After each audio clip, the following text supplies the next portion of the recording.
we are back, but it's not just us this time. It's not just me and Yamato. We have also got a guest for this one. By the way, we normally, when we used to with Monty, do these like mega preview episodes, which if people don't know, have a pretty long history, actually. I think they actually went back to like the first ever Worlds we did, like 2014 or something, where we get like loads and loads of people come on. The idea is you get as many different perspectives on all the teams and the angles and lots of wacky predictions and stuff. Is when you do these episodes, usually we used to actually, because if you notice, Monty used to always have the like half an hour segment, which is just us talking, and we make them all like, as though it's like a real talk show, like late night talk show, and they all have to stay back in that like green room, you know, where you just show the image and you can't hear the sound, and they're like, oh, it's like George Clooney talking like fucking some football player, like, what are you doing in the movies and that? And then we're going like, and later on we'll be coming up, we'll be seeing Sean Connery, and then after that, Conor McGregor. Like normally we do it like that, right? But actually we thought for this episode, because of the time slot, we'll just start with the guest, right? So we won't do the whole thing with half an hour, me and Yamato give all our opinions about MSI. Then the guest comes on and we awkwardly pretend like we didn't say like a team was going to be shit earlier.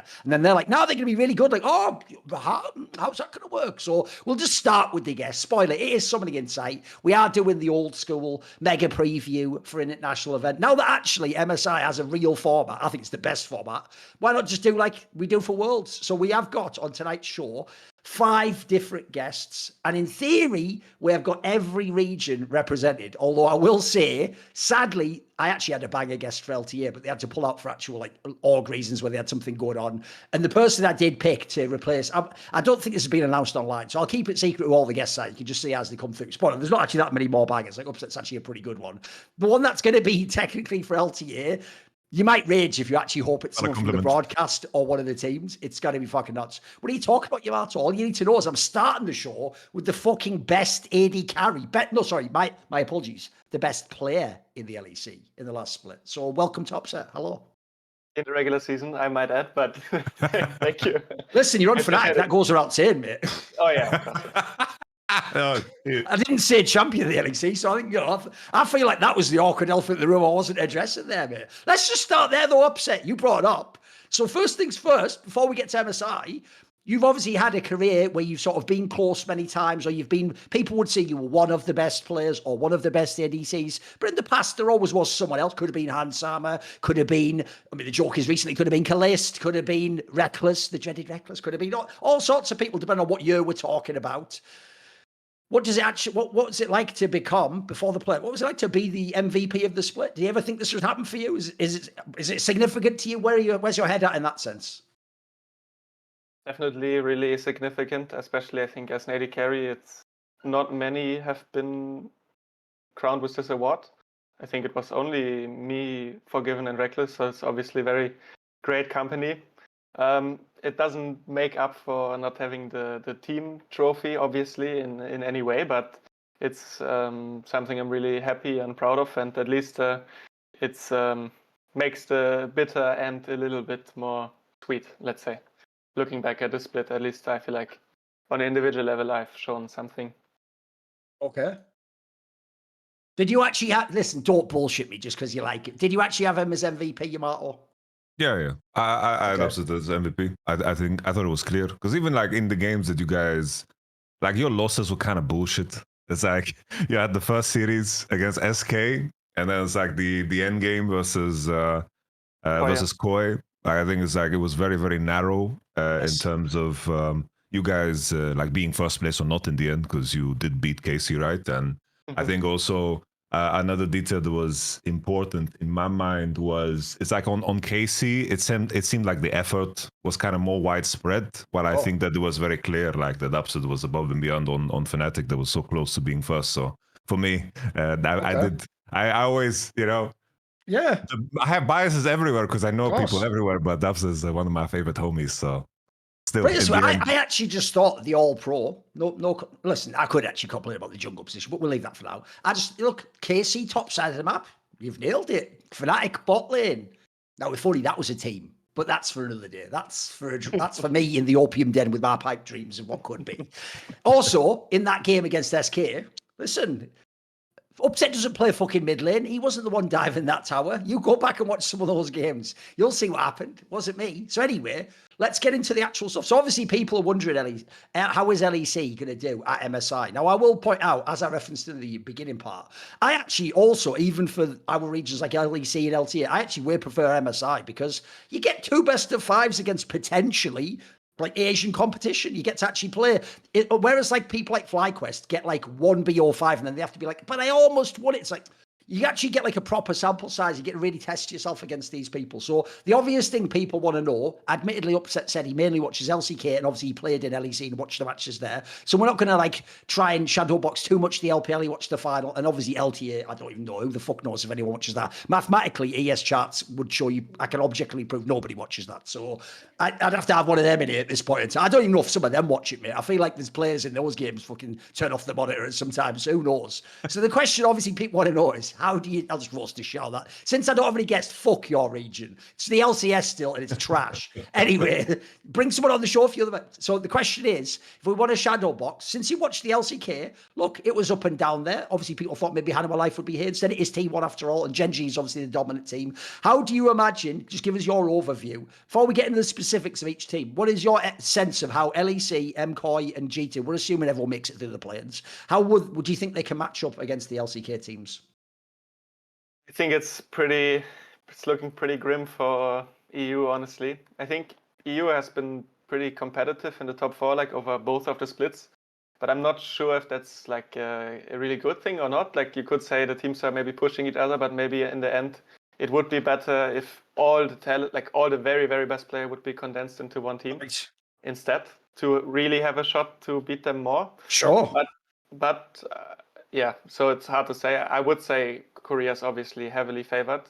It was very surprising that T1 made it. It looked like after Hanwha got reverse swept, they didn't play like themselves when they played against T1. And also T1 didn't look like they played like themselves, honestly, because they were actually really, really in great form again, which they seem to be able to switch on sometimes. Not often, but when they do, it's pretty scary. So I would definitely think the Korean teams are a lot stronger right now. Yeah. Okay. What is your sense, Yamato? How are you like matching it up? I've said this since like even before the season started. I thought if anything, maybe you guys, because you guys brought over like obviously Fnatic signed you and Mickey. I thought you guys could be like super dangerous, because I do think like in terms of G2's past bids, like G2 has been the team out of the West when you can maybe consider Flag was there too, but considering like their path at Worlds as an example, or their MSI, I always thought like G2 having like BB and Caps and Mickey performing as good as they are, I think it just meant so much in terms of them being competitive. Because like that series that went to 5 games, I have never seen Keire Gumiushi get so blasted by a Poppy, you know? like that was a jinx with like 3-4k gold lead really early on in the game. And I think people really underestimate how good Mickey was at these internationals. And since G2 removed themselves from that, I never expected the AC to be like competitive, especially because like the off seasons the off season in Korea was probably like the most brutal one. Sure. If you think about MSI, it's like sure T1 downgraded on paper, right? But it's like considering they had Hanwha Life, T1, Genji, the teams coming out of there are way more sharper in terms of like the talent and the concentrated talent. Somehow like Genji, even though Ruler might not be performing like super good now, I will always think Ruler at the end of a season playing a final best of 5 that is going to just be like way more dangerous due to his pedigree and experience. So on my end, I don't think LEC has anything to offer. I really don't think so. Okay. You know what? I do want to get into the teams, but fuck it, we'll do it now. I'll actually get spicy. It's not because they actually won the league, but believe it or not, of the 2 teams, everyone else is going to say G2 because they've got Carps, they've got all these established players that have played at National, like you say. I actually think of the 2, I would take MKOI as the one with the better chance to upset. Like, by the way, that's actually why low-key, I'm glad T1 made it. I actually want to see that fucking game, if it can happen. I want to see MKOI play T1, because people will laugh like, oh, yeah, like, What are you talking about, mate? Like, first of all, I just saw Jojo like fucking beat Caps. And then secondly, like that team actually plays together. And look, if you don't have a Mickey X, that basically, Yamato doesn't just mean specifically Mickey. He means like a player who plays so good from our region that like Koreans respect him and he can do. Man, I think Elyoya is on that level. I think he's shown. I think him and Inspired were actually sending 2 banger junglers to this tournament who actually can do stuff. Like, that's not the style of play Oda plays. Oda's like the crazy, like fucking gank guy who plays a faker. Goes, like, I want to see that game. I want to see if Super, are you ready, Yamato, can play it super well. See how I did that there? Your catchphrase, motherfucker. I'm talking like you now. That's right. I say that? Is that my tick? You say super about every single thing that is good ever in the entire thing, and his name is Super. I've never noticed. So, I'm gonna lie. Fucking hell, are you for real? All right, don't worry about it. Just get chat GPT. You took some of the beating early on. At least there's someone to share with me, you know? This is what he does to me all the time. He just points out my ticks and all that jazz. Yeah. Listen, don't get self-conscious or anything. Just keep talking. It's all good. So anyway, that's the angle I want to see. And also, I think if you look at it in a weird way, the fact that you look at those names, if you were something like T1, you wouldn't be like, holy fuck, look at these names on MCOG Merwin, what? But that's actually the underrated thing about their team. They're not actually a crazy team on paper, but they play way better than the names do in the actual game, though. And you see some of the games they did play in these playoffs, they had some fucking masterful games. I always tell people against KC, I think they could have won like almost every single game they played in those 2 BO5s. Like, that's like mad underrated. Like, they actually, if anything, had sort of a glow up in the playoffs. So I want to see if you put them in as like a pure underdog. Sometimes I do think the Asian teams just look past like anyone who's not got Caps or fucking Mickey X, or if it's not just Fnatic. So I think they respect the names. They don't necessarily respect your game as like an up and coming player. Also, people like Alvaro, bro, is anyone from Asia actually ready for people like that to actually be good? I don't know if they think these are also whatever. So what do you think of the MCOY angle? Let's start drilling into some of these teams. What do you think of MCOY here, mate? I mean, like you say, they play better than the sum of their parts, you could say. I think in general, I think I'm just very, very impressed by Elyoya. It's now the 3rd time he has kind of proven that he can make a team that's maybe not the best on paper into a championship winning team. And I think that's exactly what you want from your jungle, somebody that leads the game, somebody that shapes the team in his vision, let's say. And I think 2021, and people maybe forget, but 2023, he also, let's say, stole another split from G2, I would say, again in spring with like the Niski and, was it Chasey? Lily, Kazi, Chasey, yeah. With that roster, which obviously compared to the G2 one was also more of an underdog. I think they have this tendency to get like into a really clear way of how they want to play, and I think he leads it, and then they can perform better than like what you would expect. But at the same time, that also can be a big problem when you then play in an international level, because the individual players might not be as good, but the way they play as a team is really good. But then when you play against teams that play really well as a team, but also the individual players are like all really the best in the world, right? Like you look at a Gen.G, even a T1 to some degree. I think some players in the roles are still the best in the world, like Keire at least. And Ona can also be very, very good. I think then often it falls short, and that's also what you have seen. Like when Koi went to internationals, I think Elyoya raises the floor so high that they can manage to qualify and even win the league. But then when you play against the Asian teams, then you need like not just a really consistent good way of playing. You also need the X factor, because a Jovi might just turn up to a team fight and shuffle 5 people, or like Ruler might have an insane game. So then you really need this X factor that old G2 had, maybe with Caps, especially, is obviously the most known player for that in our region and will probably always be. And I don't see Koi having that, even though they are a strong team and have these good fundamentals, like you said. There's a reason I didn't bother comparing them to Gen.G there, you'll notice. I stuck mainly with this T2, and I got all the copium and hope.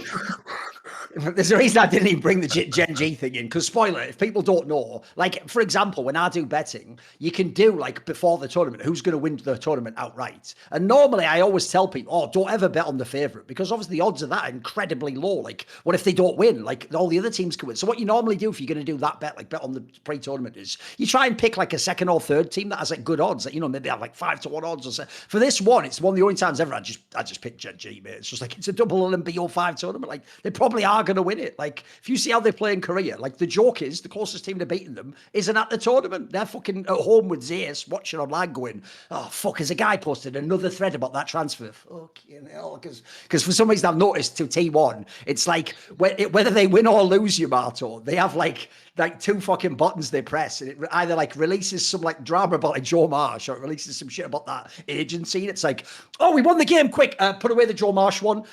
The Zeus drama, and then the dogs go out that way and everyone goes fucking crazy on that shit. So it's all good. T1 is here. And always, you have to remember as well, it doesn't matter what level T1's in. You know their fans, Yamato. It's like, yeah, but you don't know Faker is built different. He is just chilling in regular season. He doesn't care about LCK. He is just win.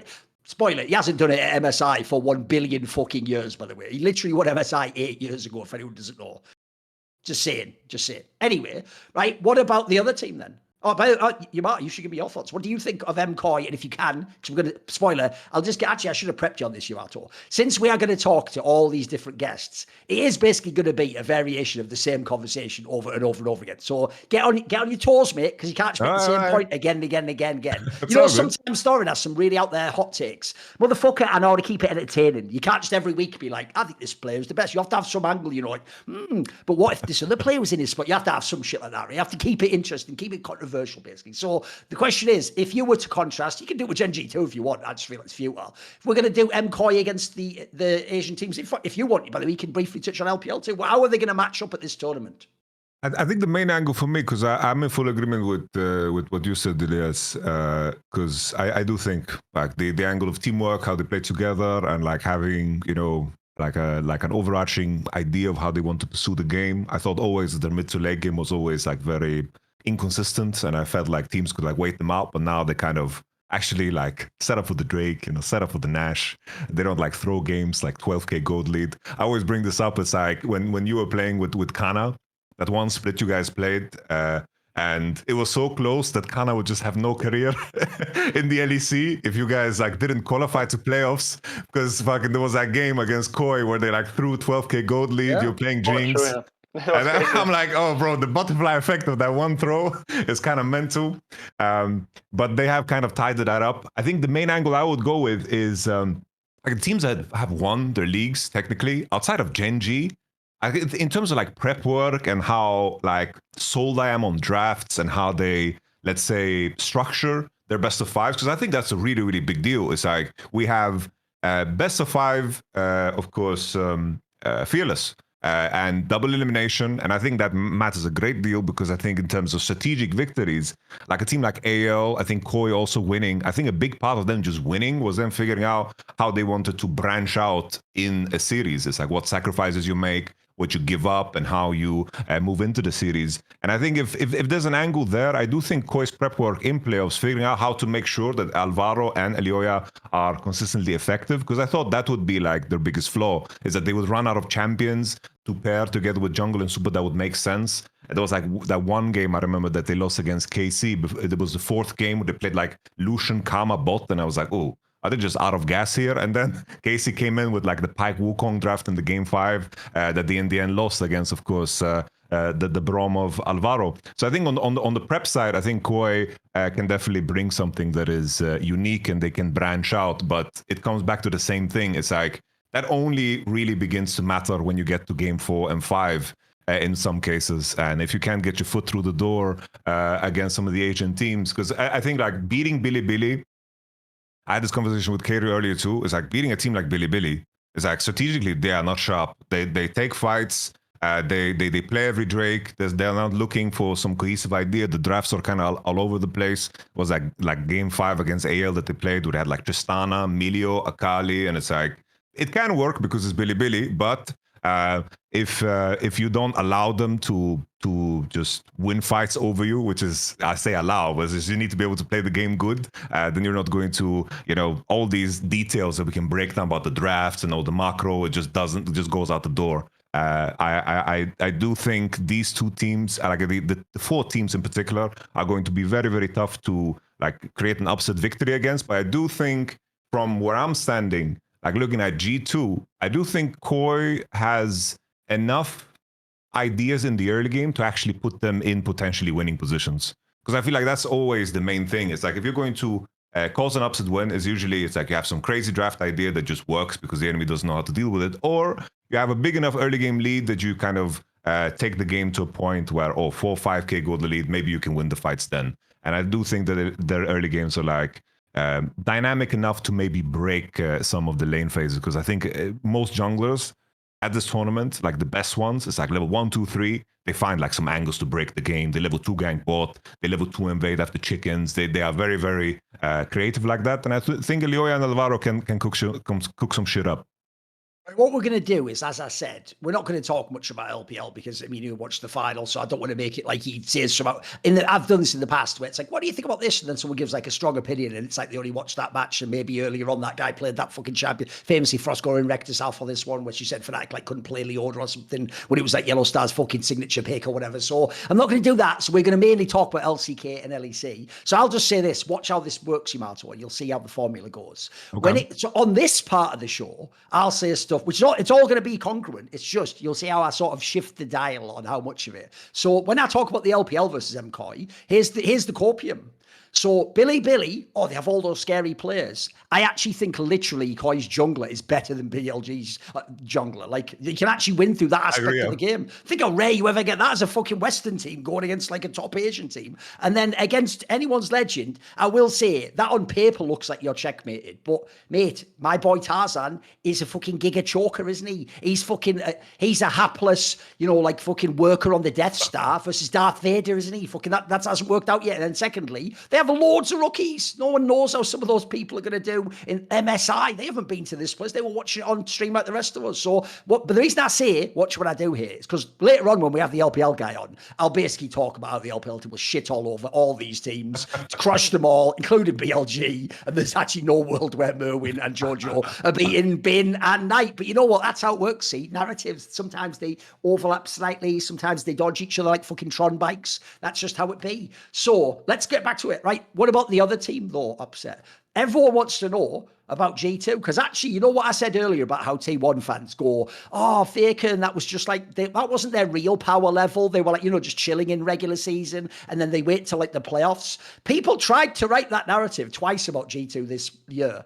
Both times in the upper bracket, the story was supposed to be they were just the best team all along. But they just, either they were like, fucking experimenting in the regular season, or, they didn't want to give away anything, or, maybe people like Captain just played a million years, so you don't power up until the big games come. But then they didn't win any of the splits. So as someone on the inside, it was implied Fnatic's one of the teams, I think even if people look up the document, did well against G2 in the scrims, etc. What do you actually think? What is the real G2? How much of it is it what happened in the playoffs? Is some of that a globe? How much of it were there times in the regular split where they looked shady to you? What do you think of G2? Well, so in scrims, I think over both splits, it was pretty like 50-50 overall the win rate. I think I would say the biggest things they lost this year have been the creativity from the support, but also to some degree from the jungle. I think Yike is a much more dynamic player than Skewmont. And I think Skewmont to some degree is, you could say, more consistent, but when I see Yike play even now, he goes for a lot of like ganks from the other side. Or maybe it's also from scrims, maybe it's because we have Humanoid and he dies level 3 a lot, but he's finding all the angles to gank. He's doing like creative stuff, but especially Mickey is like probably the second biggest playmaker in like the EU history, with like Hilly in support, right? I mean, top 2, definitely. So Mickey in his prime like brings something that like nearly no one else can bring from this region, and they don't have that anymore. And then this team also doesn't really have the caps that was like maybe last year split pushing with Tristana, or Zia playing these side lane champs that gives them like a alternate win condition that no other team is really looking to play like that, like this extreme side lane playstyle with a lot of pressure. So I think these are the things that G2 kind of lost this year, which are the things that I think are most important in the international setting. Obviously, they still have caps, but this team is not like looking to put caps always in these positions. Maybe it's also because of Fearless, so it's harder to have a style like that because there's only a few champs that can really pressure side lane like that and can scale and are strong in lane and are mobile to escape situations and can outplay, like Justana Azir from the past. So obviously, I think they're going to have a harder time because, like Yamato mentioned, you kind of need to create some early advantages because it's very hard to outmatch a team just straight up in team fights in an even situation. The best Asian teams have usually a lot more reps in that, and they're usually just stronger at executing fights, I would say. So I would be a bit worried as well. The other thing, the G2 before, I think, like obviously the very in the past one was 2018, 2019. I mean 2019 and 2020, but also the one from the last 2 years. They had a little bit more of the clutch thing going on, I would say. They did often were the team that lost in the upper bracket, but then came back through the lower bracket and then clutched the final and looked dominant. Yes. Kind of what has been happening to them now, like the reverse, where they look actually good in the upper bracket, and then they managed to lose the final quite badly. So obviously that's also something to be concerned about when you go into a high pressure situation like MSI. So I would say it's looking a little bit grim for them, but also it's understandable, right? Their jungle is his first year playing competitively. Yeah, of course, rookie. So I'm not too concerned about him like in the long run, but for this tournament with the lack of creativity, and I think usually they beat you pretty fair and square, like either they have like advantages going, like let's say in jungle or on the lane, and then they can just play through that like in a straightforward way, and then they manage to beat you. I don't think they're like the team that necessarily finds the crazy teamfight angles from behind and outplays you, or has this crazy draft idea that is going to win them the game, like maybe more in the past. So I think they're like a pretty straightforward team, which is not great when you play against opposition that is just stronger on paper. I don't really see a great angle right now, unless they really change their playstyle as a team and somehow manage to enable Caps again to be the focal point of the team. So that's kind of my take on G2, yeah. Go on then, Yamato, give me yours. I think if anything, just to add this, like if I would like offer like a copium take is which is going to require a lot of effort because I'm going to ask people to forget about the finals because the best of fives they played leading up to the finals, I like, especially Caps in those two best of fives that like they beat you guys. I think Caps like did a lot of legwork, like that Annie game where he like caught Gwen on side and was like I think we kind of beat ourselves up like definitely most games. Oh, listen, you threw the alley-oop, but he did the 360 windmill into the basket. But let's say the Koi series, like the main thing that I thought was lacking, right, is because I have a very similar take to you. Like I feel like this team is not about Caps at all. It's like you have a jungler that plays well with leads, but if he doesn't have a lead, I think that he's just non-existent. He's not there.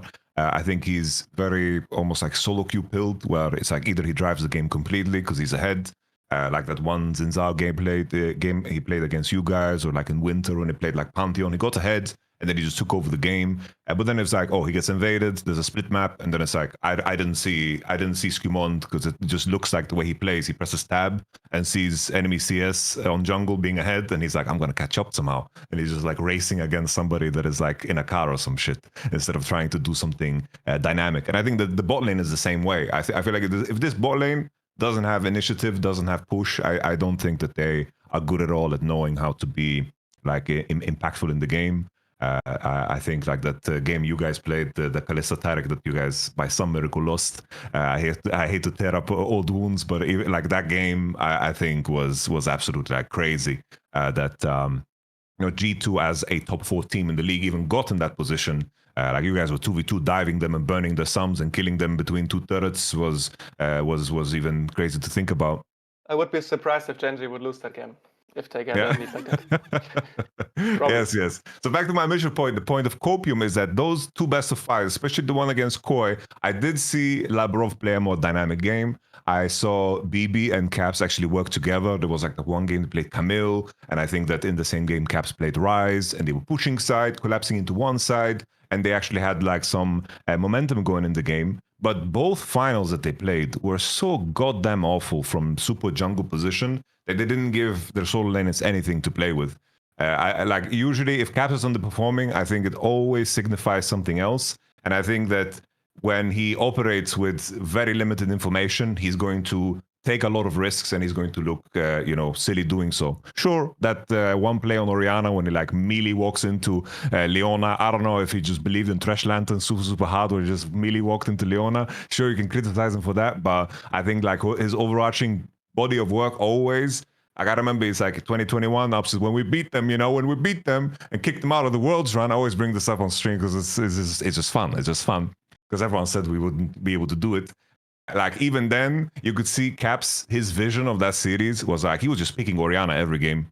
He was just picking Oriana every game, playing in isolation, like not playing something that showcases that he actually believes that he's going to have, support from his jungle and support at the time. And in that series, like even though like Caps wasn't that state of mind, it's like I think it showcases something entirely different because I don't think that team was built around Caps either in terms of how they played, and I think that was like the biggest flaw in the end because they tried to cater to different players. And I think coming to this MSI, I also think that the lights are too bright. I think these finals that they played were way too bad. But I do think that G2 had like sprinkles of moments where they actually did good things. When Jungle and Super were on the same screen, they actually set up things for Caps. There were moments when that was good, but I don't see how that switch up is going to happen now towards MSI because in the end, like the pressure is going to be even heavier. I look at Labrov as a player always, if I just isolate the final best of 5 he played in any season that he played, it always looks kind of grim and bad. I remember the best of 5 we played against him, like when we went to 5 games, like he was struggling, Crownie was struggling, that was a rough one. You were Goomba stomping on Tristana, was a good time. I remember like when they lost the finals against Mad Lions, Labrov was also like, Hilly was just like drifting, he was just completely freestyling in that series. I remember like talking to Hilly between game 0 and 2, like they are 0-2 down. He's like, Hilly is like, they are not good. we are gonna win this. I was like, all right, I've never seen someone be so confident being 0-2 down, and then they just reverse swept them. And then now here as well on the G2. So I remember also Labrov at the World Championship, the only international event he was. I didn't think he was too impressive that year either. And I think that's a very, very big problem. Like going from Mickey, who plays even better at internationals, to Labrov, I think is just going to be, nightmare fuel. I think at the end of the year, G2 is going to regret this decision so fucking much because I think they dropped Mickey twice. Are we gonna have some reunion in a couple of years again, or is Upset gonna hold on to him, or maybe even join G2? You don't need to comment on that. Also, I'm just gonna say, like, well, fair's fair, right? If fucking Illisan gets about like 6 splits he's allowed to in, Mickey just has like fucking 2 and he's just done. All right, fuck off. Anyway, enough of that. Right, what do you think of Labrov and the G2 bot lane? Upset, what do you think of it? You played against it. I think their laning ability is like top level in EU. I think they play the matchups fine, or like good even. I think they have some pretty specific strength overall. I think like Hans on strong laning champs is where he gets the most out of it, I would say. Personally, like from playing against him. I think when it comes to like just straight up team fighting, I think he's good, but I think he's like I said, I think his main strength is the early game and then pressuring the map, creating an advantage like that. I think he's not the player that like, okay, he's behind, but he's probably gonna have like a really great teamfight moment or something, like maybe more like Kalist to some degree has like a little bit more X factor, I would say, when it comes to team fighting, where like he can have like a big moment. I think Hans is a little bit less like that, so I would say they're like in EU they're definitely a good bot lane, but we're talking about MSI here, right? And I think the laning power is not something that other bot lanes will be scared against at all. I think Draven obviously being in the meta is always a really good thing for him. Even though versus the Asian teams, it's also harder to pull that off when the map is balanced or like even pressured on your side and you're playing the Draven. It's a completely different story than when your team is winning and you get to pick up a kill at some point, right? So yeah, I think there will be there will be a fine bot lane at the tournament. Like I don't think laning phase will be the issue, but I think other bot lanes will probably just bring more to the table in terms of team fighting, maybe proactive plays of the support, maybe not that Hans doesn't play a lot of champs, but like when it comes to the pure like more team fighting champs that are looking to scale more, like his Kaiser is good, but it's not like Elk, or like Ruler, I would say.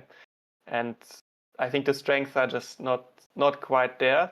But like I said, in EU, they're definitely a very good bot lane.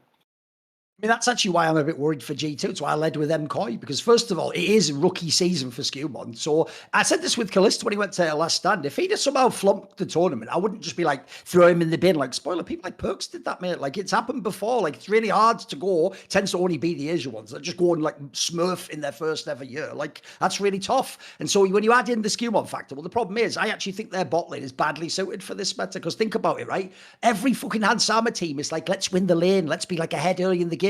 They didn't even do that this year. And then even then, this is the problem, Yamato. There might be elements of that upper bracket run you liked, but that upper bracket included the series against Fnatic, and G2 was definitely not ahead in those fucking games. They were constantly behind. Like, the joke is, that's why if you are in Fnatic, like, look, if G2 had won, maybe you say they were better. But since they didn't win, it's like, fuck, we did beat ourselves. What we did is, it's like I say on the street, we threw it and you were able to catch it. There you go. We were Yeah, I mean, but at this point, it's like we're kind of like a pitcher, you know. Okay. We're not just showing. It's like when you show this much, like probably the MD team is better if you like just lose. Like, sure. Being able to show this consistently is like a very clear flaw, you know. So no, you don't have to convince me that Fnatic loses. Yeah. Listen, I've seen it. Yeah. I bet on it. I've put my fucking reputation on the line with it, motherfucker. So you stop doing that. Like, I can see your scrims go before you guys hype us up. Like, okay. A bit too risky, I think. Anyway, on the other part of the bot lane. Go on. Yeah, sure. No, listen, always next split. Listen, Fnatic are the Arsenal of fucking Fnatic. Or then, like, the joke is like Netflix, isn't it? There's always another season. So anyway, see you next split. See you in the summer. Also, who cares? Winter and spring. They don't even qualify in the World Split. It's like fucking qualifying some shit. We're going for the big one, motherfucker. You can have the warm-up act. The other problem you do have, you've just nailed it there, is, bro, there's a world where Labrov could have 2 titles right now. And I don't think he was even top 2 at his position. Like, this move's been not only like questionable for G2, it's been questionable for him. It's actually like exposed him a bit in a way it didn't when he was in BDS. And you look at it like, mate, you can't be doing like, yes, but if he gets his Blitzcrank Thorin, this isn't like 2013, mate. Like, and it's fearless. You get it once. And spoiler, I would fucking love it if like Keire or something just picks it in like a game 1 against them or somewhere, and then you don't even get to play it. That would fucking make me laugh. So the problem with Labrov is this: he's good for LEC level. I don't think he's actually shown he was elite this year. And then when he goes international, it's got a lot of problems. So listen, get your thinking cap on right now, Yamato, and listen to what I have to say about Labrov. The problem is the way he's played so far. I think he's set quite a low bar, and I think when he goes to MSI, it's going to be really hard work. It's going to be a lot of labor. And you know what? If somehow he's able to pull it off, I'll say bravo. But I reckon in the end, he's going to have a lot of courage in the face of what's going to be a very daunting battle.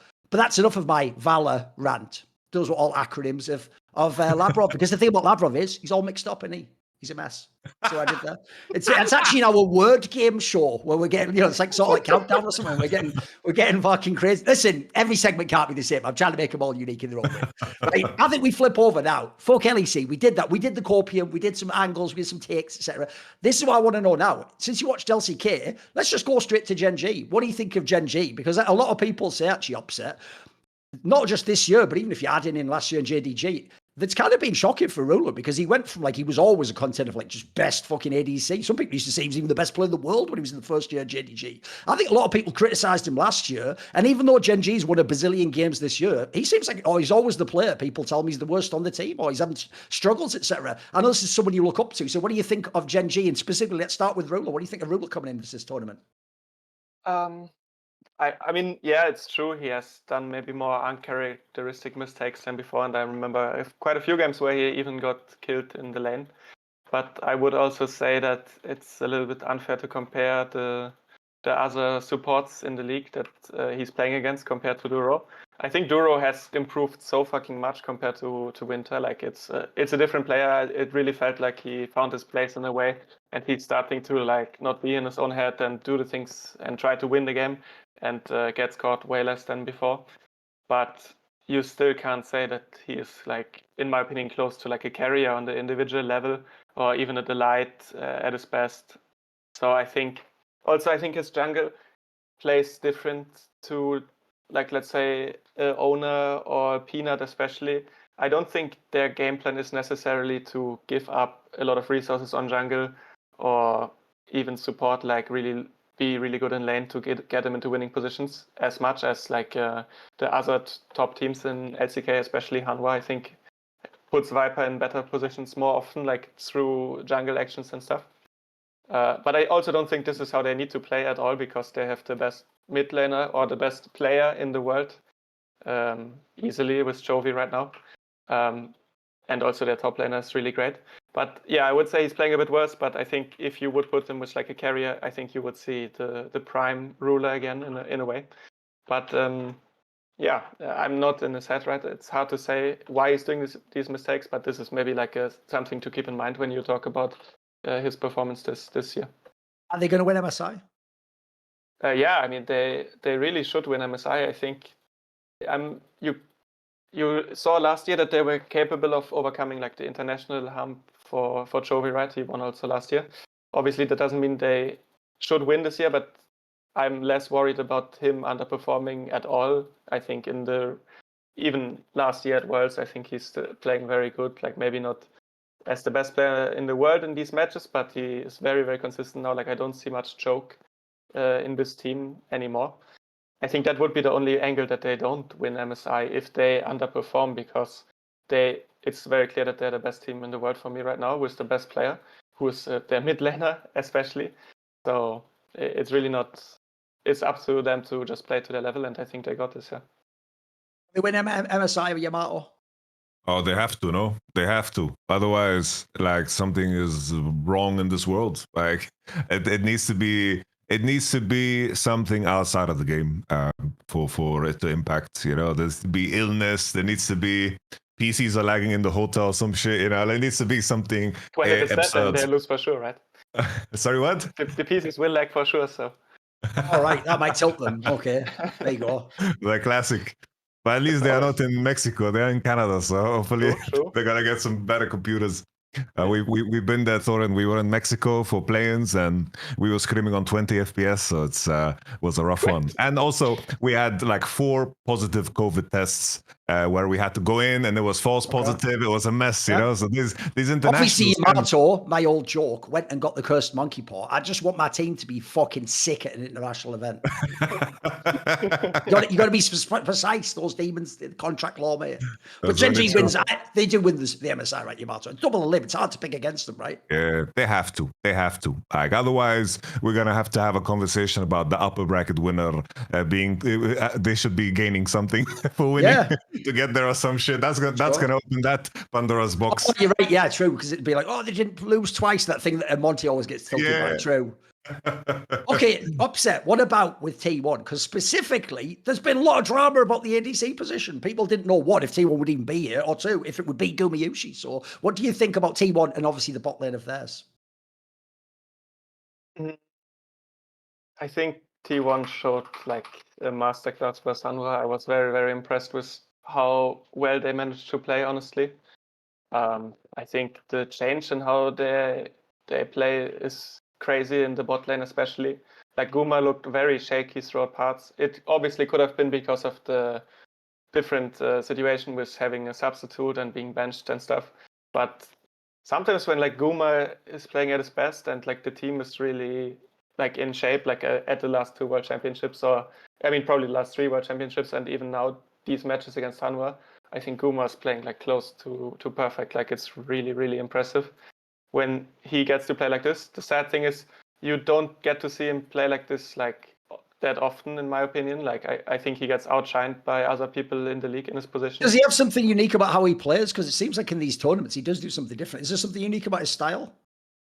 I mean, first, his champion choices are always very him, I would say. Like he has a very distinct way of looking at champions, I think. I think he's just, when the game is going like how he wants to, he's very, very consistent. Like it's so rare that he actually gets caught or dies when they're like playing their way, it feels like. His laning phase is really, really strong. I think the best part about Guma from playing against him and also like watching him, his games and stuff, is his spacing. I think he has insanely good spacing. I think that's why he's also pretty good at the mobile champs like Xayah or Varus, these kind of champions or Caitlyn, where you can't be as flexible as like a Ezreal, where it's more skill shots, or like a very similar story. When he's on these champions that can really make the most out of it. I think he's the best in the world, honestly, at this specific thing. So I would say this is like his big strength. And then, yeah, obviously he has the best support in the world, I would say, with Keire. Like, at least ceiling-wise, maybe not always consistency-wise. He has obviously series where he underperforms, so it doesn't play to that level. But I think he's the like most flashy support player I've ever seen. And I think when you have him and you're also good at laning, I think this is like just a scary, the most scary part about T1, actually. Yeah.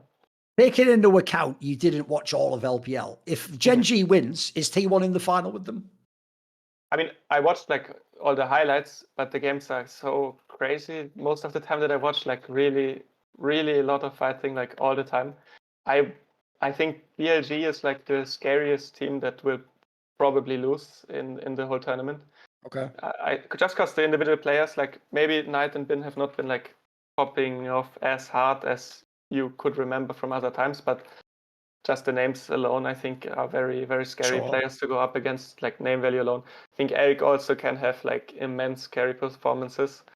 Obviously, with the jungle being changed at the start, and in general, this position seeming to have some troubles over the years, that always can be the fatal flaw of a team. Like if your jungle is not making the game good for everyone, like making the map nice, leading the team in a way, you can easily lose to a worse team with a better jungle, I think. So this is the only big concern for BLG, but on paper, I don't feel like you can say any team will like always straight up beat them and they can't like have at least a decent chance of winning the best of 5 too. Like even the final was 5 games, right? So I think they're still a pretty scary team, but I mean, when Faker decides to try, like usually he doesn't try so much. He doesn't really care about his career or winning LCK. But when it comes to these matches, like when it's Korea versus China, he just like, just uses the correct posture.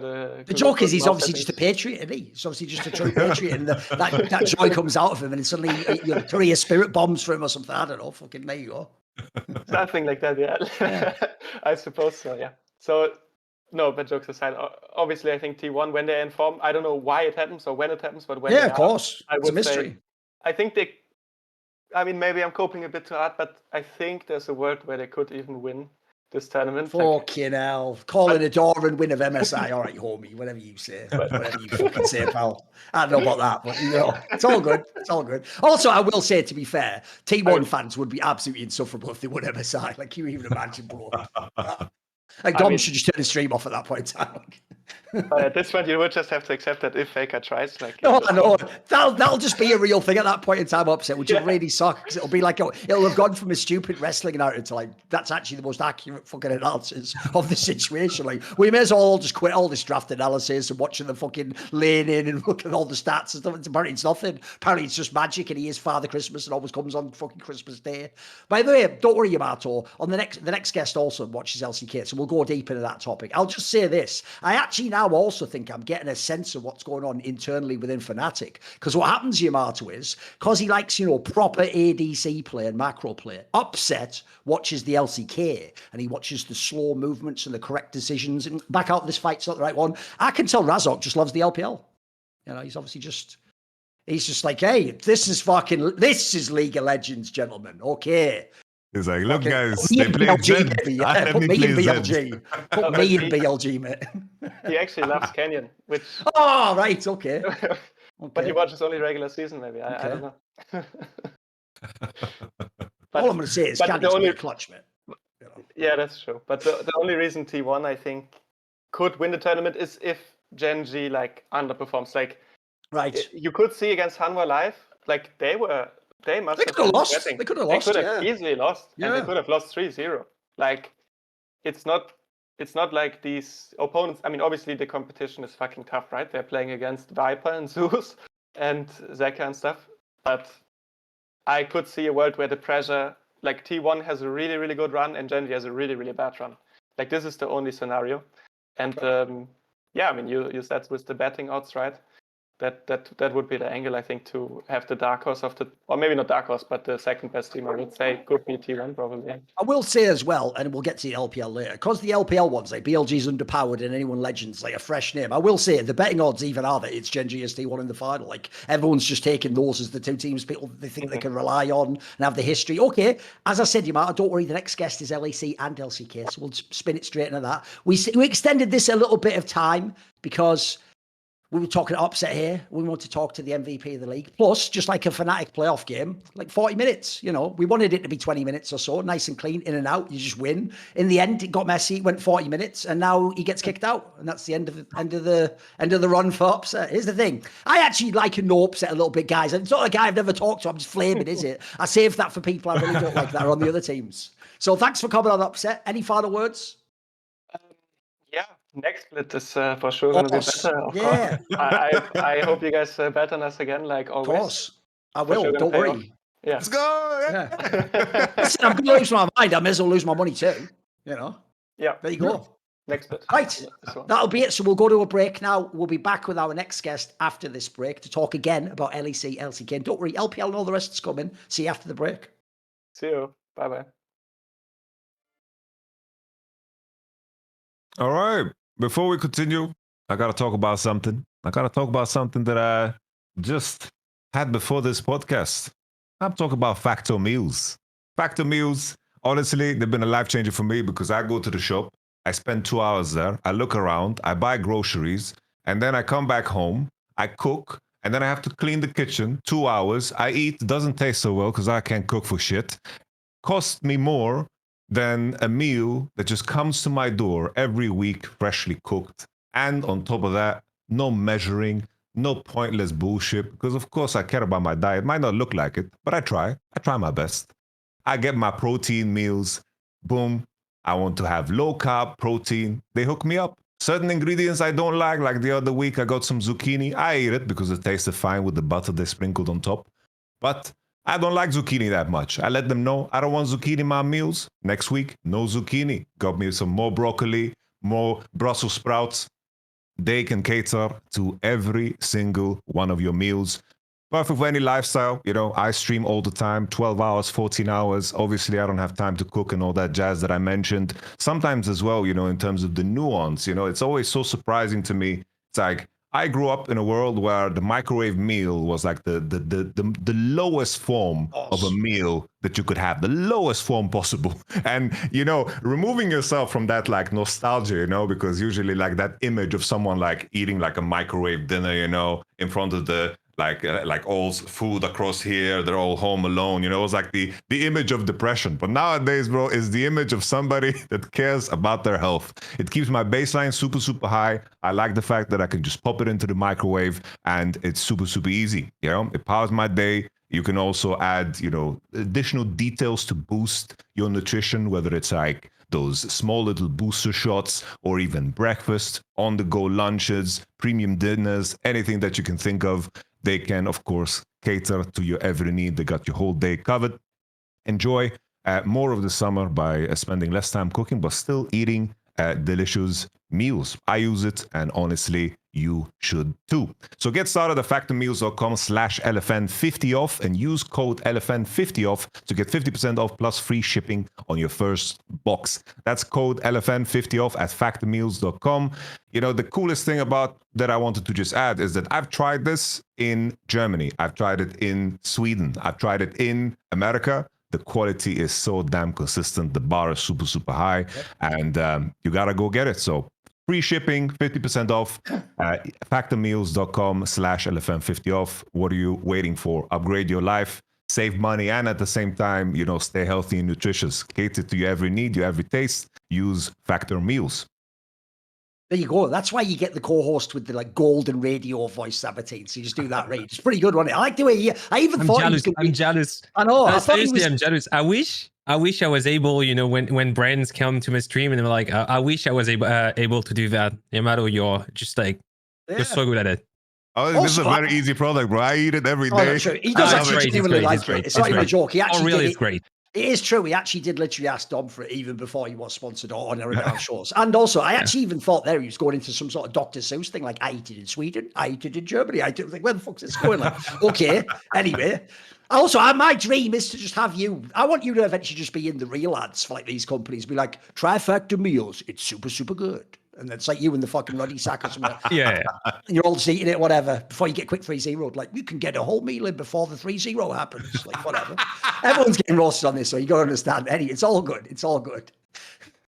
The guest, obviously, for this one is Zaboutine, who, shameless cross-promotion, is also one of the co-hosts or permanent guests, you decide which, of Hot Take Point Made League of Legends edition, where basically, as I've pointed out many, many times, his job is when I just do all my biased takes, and then when Keire comes in and goes, "Yeah, that's what the fucking fakers not even that good about," he's there to go like, "No, guy, no," as I'm going to have to say that's an unreasonable take. I think you've gone too far. You've overcooked on that one there, unlike Factor Meals. And basically, here's a reasonable take that involves draft concepts and how the teams actually play. And then we all go, "Yeah, but fuck that, Zaboutine.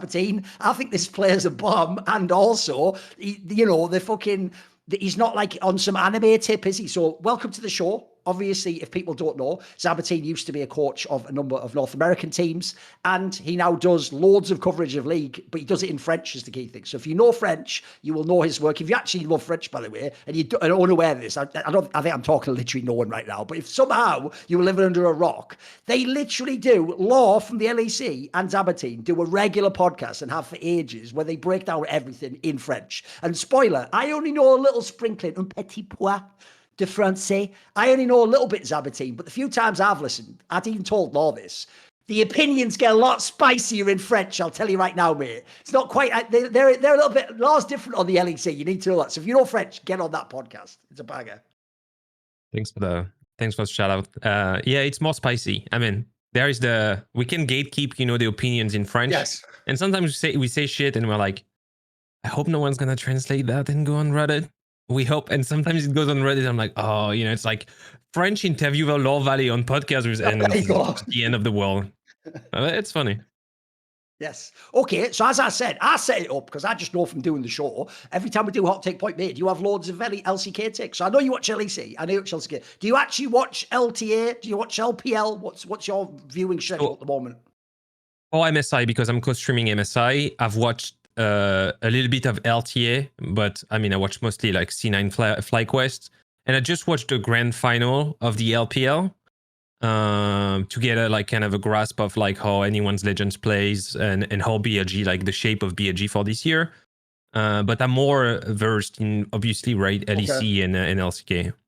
Okay. Right. If Keire was here, we'd do like a virtual high five. See, that's why he doesn't agree with all our takes. He doesn't watch the LPL. Because if you don't know, that's like half of our takes begin with like, no one watches the bloody LPL. So they don't even know how good Scout is and how fucking Tarzan's actually good. He's not a choke. And that's like half the takes right there. Like you basically just madlib AI. That's an episode right there. So obviously we want to start with LEC, our home region, all of us collectively, right? What do you think of, first of all, which of the two teams has the better chance in your opinion?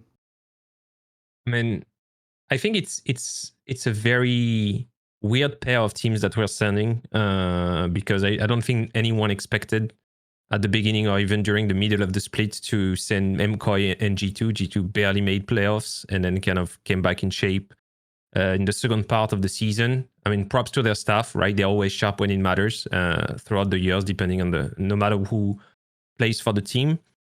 I think KOI, surprisingly, is a very dangerous team to face. I don't think they're that good, right? The word I used to describe KOI is not good because I think like they don't play a really by the book League of Legends, but they're a very dangerous team because you implied to me you actually think BLG is the one that should be scared of MKOI, right? Yeah, I mean, why not? It's just because you don't really know. Like since JoJo is able to blind mid and be dominant, or at least I would say on par, like international level, there is a lot of like options for the staff to draft things that are out of the book for a lot of teams, especially like, I mean, the Varus top, for instance, into Rumble, these kind of things for Myrvin are very annoying. Myrvin is at least the best Ambessa probably in Europe. He has his counter picks. I think he's very confident on Gwen as well. So if the meta doesn't change that much, I think the draft is a really, really strong tool for them. Like they trapped very easily G2, both G2 and KC during their respective BO5s with the Kassadin pick, counter pick, right? And so I think because of all these things, they are a very dangerous team to play against. And they can surprise a lot of teams that wouldn't be prepared, especially if they play, early in the tournaments, you don't really know what to play or how to play. And sometimes you just get thrown off by an opponent that doesn't play really standard League of Legends. As per G2, it's very hard. I don't know. I don't know how to rate G2 this year. To be frank, if the lanes are doing fine, then it's a Skumon game where they're going to get like the 6 camp in enemy jungle, then the 6 camp in their jungle. Skumon's going to be 12 CS minute. The game is going to be extremely steady and slow, and then they're going to win the game by just like outpacing and outscaling their opponents through jungle, which is a playstyle that we don't really see as much anymore in League of Legends. But when they can do that, they're very, very good. But aside from these games that are like kind of the reference games of G2, there is not a significant like style or strength that I've seen. I've seen BB very shy of in comparison to like what he was doing last year. I think Caps is good, but nothing, we're international, so he's just on par when we go international. The bot lane is doing fine. Labrov is good in lane, but outside the lane, he misses a lot of like critical opportunities for his teams.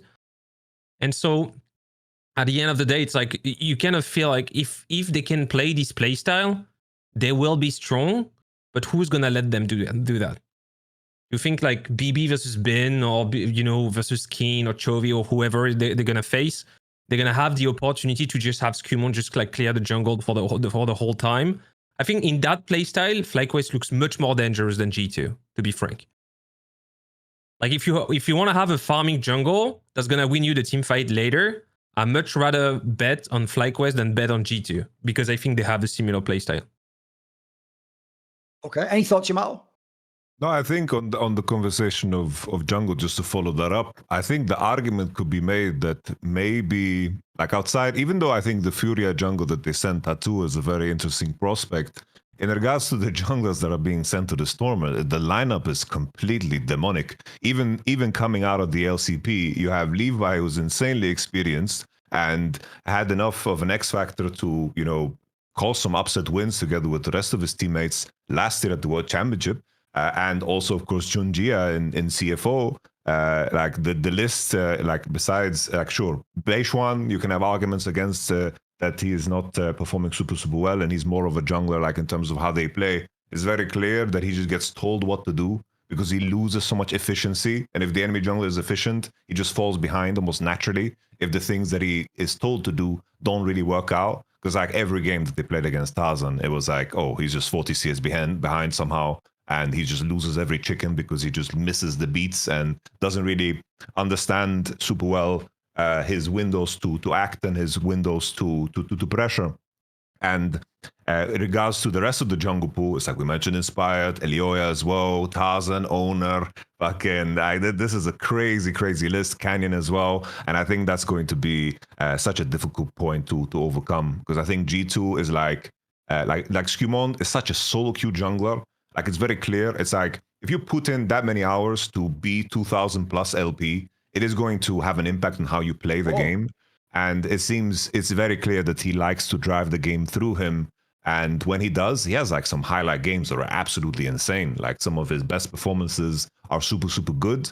But in the games that require him to be more dynamic, this is where he just loses out. And I agree fully that G2 will not get away with playing like this because G2's best games were like, oh, They pushed out bot. They got 4-minute base damage, swapped into top side. They had a tank top, carried momentum over. They collect 4 dragons. They have very squeaky clean setup, very low kill games with no room for chaos, really. Very streamlined gameplay. And I think always they suffered if the game became just a little bit more dynamic. And that to me is just too dangerous. You need to be dynamic. You need to be flexible to upset teams. And I'm with the take that Koi, I think they have enough of a spice in the early game with how Elioya and Alvaro play, that I think that there is more room for them to just be in potentially winning positions, because you, like, if you're going to beat a team that has better players than you got to have a 4-5k gold lead, at least, whether that is from the prep side, because like theoretically your champs are better, or if you just have a gold advantage, you need to have like a significant edge to do anything, I think. One thing you heard Upset reference, but you only just said it briefly. You didn't go into depth. I mean, to be fair, he's a fucking ADC player. Except for Fearless, they all just played 3 champions their whole fucking careers, didn't they? They aren't aware. I remember ADC players are not aware there's a rest of a map. They think they're just minions, that like super minions that power up and help push the base in at the end if you all do the correct move. So anyway, I would say an interesting detail is actually the one thing that you normally are always able to hype coming into an international for G2 is Dylan Falco. Dylan Falco doesn't get to do any Dylan Falco stuff this year. I agree with Upset. They're such a fucking obvious team. It's like he actually fucked up Yamato. He should have just gone with factor meals if he didn't want to cook. Instead, you know where he went? They never learned, do they? That bloody bazaar in the Middle East. And why is the most popular item that cursed monkey paw? You'd think they'd have known from the show by now. It doesn't work. It always works, but in the way you don't want, but they keep playing with it. So he went there and he said, you know what? I've been to all these internationals. I want to go to more internationals, but I don't want to have to cook all the time. And then there you go. He's got a fucking guy in jungle who's like, I do what I do, boss. Get out my face. Hans Sama's just like, we play for the lane all the time. And then Labrov's just like, I'm just happy to be here. I still get paid, right? Yeah, thank you. Blitzcrank.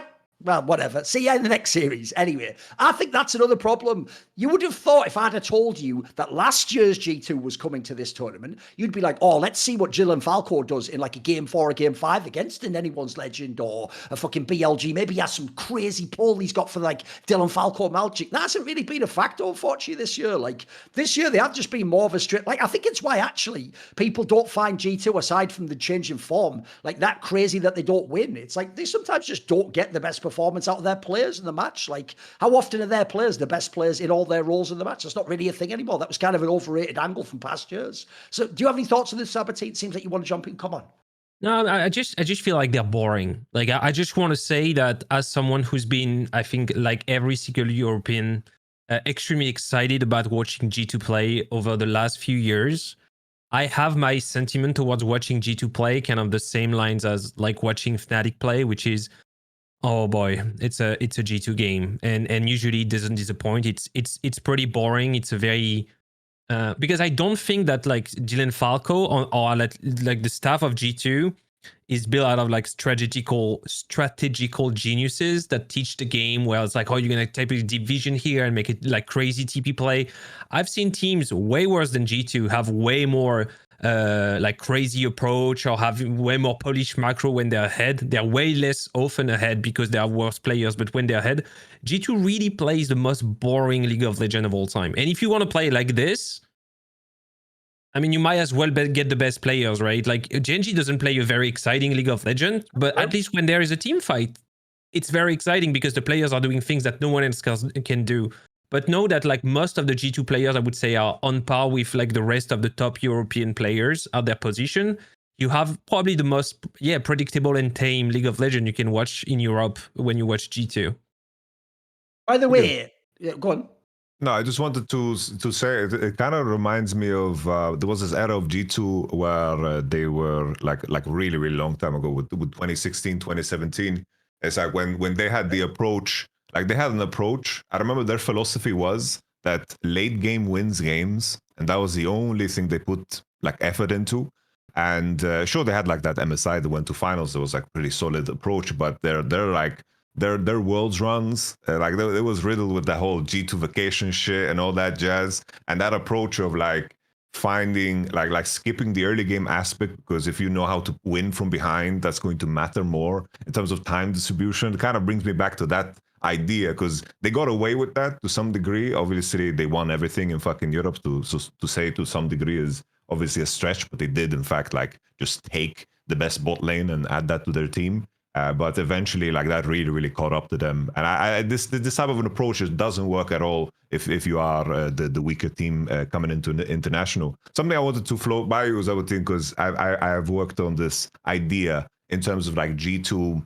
I use this term very like lightly, not lightly, but I don't like to use it so much because I think it reads too much into player psychology, and I don't like making such statements without knowing for sure. But I look at G2 and how they played in their upper bracket finals in both splits leading into the finals. And in coming into both finals, I expected something completely different. Because I remember like that Koi series that they played, in my mind, they showed progress on some of the weakness points that we saw in the regular split, where I saw actually like cooperation between Skumond, cooperation between Skumond and Labrov. There was actually side lane play. Broken Blade had like a Camille game. They were actually like cooperating, both Caps and BB, in terms of taking over side. How much do you think the finals, both finals they played, how much of a choke was it, do you think? Or was that just teams eventually figuring them out? I think it's not a choke. I think this is I think this is it was 80% G2. I'm not gonna say they were 100%. I think they can play better than what they played against Koi. But I think this is the standard delivery for G2. And I expect them to be second, probably around second for the third split. You cannot win in League of Legends consistently playing through jungle. Doesn't exist. Haven't seen it ever. No team. Like, you look at pretty much any good team in history, jungle is 20% selfish, 80% selfless. You can look at Honor, you can look at even Canyon, like people call him a carry. Yeah, he has insane games on Kha'Zix or Kane or here and there, right? Legendary needly games. But most of the time, it's just pick me Maokai and just like, help lanes. And that's just the role of the jungle. You just bring one man up, you bring the CC, you bring the front lane, you contest vision, and playing through resources, like playing for resources as a jungle is not consistent. And having a support that has to fit, right? Taking a support that's good at laning and bad at roaming to play with a jungle that wants to play through his resources is just not a good enough combo for international, for winning titles and aiming at a good position internationally. I think it's just a bad combo. I would argue that like someone like Targamas, who probably like in terms of pure hands misses more than Labrov, would be much better for Skumon.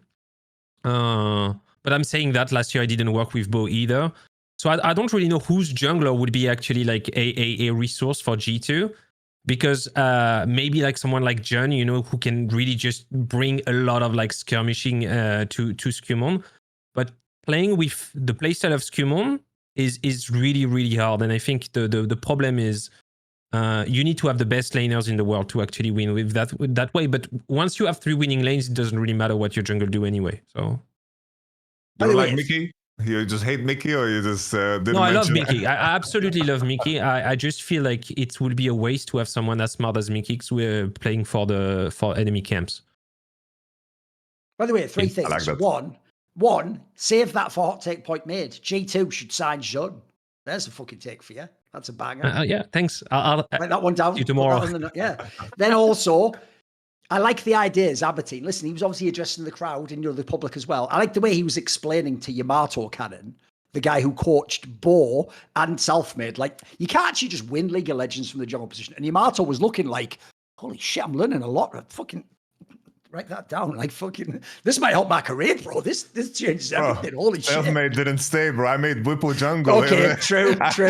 So you did learn that lesson. I came in and the kitchen was on fire, bro. Would you like, after all these years and looking back at it, would you more like, I'm not saying like 100% or 0% agree, but would you more tend to agree with me that it is very hard to win through jungle? Oh, definitely, yeah. Something that was like with the Vitality era, I put so much strain on our junglers because I pushed them to play a way that required them to be insanely precise.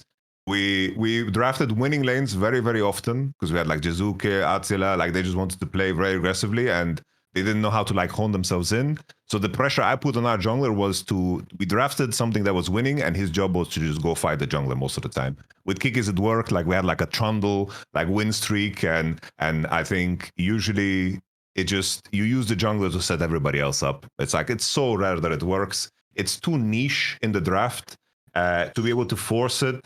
Like the whole thing, the only thing I'm looking back to, the only era where it like partially worked was like the FPX split.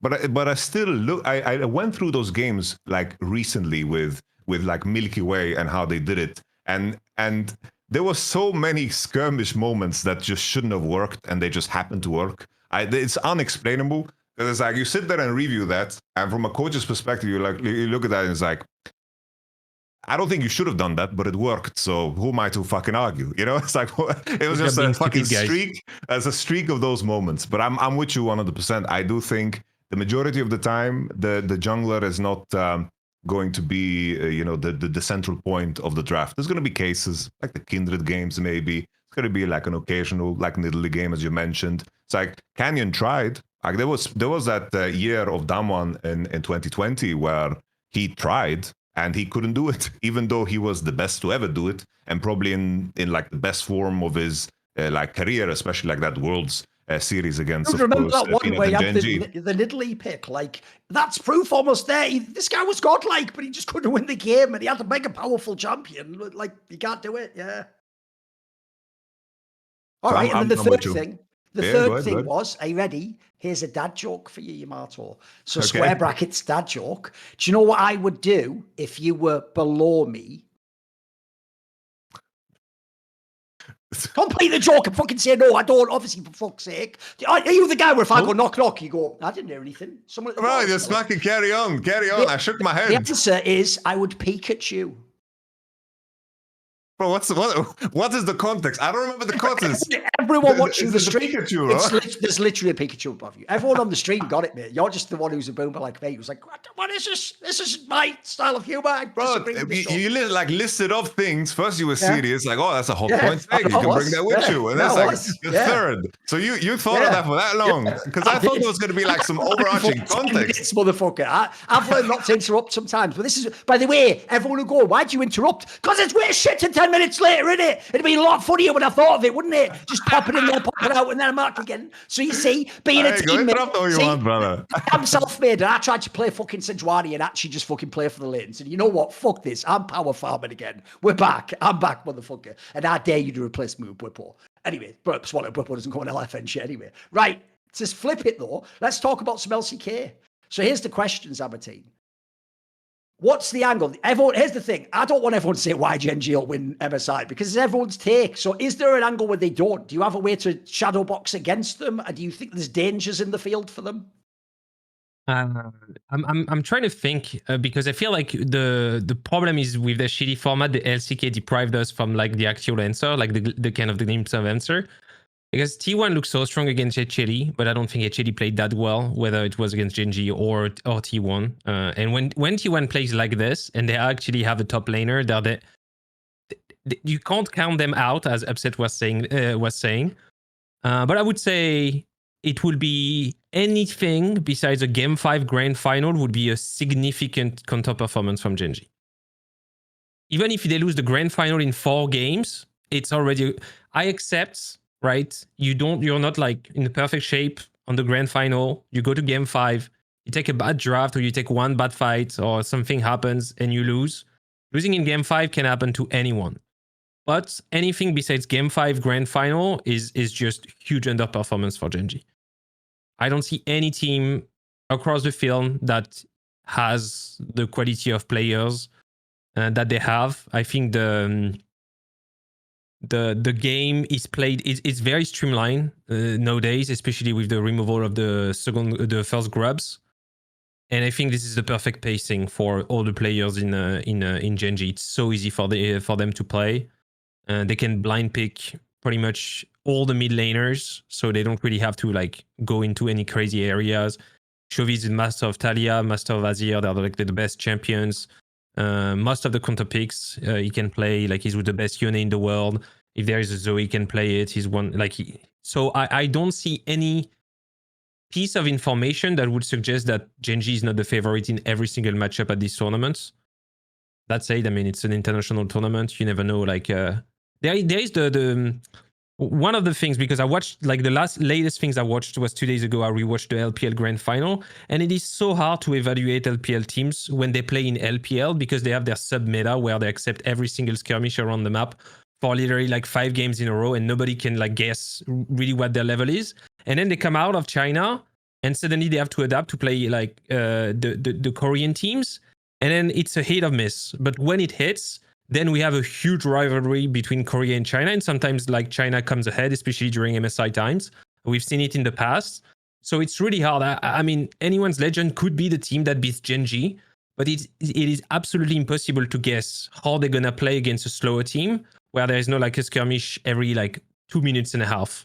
Because like literally LPL broadcast is skirmish, replay, and there is nothing else happening. So, but yeah, for to come back to the LCK point, I don't see anything besides Game 5 loss for Gen.G in Grand Finals. I could point to two potential flaws, which once again I don't think is necessarily like enough, but I do think that the poison of getting away with it. There's been many drafts throughout the regular split run, even their approach against How Life that bordered into like disrespectful. It's like it's cool that they are inviting Sejuani, Yon, Jackson, beating it, but there is also an essence of in terms of their prep work, it's almost as if it's not there, and it just seems to be like very spontaneous and like on the fly. And I think when you have Canyon and Chovy, you can definitely get away with that because their pools just seem to have a no end in terms of finding what the next evolution is. But I do think that can get dangerous sometimes. I do think that How Life had like a similar approach to things in terms of like being very wonky in the regular split, even in winter, and then eventually they just went to Game 5, and the story is very nice that they win the Game 5s and have very close series and they made it to first stand, but there was also an element of their path there wasn't clean at all. Sometimes that can be a good thing, but that can also be a dangerous thing. And I think if I look at some of the other winners, like Anyone's Legend or even Koi, I do think that their prep work looks to be a lot better, a lot more solid.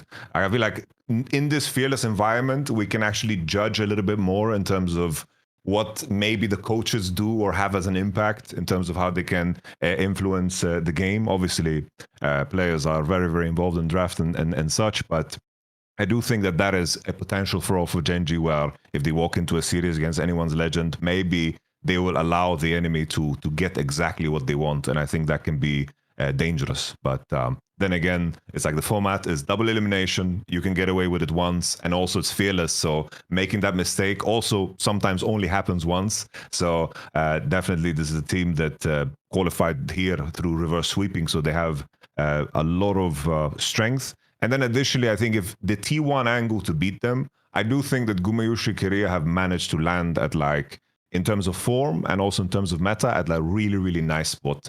And I think in terms of Ruler Duro's lane phase, I do think there is potential opportunities for them to actually like take over the game through bot lane.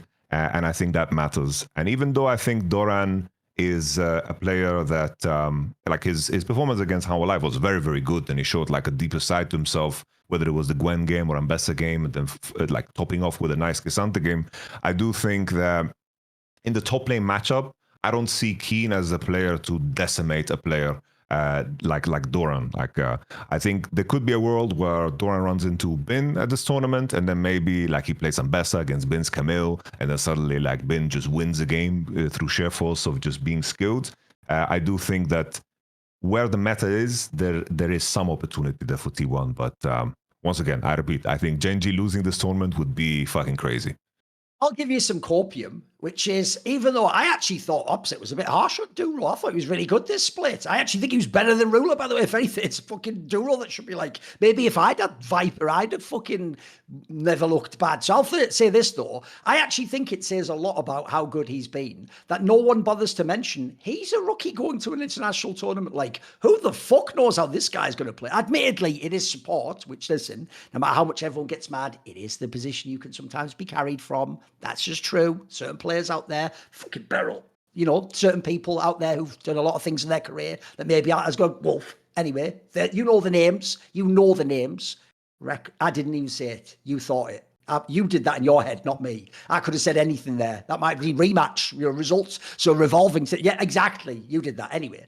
So what I would say is, the key thing for me that's interesting is, I think if someone actually wins this tournament, this is one of the tournaments, by the way, where actually it might not be Chovy's the MVP. Because if you look at the jungle pool is cooking at this event. That's why actually Beishuan's in trouble. Like, I think Canyon could be the MVP of this tournament. That's an interesting angle. With that said, and also the other problem with this is Corpium for all the worlds. But I think you can have Chovy at a bad BO5. I don't know if he can have 2 bad BO5s in the national tournament, though. That's the other thing. This format is really good. It's why they did win, like, at a canter, as we say in English, last year. Like, that was easy. People forget, by the way, the only team that took around 5 games was fucking TES, who everyone laughs at because they lost to Gen G. Like, that was kind of actually one of the easiest tournament wins I think I've ever seen. So here's the obvious question to set it up. If everyone's telling me Gen G wins this tournament, it is a BO5 double elim tournament. They're never going to get a chance to get BO1 or get some bullshit. The draw can't really be that bad, being in setback. They're a favourite against everyone. The question should logically follow. They've just done the perfect split. There was no final, but you know what I mean? It was sort of like a final if you look at what's the 2 best teams. If they then go and win MSI, and Zaboutine's in a world where maybe they're not even going to lose a series, they're going to be dominant again. Do you think this roster has a chance to be called best of all time? Can it get into that conversation with that kind of a first half of the year?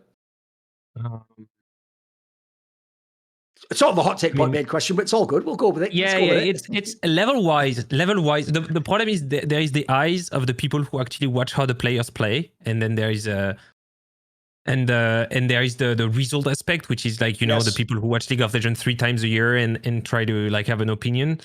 I'd say it's possible. That said, I have a big thing against Gen G, and I think it aligns with what you said, Yamato. I think that's the staff and generally like the structure around the player, the raw firepower they have is a little laid back. I mean, as long as it wins, we don't change anything. And I think, for instance, the strategic aspect of the game, the way they move around the map, the pace at which they skirmish, the ability to slow or accelerate a game. If you compare them to, for instance, T1, who to my opinion is the best strategic team in the world, it is really like full of flaws. They just play a very like cookie cutter League of Legends. So the best of all time playing this League of Legends doesn't satisfy me at all. They are very dominant because they have the best players and the players are the best. Like they just win very standard situation of the game. The best to ever do it, I would have a hard time saying so.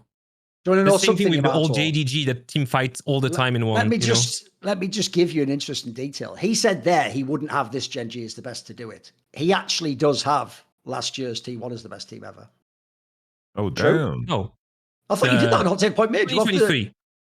It's the same roster though. All right, for 2023, yeah. That year though, it's 2023 is the one you have as the best ever. Okay, so it's a bit of an edgy take. That was his own hot take, believe it or not. So I'll ask you the same question, Yamato. Can Gen G be the best team of all time? I think it's weird because like the my mind or like right away goes to the difficulty of comparing the level of precision of other teams in a world where there is no fearless, because I think there is a very, very clear cost. And I think we have gone back to a world where the individual level is so much more important than anything else. It's like, it's so evident because like Gen G, I think they come into this tournament and I think that they have the 2 best players in the world on their team in Canyon and Chovy. And I think that now in a world where you are playing fearless, it's like you look at some of these games, they lack precision. Like all of these best of 5s globally, they lack precision. Like I had this conversation on stream where people said was like LPL look a lot weaker coming into MSI than last year. Well, it's like last year coming into MSI, we had T1 and Gen G go to 5 games, and it was one of the like best series in SK history. And they came into MSI looking like fucking machines. And even though you can make that point about the LPL being weaker, I think it's just a question of like your star team is underperforming in the context of course, Bilibili and the whole jungle situation. So obviously the region will look weaker regardless of how you want to spin it. Similar to how we view LEC now with G2 restructuring and not having Mickey, LEC, and like the context of the LEC moving into an international is just worse on paper because of the roster changes. So in my mind, I think the fearless aspect of it makes it such a hard comparison because JDG 2023, the beauty of a team that is so damn good is the precision across the board, the dominance in every aspect of the game, whether it's Damwon that wins the world championship, it's like there was never any part of the game that you could challenge them in. While, like, if I would make the analogy of UFC, it's like you have a fighter that just has the range, has the grappling, is just untouchable, doesn't take any damage in the fight, so just moves and bobs and weaves. And then Fearless is like, as if the referee just throws in random weapons into the ring. It's like, oh, they're fighting with spears now. It's like, wait, yeah, it's like, oh, we're gonna have like someone swinging a spear that never held it in their life, and it's gonna look weird. So it's like that's just what Fearless is. So I'm That with does sound like a Zaboutine on dope this. sport, though. That's probably some shit they do in China or something. That's You know, fucking a gladiator program with shit, you know? criminals. Yeah, exactly. Like chainsaws now. The fans voted like, fucking hell.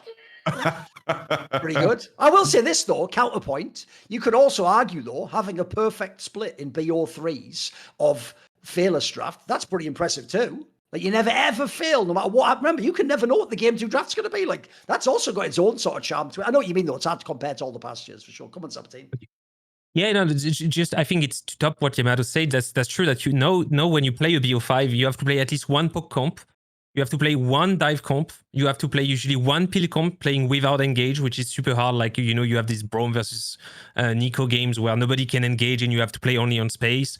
And you have this like, and sometimes you have this wildcard game where nobody plays what they want. So, you know, and you have usually one hyper carry as well, Severe, Zeri, and Smolder. So I feel like for that reason, if they do a year on pace with what they've done in LCK, there could be an argument, because on every single series they had to play like 3 type of drafts, where in the past it was like, oh, it's poke meta, and everybody is only playing poke for like 5 games. So that makes sense. By the way, I'm just going to give you a heads up. Everyone knows in the past, I put in the time and I downloaded Shocks from CS's accent. It was actually Happy originally, if you know that player, but then he wasn't in the game relevant, so I switched it to Shocks. Where it's like, oh, we are just talking like this. We are from Paris, but a different part maybe. I'm going to work on a fucking Zaboutine, because he has that like thing. What people don't know is, you know how if British people go to America, idiot Americans are like, oh, they speak just like the Queen, even though like they're all speaking like fucking slang accents. And you're like, what's this mad charisma we've got? You might not know this, but actually French people have that effect on British people. We just hear their fucked up broken English and we go, oh my God, it sounds amazing and romantic. And he even gets me with it. Like when he forgot fire puer, it's like, but you want to hate him. You want to go, look at that arrogance, look at that fucking, that French smugness, but you go, that's so lovable though, isn't it? The bloody bastard probably break my heart. You can't help but, yeah, it's irresistible. We hate each other and we love the language, and we hate each other. That's how it works. Absolutely. Right, so here's the you thing. just solve 600 years of rivalry, like, or how far back it stretches. We're going to show this to all the politicians. No, you have to realise, here's what World War II was about. It wasn't about the idea, like, we actually really love the French. It was like, hey, leave them alone. If anyone's going to fight the French, it's us. That was the original fucking back. Get out of this. We're the El Clasico. You don't get to be part of it like Russia and Germany. We're the El Clasico, motherfuckers. So anyway, the question is, listen, I've saved it till now, Zaboutine. Once more, you've opened the door. My heart will always go on. T1, your fucking beloved team. How's T1 going to do? You know that my story, I've never been a T1 stan until my wife started working there, and then I met the people and stuff. Yeah, and then obviously, right, it's like, I love T1 because of the gameplay they have. Like, it's clear. Like, they take... If people don't know, he's a massive fan of like Owner and Faker's style of play. It's like your favorite shit to watch, right? They play the worst drafts in the world, and they have like 1 power spike at 2 items. It's like 23 minutes. Game is dead even.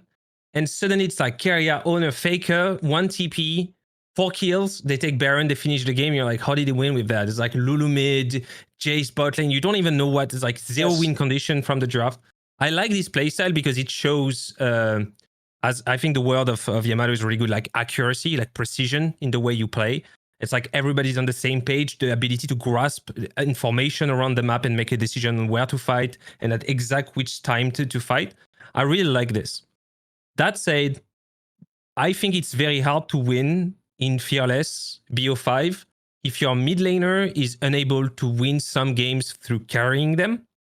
Yeah. It has been a problem throughout the splits for T1 because I don't think Faker individually plays super well in comparison to what he was able to do, for instance, at last Worlds.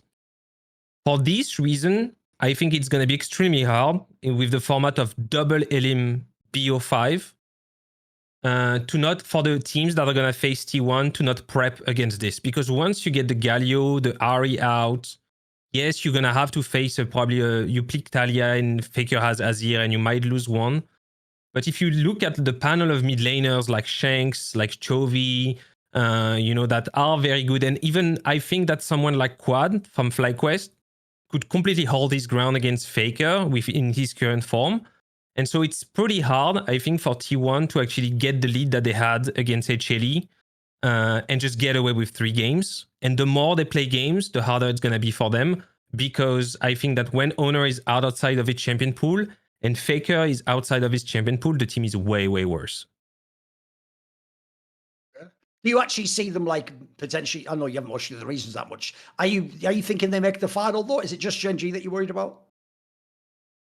I think the format is mostly against them, and the fact that there is no massive. They usually have a big patch before Worlds, and that's something that people really underestimate. But you never play Worlds on the same patch as Summer Split because there is a whole month, and Riot decides for some reason to make a lot of changes.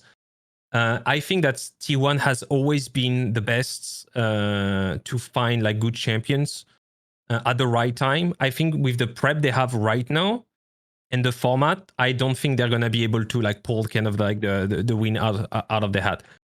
I think they're gonna be in the top 4, but I don't see them being in the top 2. Okay. Right. What about as a final note? Do you actually think there is a chance that you've shadow boxed it before, but do you have like any intuition? Is EU going to have like a miracle run or something? Is someone going to come third or kind of shock the world? I think the best Western team to go to MSI is FlyQuest, so I don't really have hopes for. Well, I'll see. We'll see you for that take on fucking Hot Take Point Made. So we'll see you on the next episode of that. Thank you to Zaboutine for coming on. Thank you very much. If you like French, go and check it out. Go check out his podcast with Law. And definitely again, don't take all the spicy things and put it on Reddit. That's for you. It's a secret. Like you've seen a private fucking French burlesque show there, mate. Fucking don't take photos and upload on the internet, you little rat. That's for your eyes only, anyway, or your ears phones only. at the entrance. Exactly. So okay, we'll take a little break now, and then we'll be back with our next guest. And I'll tell you what's going to be when they come back.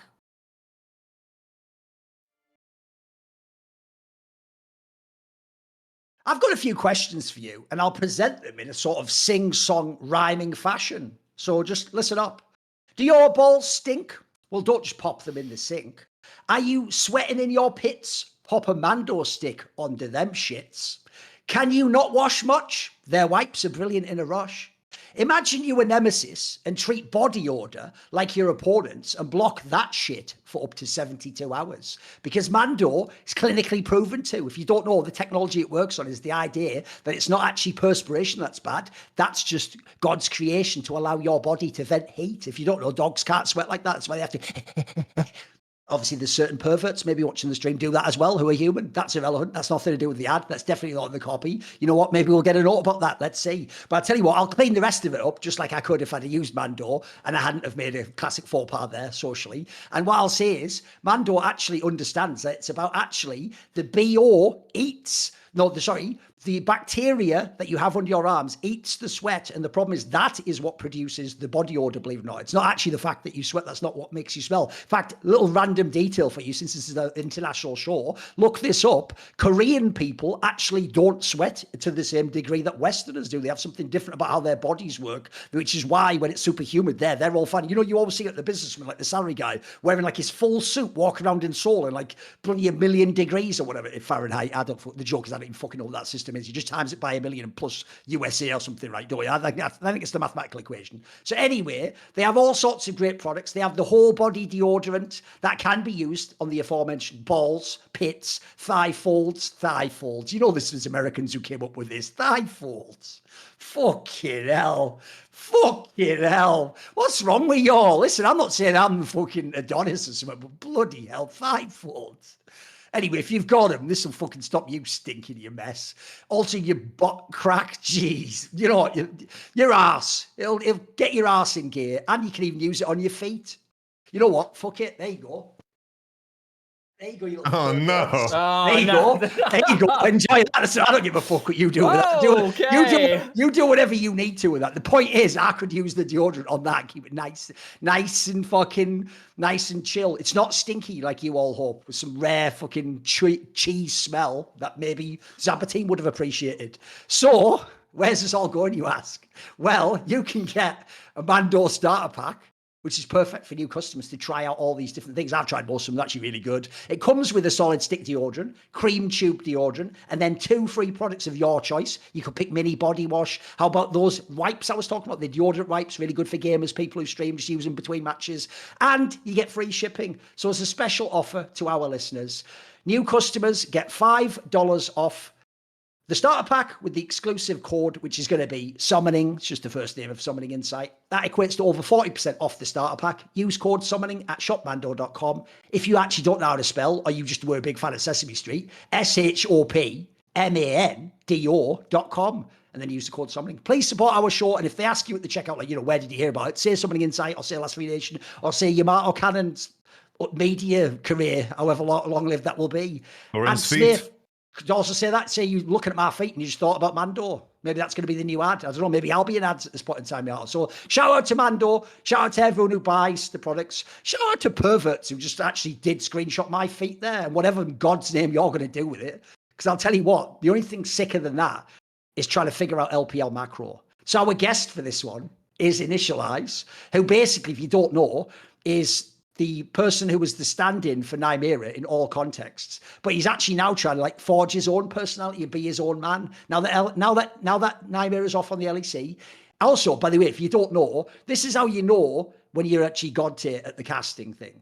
Is we do tri-casts on events. We have ones where it's like, people have like preparation. This guy has to solo cast whole BO5s in the LPL sometimes. It's actually nuts. So Initialise, welcome to the show, mate. Pleasure to be here. I definitely did the grind for the LPL this bit. I think we did. It was something stupid like 150 series, which was I don't know. I forget the numbers, but it was a pretty foul amount of games. So yeah, I know more about the LPL than most at this point. Right. The question is though, it's up to you to volunteer. What are there other regions you would say you watch quite a lot? I'm pretty up to date on LCK. I know LEC pretty well because I've been casting some of that as well. So I'm up to date for at least up until playoffs and stuff for that one. I watched a little bit of LTA North, but mostly only playoffs, and a bit of LCP as well, because obviously before I was into LPL and stuff, it was LJL things. Though again, a lot of that wasn't necessarily live because it turns out when you're doing LPL, it's quite there's a million games. Yeah, he does them all live. So like my LCK playoffs, I'm super up to date with, and like the big series from the regular season. But like watching regular seasons for a lot of things outside of LEC was quite hard just because timings. But I am pretty up to date, at least as I've playoffs from most regions. I like the way he did the Emily Rand there, Yamato, where I thought he was going to go. Like, I watch LPL, some LCK. I try to watch the odd LTK. He did that whole thing where it's like, yeah, I'm watching like all the 5 major regions. And you know what? I try to get VCS in here and there, but I feel guilty. I'm not really up to all the VODs. I've heard Oceania like, fucking hell, all right. You can take a day off, fucking hell. No, we're not going to talk about those regions. But anyway, here's what we're going to do. I think since we've talked so much about LEC before, you're the first guest that can actually do the contrast of the LPL and the LCK, the dreaded LV. Because I do think, by the way, the Venn diagram of people who actually watch the LCK and the LPL is only people who work in broadcast. It doesn't seem to be any fans. Like, there's all these nutters who only watch the LPL. Then there's all the LCK fans that just go, Faker will take care of them, so I won't watch it. They're all chokers and shit. And then so we never get the real contrast. We don't have it. We don't have Kelsey Moser here to do it for us. So Initialise, let's start there. First things first, the champions of the LPL. They were the whole split. It was them and TES basically for the regular part of the split. And then we don't talk about TES in the playoffs. That never happened. Somehow, it's finally ended. Yeah. Our suffering of top esports at international events. It's over. I think top esports, the cracks finally fell apart, basically. There were issues through the regular seasons that were showing, and eventually it became too much, and they didn't solve them in playoffs. Whereas Anyone's Legend have just been gradually getting better and better. They didn't lose the series, mate. So here's the question. Can they win MSI? They can. I think for me, they are probably coming in as something like on initial level, depending on how things, because obviously patches and stuff changes things out, and your initial read tends to be wrong. There's always some movement. But for me, they're probably coming in as number 3. I think they have to come in behind the two LCK squads, though T1's a weird one. But I think they are inevitably going to come in behind Gen.G just on how imperious, how ridiculous that squad looks. And I think most people are going to agree with you there. But Anyone's Legend, they are a Tar-based squad, and we know what Tar-based squads do to the jungle support duo, and Tarzan and Keire, for my money, are, as a duo, not necessarily as individuals, but as a duo, the hottest ticket jungle support coming into this tournament. They are really, really good across multiple different kinds of drafts, multiple different styles. They are popping the hell off, and that should be very exciting. And that tied in with Tabe's ability to get a team really, really whip crack sharp on early macro moves, early jungle pathing tricks, early skirmishing stuff. It's what they were doing on every other team he's been on. It's turned up here as well. That's really cool. I'm excited to see Shanks get on an international stage. I think that's really cool. I think it's good that Hope's getting another spotlight on him. This is a player who's been criminally underrated in the LPL for years. People forget he won on JDG before the super team roster. People go, oh yeah, that guy was there before Ruler turned up and made things special. He was really good then too. And I can kind of go down that list as well. But I think they will probably be coming in at third place because I think there is... I think Gen.G are just like ridiculously good, particularly in terms of the mechanical brawn from just laning phase alone in solo lanes is going to be very tricky. And I think Flandre, for example, is a wonderful player who I think is quite consistent, quite versatile, and a very good skirmisher and team fighter. But his best showings this year, off of them being on things like the Scion, the Ornn. Yes, he's a good Jace. Yes, he's a good Yorick. I don't want to paint him as a player who can't play carries, but it is not necessarily the thing where you go, you're the best in the world at this. Whereas there is a clip of him on Scion, which you may have seen, like there's me and Alex blowing our heads off that popped off on Reddit a few months ago, of basically literally 90 seconds of Flandre on Scion in a 1v5 walking at the enemy nexus, and they cannot kill him. They have to keep shoving him away until people respawn. It is bloody ridiculous. But this is all going in a very roundabout way to say. Oh, good. Anyone's Legend, very, very dominant macro team. Some really cool players. I think people like Shanks in particular, I think have got a real opportunity to sharpen their steel internationally and show exactly how good they can be. And then that jungle support, holy moly, Tarzan finally won something. It is not 8 times in a row. I think, what was it, 8 regional finals he's lost, and like, so 7 regional finals and 8 title opportunities in general that he'd lost in overall. And actually, he came in and popped the hell off, and he could well be the best jungler at this tournament. But we've said that about Tarzan before. And the question is whether on this roster, with the really good synergy he's got going on with other players who don't require him to be the carry, where he can play your Sejuanis and Maokais and still be really good, but still have a Zed jungle back pocket pick to nearly get a pentakill before it's stolen away by his AD carry flashing forwards. God damn you, Hope. Whether that winning in the finals is enough to overcome that curse, that kind of mental block, which a lot of players have before they can just keep doing it over and over again. By the way, I'm just going to preempt it right now. If you don't know, in battle rap, one thing you do actually to gain an edge over your opponent is if they start saying a line and you can guess what the rhyme is, you predict what the punchline's going to be because it takes some of the power away from it. All you casters out there who think you've got all these clever little fucking puns, listen, I'm waiting for the fucking team fight where you're like, and hope dies last. Yeah, that's right, Dracos. I just ruined the whole fucking thing for you, homie. You're going to have to come up with a new one there. So it's all good. I'm just preempting that one. Hope Springs Eternal was my one. I There's use that one all the time. So there's a fucking other one. There you go. There you go. It's all good. Right, so here's the question, Yamato. We've obviously glazed Anyone's Legend the whole time. Actually, all these angles, Tarby, Shanks, Tarzan, all the good, Keire. By the way, that's how I actually know when people only watch the LCK. If their assumption is, Keire must be the best support in the world, we can have that conversation in a minute, mate. Yamato, where you at on Anyone's Legend? I think Anyone's Legend, like for anyone that doesn't watch LPL, I think the easiest way to describe them would be like, if you're an LEC watcher, like this team would be like Koi on crack cocaine, like just a way better version. There's the clip. I see what you mean. You're going jungle support angle on this. I see you, Yamato. Like, you got your Alvaro Elioyo, you know, it's like what Tarzan and Keire do is like in terms of a duo, I'm with you, Initialise 100%. It's like in terms of how, like in terms of how they work together, they drive the whole game. How they pressure jungle, how they take over things, how they just make the game about them, and how everyone ties in. I think it's the easiest to define the roles of each player on this team out of the top 4 teams. It's like Bilibili, T1, Genji. There are elements there where just the star power of the individuals is what the main story is. Of Anyone's Legend, I think, is just in terms of team cohesion and team identity, I think that's where they are the strongest. I think we live in a world where in Fearless, team identity can only get you so far. But then again, Anyone's Legend have been challenged and they have been taken to 5 games.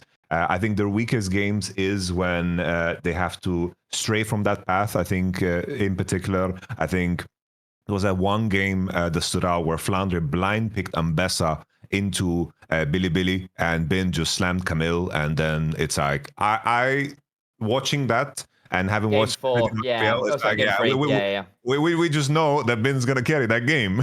But we come into a tournament where there's no Zeus here. There's only Bin that can really do that. I think it's like Keane has that in him, but at the same time, it's like I don't see Keane and Doran as the type of players to like line top laners up to slaughter unless they are like European.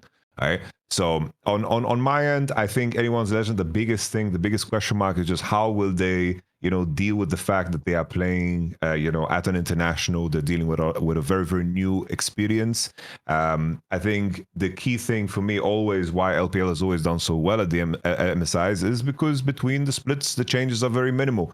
And I expect the meta to be somewhat similar. There's going to be some nuance for sure, but at the same time, it's like Fearless allows you to branch in so many directions, so it's hard to prepare for. But I do think that matters too. It's like we are in a position where always for the LPL, the teams that go to MSI, I do feel like in the context of the meta, they are the strongest always. While when it comes to the World Championship, it's like, oh, Weibo Gaming did well in playoffs. It's like, okay. Let's see how they do at Worlds. Well, maybe a bad example. Maybe a bad example because they managed to make semis and finals sometimes. But it's like I never viewed them as a good team, so it's like that's why I brought them up. Yeah, but it's good like, is one way of putting it. It's not quite the right answer. Yeah. It's like you always have those LPL teams that just get in there somehow because the makeup of LPL is that in certain contexts, different teams are going to be the best, and then the World Championship is just so different. But I do think the biggest challenges to overcome is just Anyone's Legend, very, very fresh in terms of the pound per pound experience comparison. If you look at the LCK teams, I think that's the biggest thing to overcome. I think I agree. I think the one thing I'll say is top lane is an interesting one because I think it's going to be a sword that cuts both ways.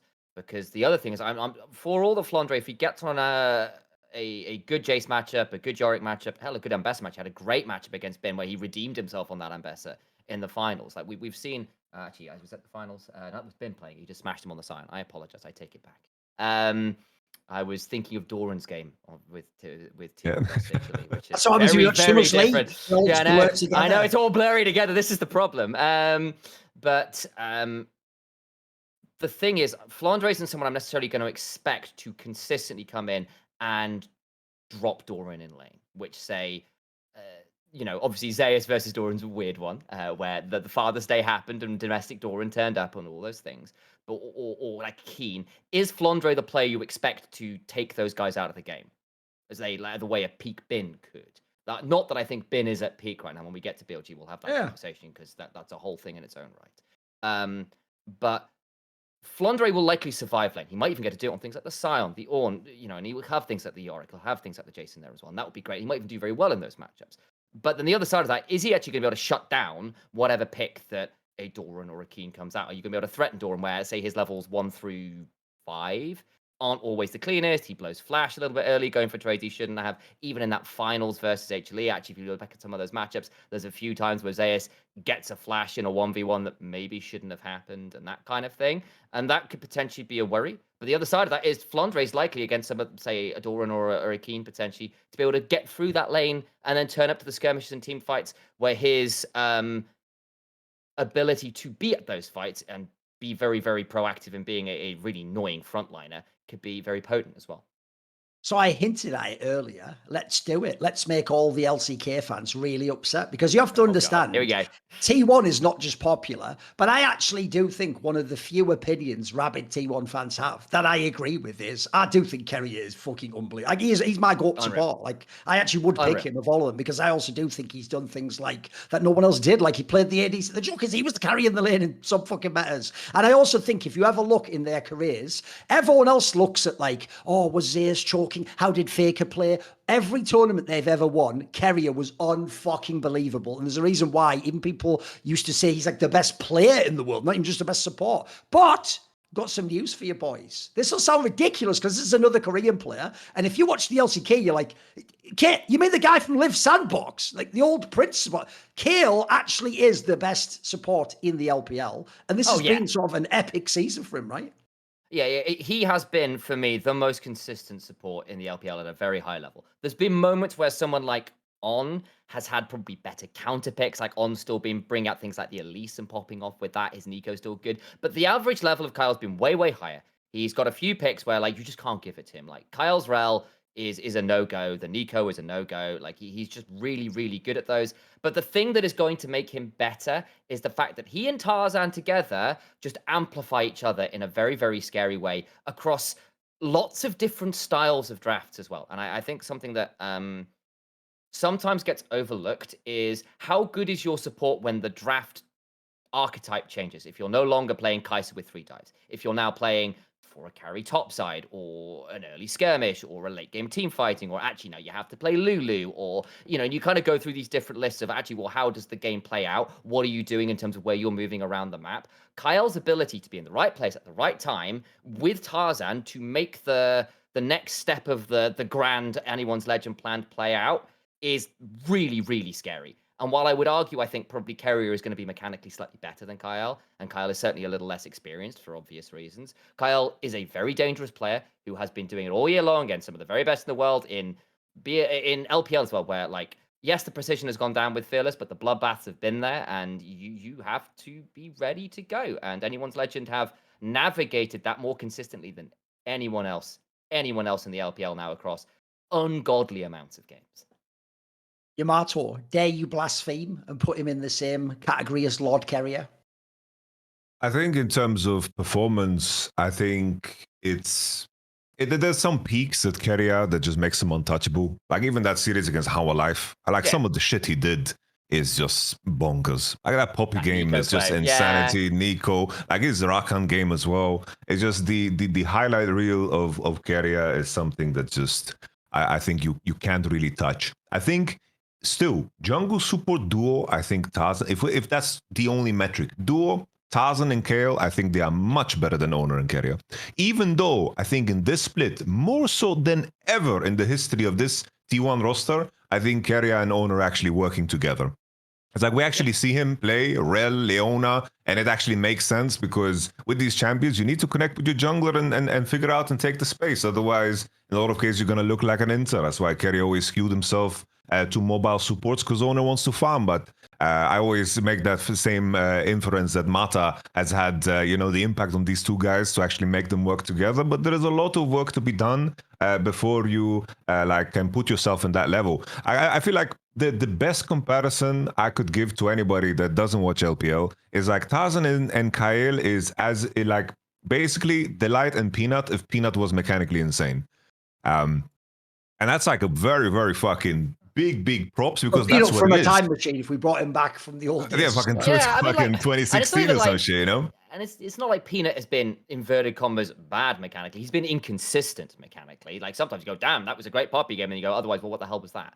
Whereas actually, then you see him locking like a Lillian though. And the difference is exactly. There's something different about theirs, you know. There's something different about theirs. So if you whereas then you look at Hope and Kyle, and again, not Hope and Kyle, that's perhaps a conversation to have as well, but like Kyle and Tarzan, and you go, okay, here are some of the duos they were running in finals. They went Pantheon Nautilus pick combo, roam the map, be absolutely deadly, be a really, really dangerous pick combo. You land that first bit of CC, you get everything rolling that way. It's all about you in the early game getting things rolling. Game 2, they are running Wukong, Millia, very different game. Actually, a bit more defensive. You need to come up and play for a bit later than Millia. You want to get Hope on the Sivir to a good point, but you are playing a little bit more for the counter engage, for the secondary punch. And then last game, it's bloody Zed and Renata, where the two of them, I have not seen a jungle support duo performance like that game 3 in a very long time.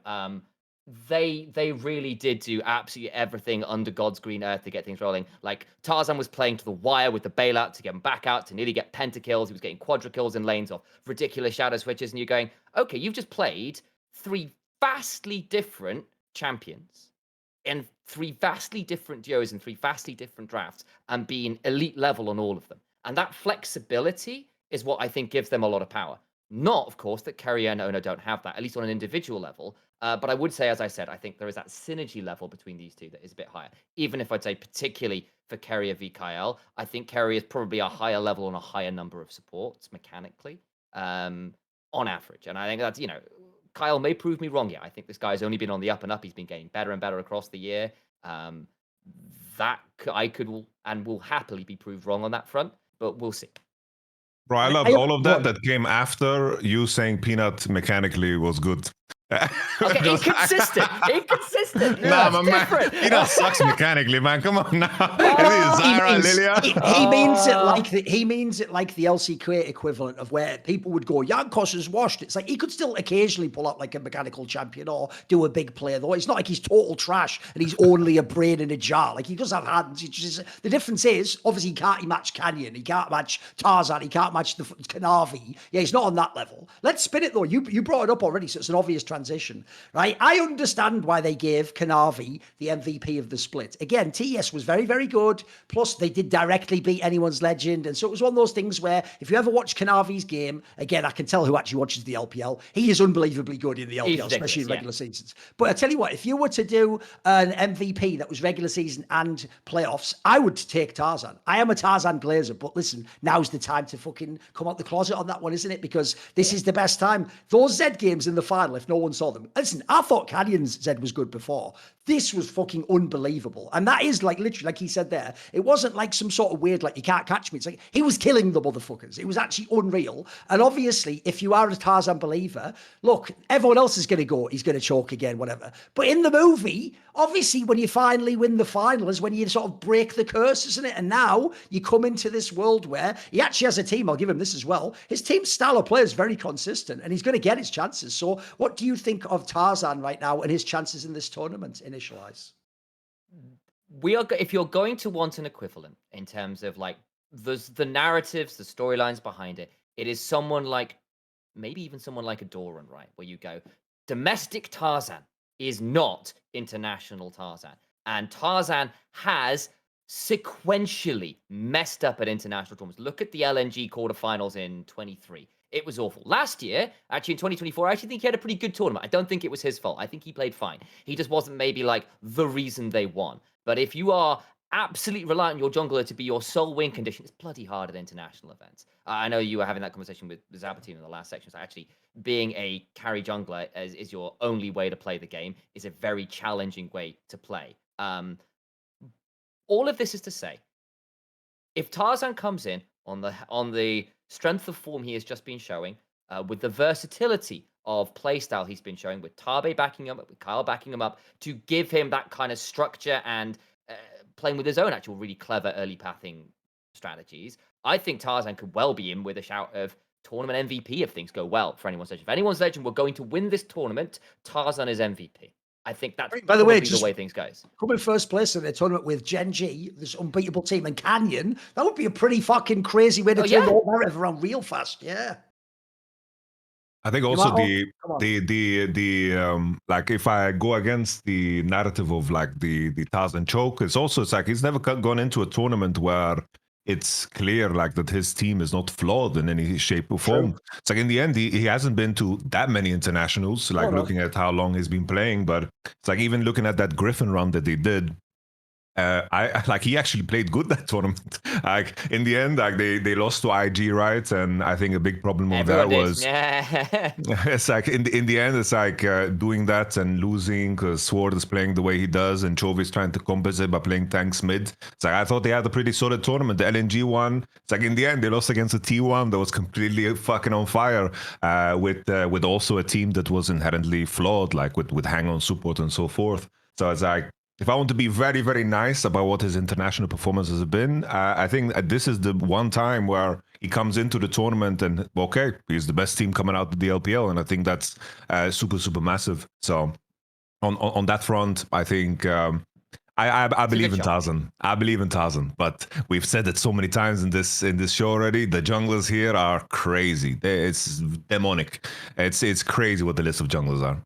It's strong. And I think then you end up in this issue. It's like, okay, so Tarzan's being matched. Jungle support's being matched. There's a lot of other very good jungle support duos. And even if you've got like a 5% advantage, say, if that, like Owner and Keire are on crazy form and you're having a really big knife fight between these two and they're all over the place making crazy plays, you don't get that advantage. Well, what's happening then in your lanes? Hope is actually, I think he's been criminally underrated for a while. I think the most consistent AD carry in the LPL this split. It's partly why they're here. People like Elk were very up and down, and Elk was asked to do a lot of carrying without having his solo lanes be as dominant. And that's not a place Elk has been very comfortable in before, and it showed a little bit, even if I think he had a better split than perhaps I gave him credit for at points. But you've got Hope. Okay, are you great to elite? You're looking at Shanks, new but great, potentially going to be elite consistently over level. Flandre, great to elite. But are these three players all-time greats? And I don't know about that as yet. We'll see. I mean, I think Shanks he's a wonderful player, and I think it's a wonderful chance for him to shine. Flandre's won Worlds before. Clearly, he's got something in him. And Hope, again, you're an LPL champion. That's never easy to do. But you're also going up against Chovy on possibly the best form of any player ever. You're going up against Keire, up there as possibly the best top laner of all time. Yes, there's contests. Your Bins, your Zayas, your Marin Smeb, whatever you want to look at. But, the shine. But is Flandre in that conversation?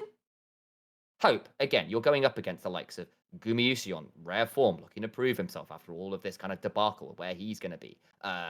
Ruler, and then you're going down the list and going, oh my God, are you at all-time top 5 level potentially for some of these players? And I don't know whether that's going to be true. And I think, well, the answer is, to be more obvious, no, not right now. Could they be after this tournament? We'll see. That's where I want to go next, because I think the player, aside from Tarzan in this team, who has the most to gain if he goes against Faker, Chovy, it's Shanks. If people don't know, again, if you don't watch the LPL, you're now just going to go, Mad Libs, let me get out my old TES thing. I've heard about this. There was a guy called Cream, right? And he was really tight too. And then he was going to come and do all this damage too. And then he did nothing, didn't he? He was even looking bad against fucking APA. Shanks is no fucking Cream. Cream was even that bizarre thing where he had the weird specialist angle from playing the fucking Melee champions. If you don't know, he got his fame playing in that most bizarre OMG team of all time. That was just, I don't even fucking understand what the play style that was. That was just some LPL shit. I never really understood. Melee synergy. Yeah, that's what it was. It was ridiculous. The difference is Shanks is not some one-dimensional player. This guy actually plays everything, mate. And quite frankly, he was very impressive throughout this whole split. And remember, LPL, you can't hide your mid lane. You don't just. It's very rare. It's why even when you go one, I never took it away from him. You're not a bomb if you win the LPL 3 times, mate. So if you can win the LPL, and by the way, Knight is still no joke. He's got those motherfucking hands. He waits at the top of the dojo, ready to slay anyone who faces him in a final. This guy just beat him. So give me some thoughts, Initialise. Shanks, you could, if he was to even take some games off someone like Chovy, I feel like his stock can rise massively. Oh, hugely. And again, I was on the Cream hype train until he disappointed me. I was part of the lactose tolerance club. We had a whole thing. We had graphics planned. It was, he just never quite did it outside of Yone, did he? And again, I don't think he was even that bad on top esports. Just was he the best mid laner in the league? Absolutely his name's even motherfucking Cream. Every caster's waiting to beat, and he rises to the top. You didn't even do it, you bomb. You went sour and curdled. Whatever. I did do soured. I did do curdled, but I had a lot of games to go through. At this point, it was going to get there. So, credit where it's due. Yeah. But for Shanks, this is a player, unless you were a massive LPL kind of diehard, you will not have heard of because he was on Team WE for such a long time. He's been there from 2020. He finally moved to Anyone's Legend in 2023, and that roster took a while to really get online. For the longest time, AL were nicknamed Awesome Logo because they had a really cool logo and a team that couldn't quite do it. Which, by the way, detail, I invented this. If you look at their logo, look at it like wait, this. was that you? I invented the idea that the logo looks like someone's cooking a panda in a wok. You can't unsee it now, mate. Once you see it, you can't unsee it. It's just some bollocks, but you can't unsee it now. I'm telling you that. I made that. It's because they're cooking in draft. That's what they're doing. They've been so There you consistent. go. Carb is there. There you You know, go. it's Exactly. what it is. And it's a wok, delicious Chinese food. Lovely. Yeah, I'm not saying Bit of Flandre pandas. also plays the panda skin on Yorick all the time. So it's the one with like the Meow Kai. See? Not Meow Kai, the Meowrick Synergy. one. See, it's all We're there. It's all synergizing right there. now. I might kick you out and have you. But you know, obviously, like you had the Ale Croco top side that got switched out this year for Flandre and for Tarzan, which was obviously massive changes. And Ale and Croco, they were looking so good last year and then didn't make it in play. And you're looking back to like 23, and it was like Cube and Han.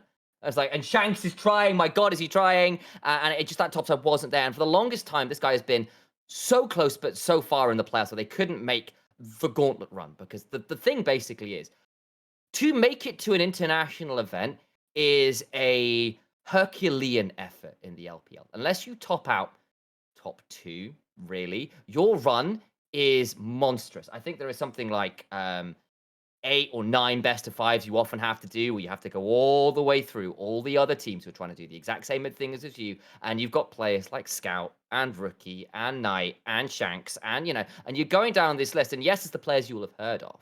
And then there's the players who you might have seen at one international event and love to make their second. And you've got the players who are really good and deserve international, but aren't quite there yet. And making an international in the LPL is such a nightmare. And a lot of players just give up before they get there, or the roster falls apart before they get there. They got that one bit that doesn't quite pay off in playoffs and they don't get there. Or Weibo decides in their infinite wisdom and madness to coin flip their way through to glorious victory again, because Xiaohu is just the GOAT. What can I say? And Shanks has been one of these players who, for those who've watched the LPL, he's been a great player for a very long time without the teammates around him to really get there consistently. Finally this year, we thought it was happening, and they didn't make it to first stand. You're going, oh my God, it's happening again. And actually, they did do it this time around, and they did it in their style, confidently, consistently, with Shanks looking really fucking good. He's going to be a great player. I said that about Cream, though, so you never know. But I think he's really good, and he's a lot more well-rounded than Cream ever was. He's got another task ahead of him now, of course, because actually you have got Chovy on crazy form. Faker maybe less so, but it's Faker, right? And he's still incredibly clutch. He's still a fantastic playmaker. And until T1 are double tapped in the head, I will never count them out of an international event because they've done it too many times before at this point. But you kind of go down this list. And as a result, guys, you should be excited for him. Things like his LeBlanc, fantastic. Things like his Yone, fantastic. He is a very well-rounded player who you can ask him to play pretty much anything and he'll be able to do it. And, as a Brit, anyone with the name Shanks, I've got immediate affinity for. I spent a long time in London. You got that element. Top boy. All right. Yeah. Okay. He's around the ends. I see how it goes. All right. Right. Okay. Yamato, where are you at on this? Are you scared? It's rookie mid laner from China coming to an international tournament. This can't go wrong. What do you think? Is it going to work out? The fucked up thing. Well, it's a good thing. Right, but every MSI, you just have the usual suspect pulling up. It's Knight, Chovy, Faker, even Caps. Like these guys have so much experience. Yeah, there's your deadly horseman.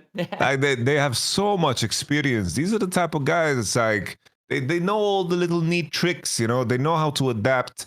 Like when the wind blows in one direction, they know how to go with the flow, and that's something that you need to master, especially at MSI when there's such a tight turnaround. It's like you don't get to, like, even though it's double elimination, the time you have to bounce back is very, very limited. It's like you have like we mentioned top esports taking Genji to 5 games earlier, but they didn't bounce back fuck all.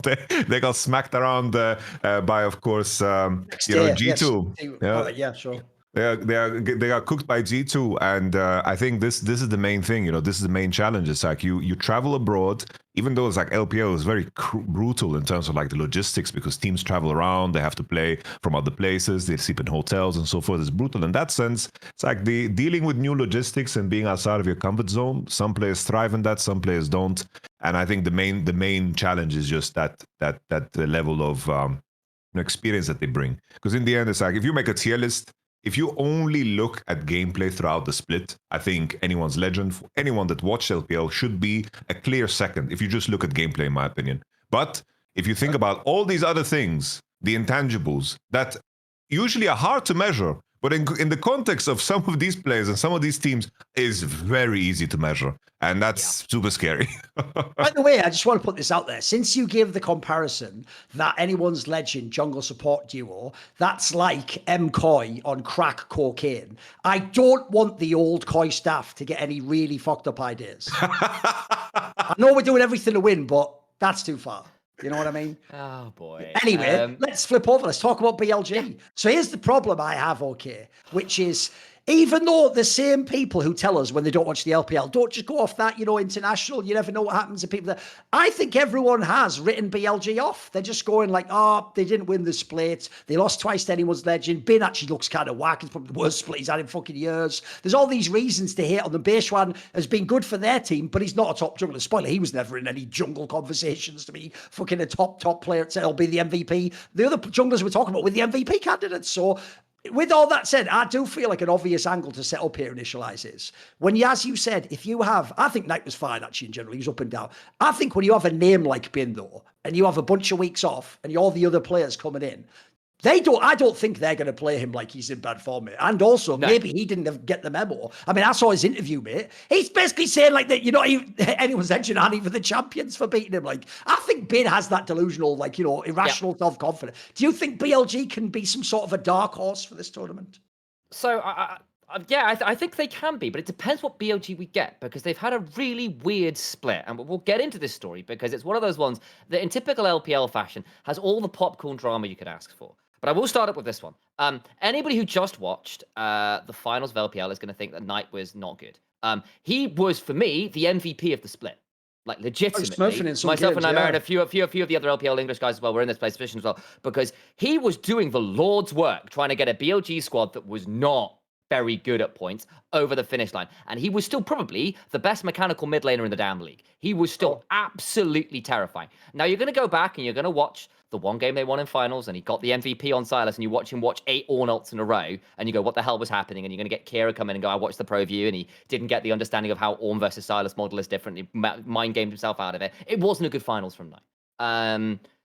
But actually, on the whole, the split and the playoffs, he was really, really good. Credit, actually, to Shanks in that upper bracket finals, which was a lot closer. That was a 5-game series, and it's probably the better one to get a vibe on where BLG versus anyone's legend kind of leveled out at.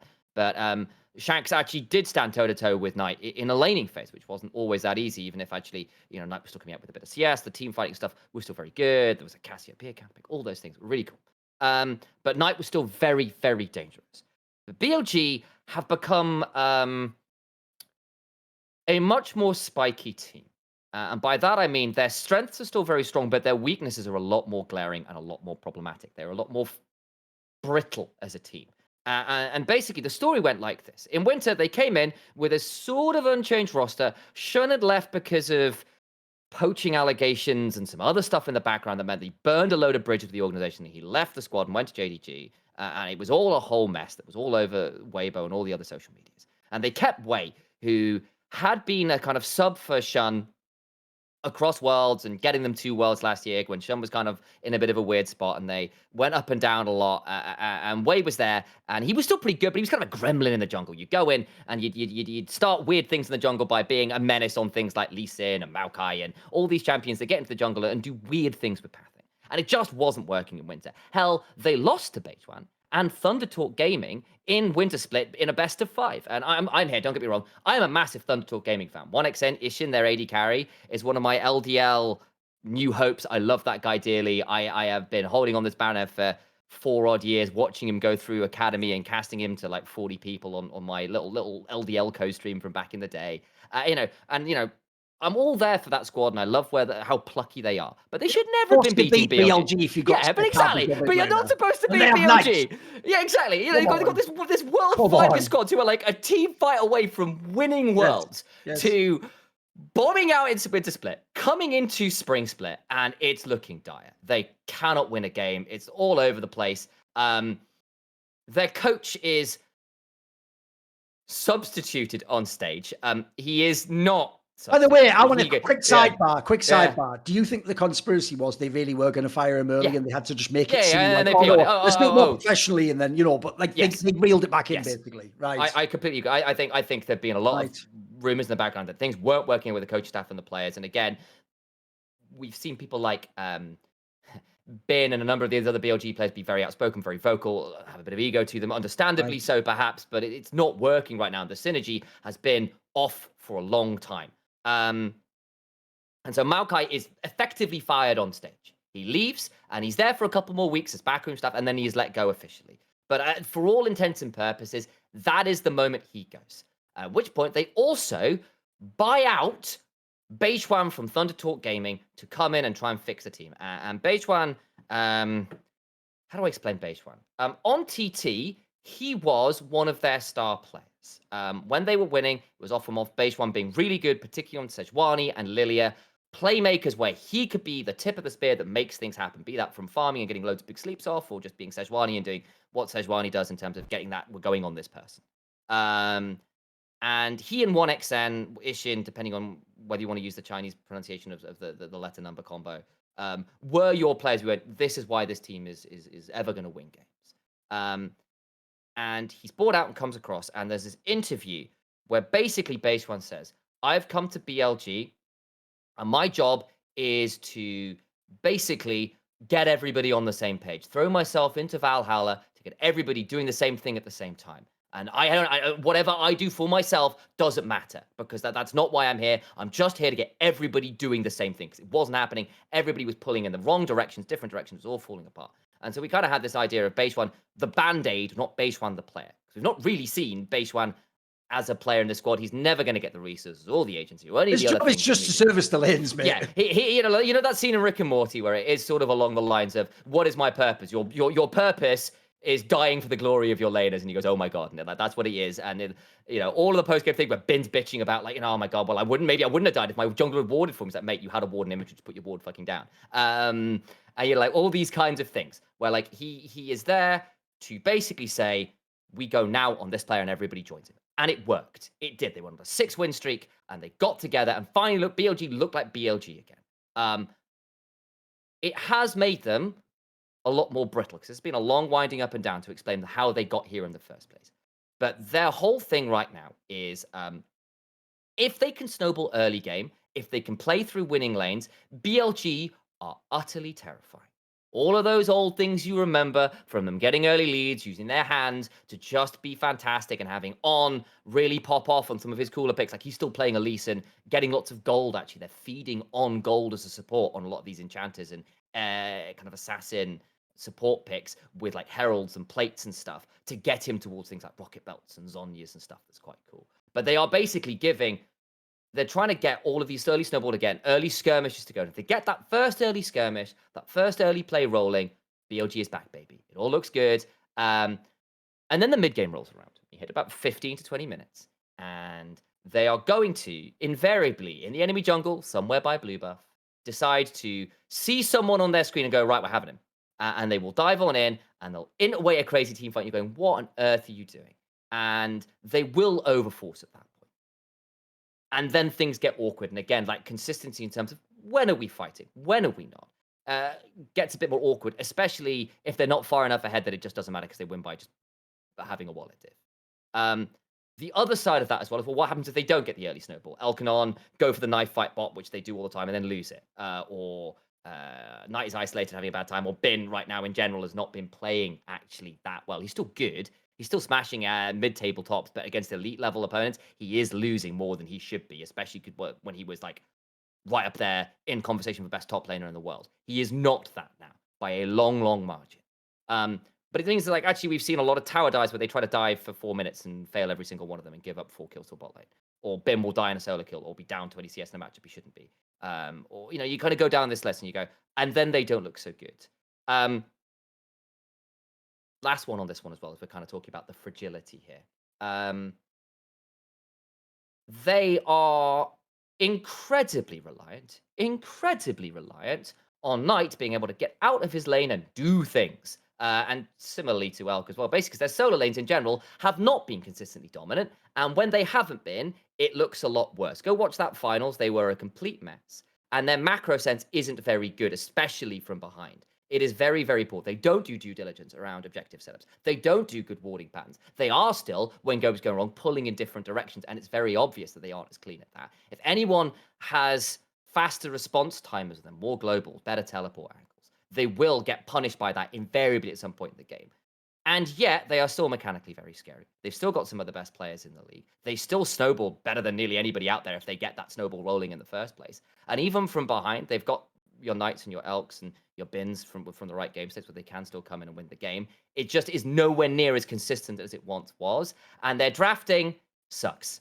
It's the last point. It does. It's not good drafting. The coaching's been fired. They don't know how, they have not integrated base one yet. They're not a very well-rounded team and what drafts they can pull out. The drafts still are not great, and they can't get away with just being better laners and winning all the lanes and that being enough to win the game despite the comps not working. There's the BLG round. Yamato, here's a League of Legends dad joke. So I agree with him. BLG, kind of a spiky team. Dangerous when they get on a roll. Other times, they're just okay. That's a Ramos joke. People don't. Was that too you know, bad? the old Solid, school. solid, Not bad. solid. Not bad. Actually ties Could have into gone the for model. on and off. You know, the Yeah. support there gets it all the time, you know?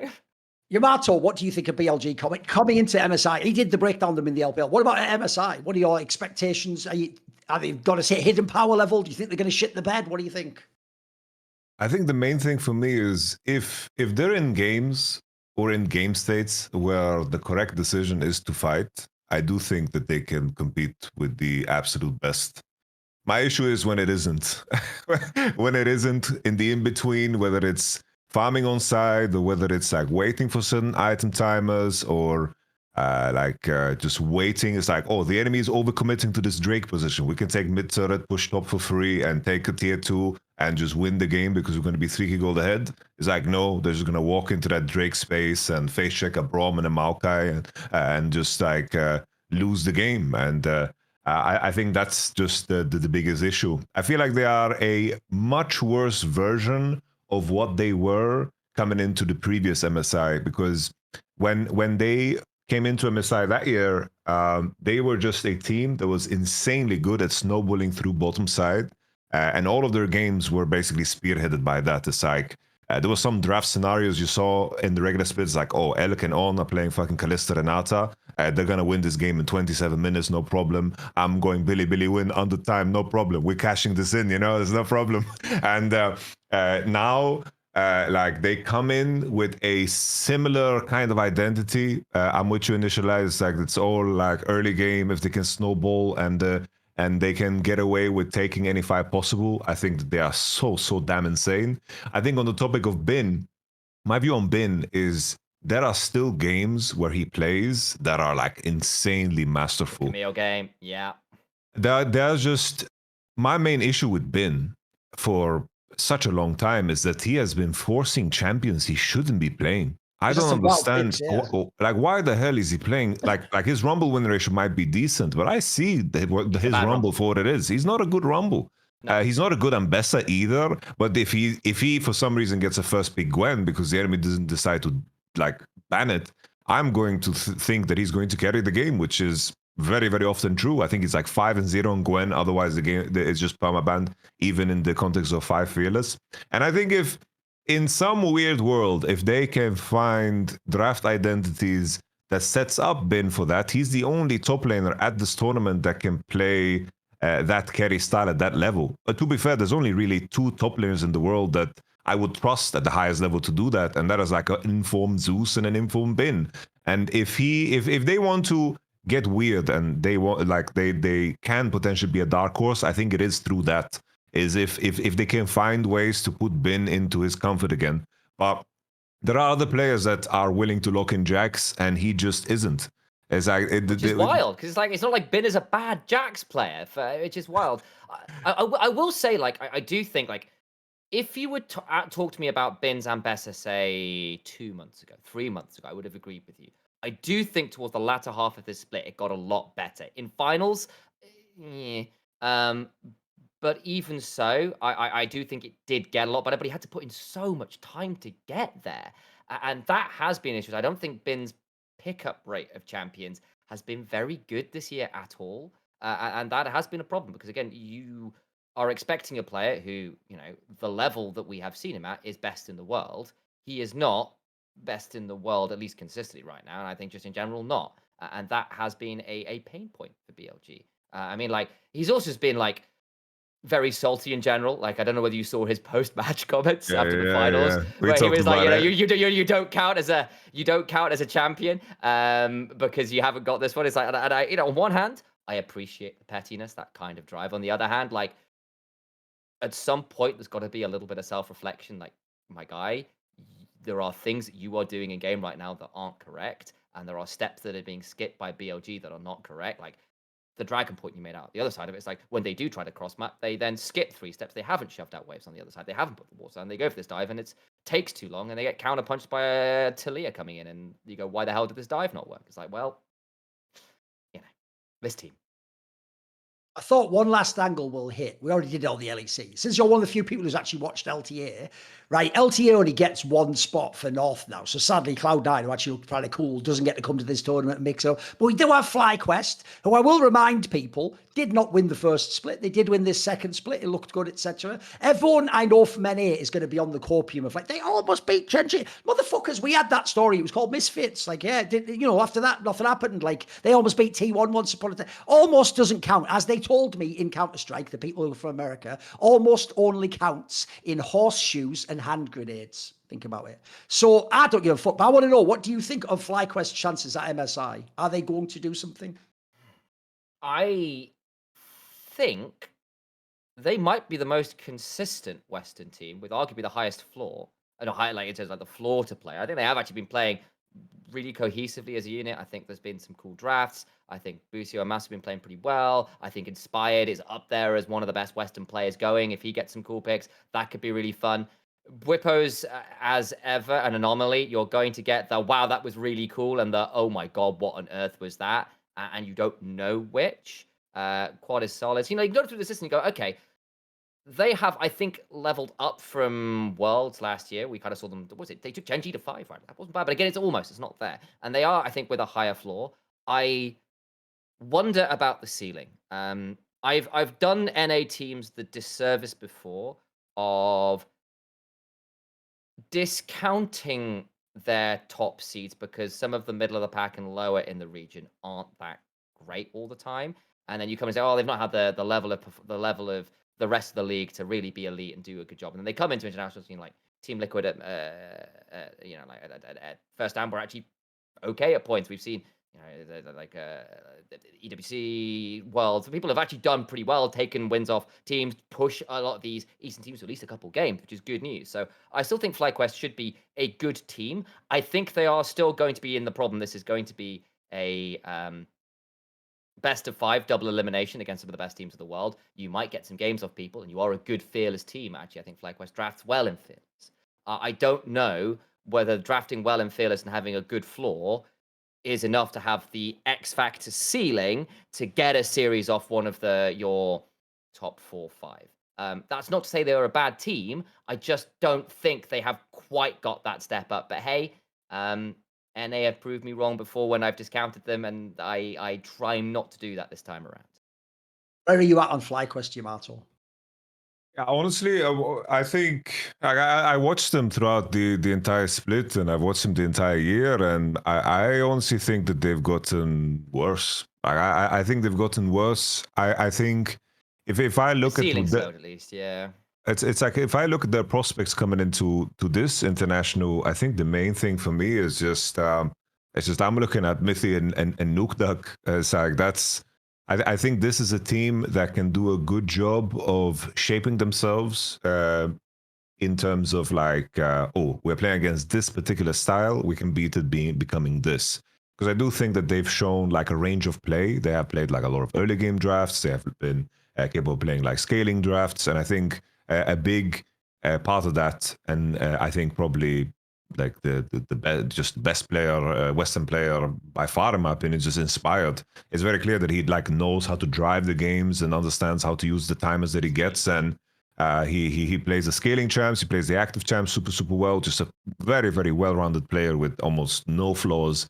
And like the only flaw is that he didn't get to play against better junglers. Like that's what I'm excited for when it comes to this competition. But I do think in terms of how good FlyQuest is going to be in lane, I think that can become a pain point. I think the inconsistency of Bwipo, I think, is something we've highlighted on the show many, many times. But even looking at a player like Busio, in these matchups against C9, there are games where Busio is also solo losing. That Nami game really stood out as one, where he just gets caught by every Maokai ult possible and just free feeds, and then he joins Bwipo on his, Cho'Gath movement in the jungle. Like Busio is also, not super precise in his play.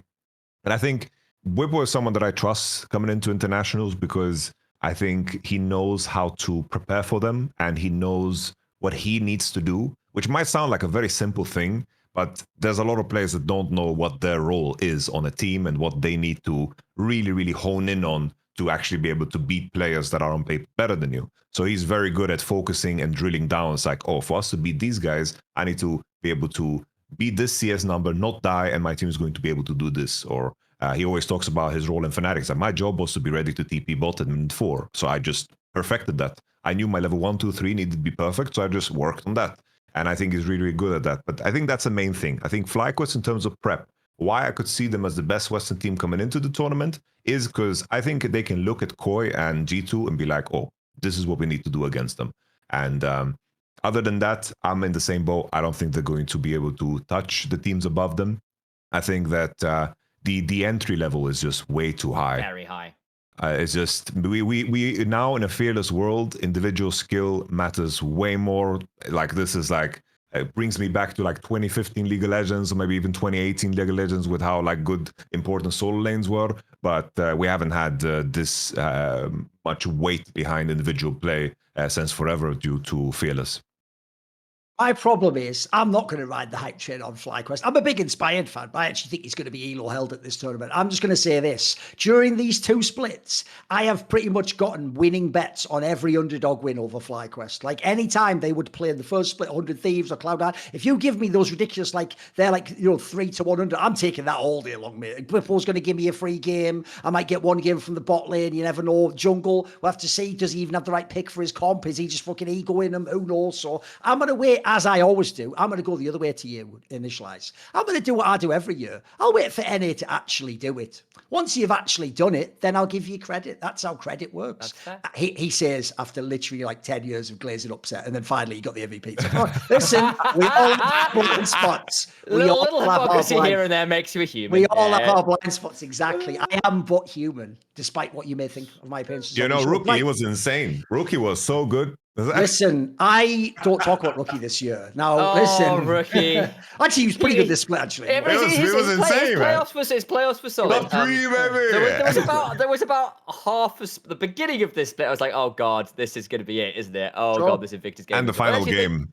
Yeah, that last game was not pleasant. Yeah. But hey, they made top 4, and I think deservedly so. I think Invictus Gaming should be, if they keep up this form, one of our world. Excuse me, top 3. And who gives a shit about like BLG and all that? Go watch them play. Remember, Team WE was the original great team. IG against them. That's the El Clasico. And I'll tell you what, he was awesome in the El Clasico. He was doing fucking great work against Team WE with all those famous players they got on their team. Right, thank you to Initialise for coming on for this segment. I won't say who, but we've got another person coming up for a future segment. And now we'll just have we'll actually have a 5-minute break now so people can get a drink and all that jazz. And then we'll be back. Got 2 guests to go. Thank you to Initialise. That's it. Thank you, Initialise. Pleasure. Hey guys, this is Monte Cristo. I'm back on Summoning Insight briefly to talk about our sponsor, Ridge. Now, if you don't know what Ridge is, they make some very fine wallets. Here's my Ridge wallet with a nice carbon fiber. As you can see, it has a money strap, but it's so... If you guys have been looking to replace a beat-up, old, fat leather wallet, this is svelte. It fits right in your pocket, and all you pop out your cards like this. It can carry up to 12 cards, credit cards, IDs, whatever you want. And it has RFID blocking technology, so your cards are not going to get skimmed while they're inside your Ridge wallet. Ridge also offers keychains, especially valuable when you get it with the driver's kit package that contains both one of these wallets and a keychain. They have many, many different colors to choose from, so the world is your oyster. And right now, for a limited time, our listeners get 10% off at Ridge by using code MSI at checkout. Just head to ridge.com and use code MSI and you're all set. After you purchase, they'll ask you where you heard about them. Please support our show and tell them Summoning Insight and Last Free Nation sent you. Back to the MSI Preview Show. Right. Did you know he's wearing it right now? Move back from the camera. That's right. You are just the whore who does everything I say, does everything for money. Basically, there you go. Go and be my little model. Be my little, do your little turn on the catwalk whore. Anyway, as you can see, you too could look like that with an elephant t-shirt on, couldn't you? Which is just a basic ass logo. But you know what? You got to start basic. You got to start basic and the level your way up. Yeah, that's the number of which one he got. We have actually a Last Free Nation shop. Guess what the URL is? lastfreenation.shop. It's easy to remember, isn't it? Because we know a lot of you are thick as fuck. So there you go. You don't have to remember anything special. Just think of, what would the Last Free Nation shop be? lastfreenation.shop. So go there. And if you want to buy a t-shirt like that, you can get like a Founders Edition one that has a little number on. It's a limited drop. They have like a mug like this. Are you a mug? Go there and buy one. Buy yourself.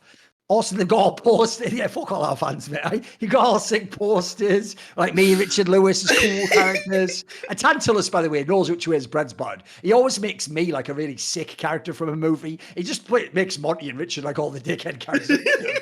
They're all like outrageous people. I'm always like fucking super cool. Oh, Castor Troy. I'm Castor Troy. That was actually him. I think Nicolas Cage acting as him. Now, obviously, you can actually get worldwide shipping. But if you're in the US, I believe you actually get free shipping if you order $60 or more of stuff. And if you're a Zoomer and you have to be clicking something all the time because nobody sadly ever got a nice big ruler and slashed your fucking hands and told you, boy, listen to what I'm fucking saying right now. Maybe, when I grew up, maybe life was different. Who knows? Because that hasn't happened to you. You need, fidget spinners. So they've got a little thing you can click like a key, like, and just be insanely autistic for some reason. Got all sorts of merch on there. All sorts. They've got joggers.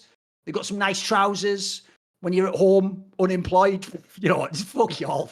Listen, y'all know how it is. Y'all are just nerds watching this show. I'm a nerd too. Why not support me so I don't have to get a real job? You wish you couldn't get a real job. You can't. Why can't you just support me in being unemployed? How about that? How about one of us live? Why don't we all listen, we can't all make it, but they expect one of us in the fire, brother. But why don't we all collectively come together and raise me up as the unwashed masses to actually, some shit out like fucking Hunger Games. I'll go and battle the elites. Except the difference is I will absolutely just turn court and then just stay in the elite world. I won't fight for you and then win back and bring you guys back. I'll betray you the instant we go there. Like Monty betrayed me, and I just ended up fucking stuck with the Ruddy Sack coach's fucking course for the rest of the time.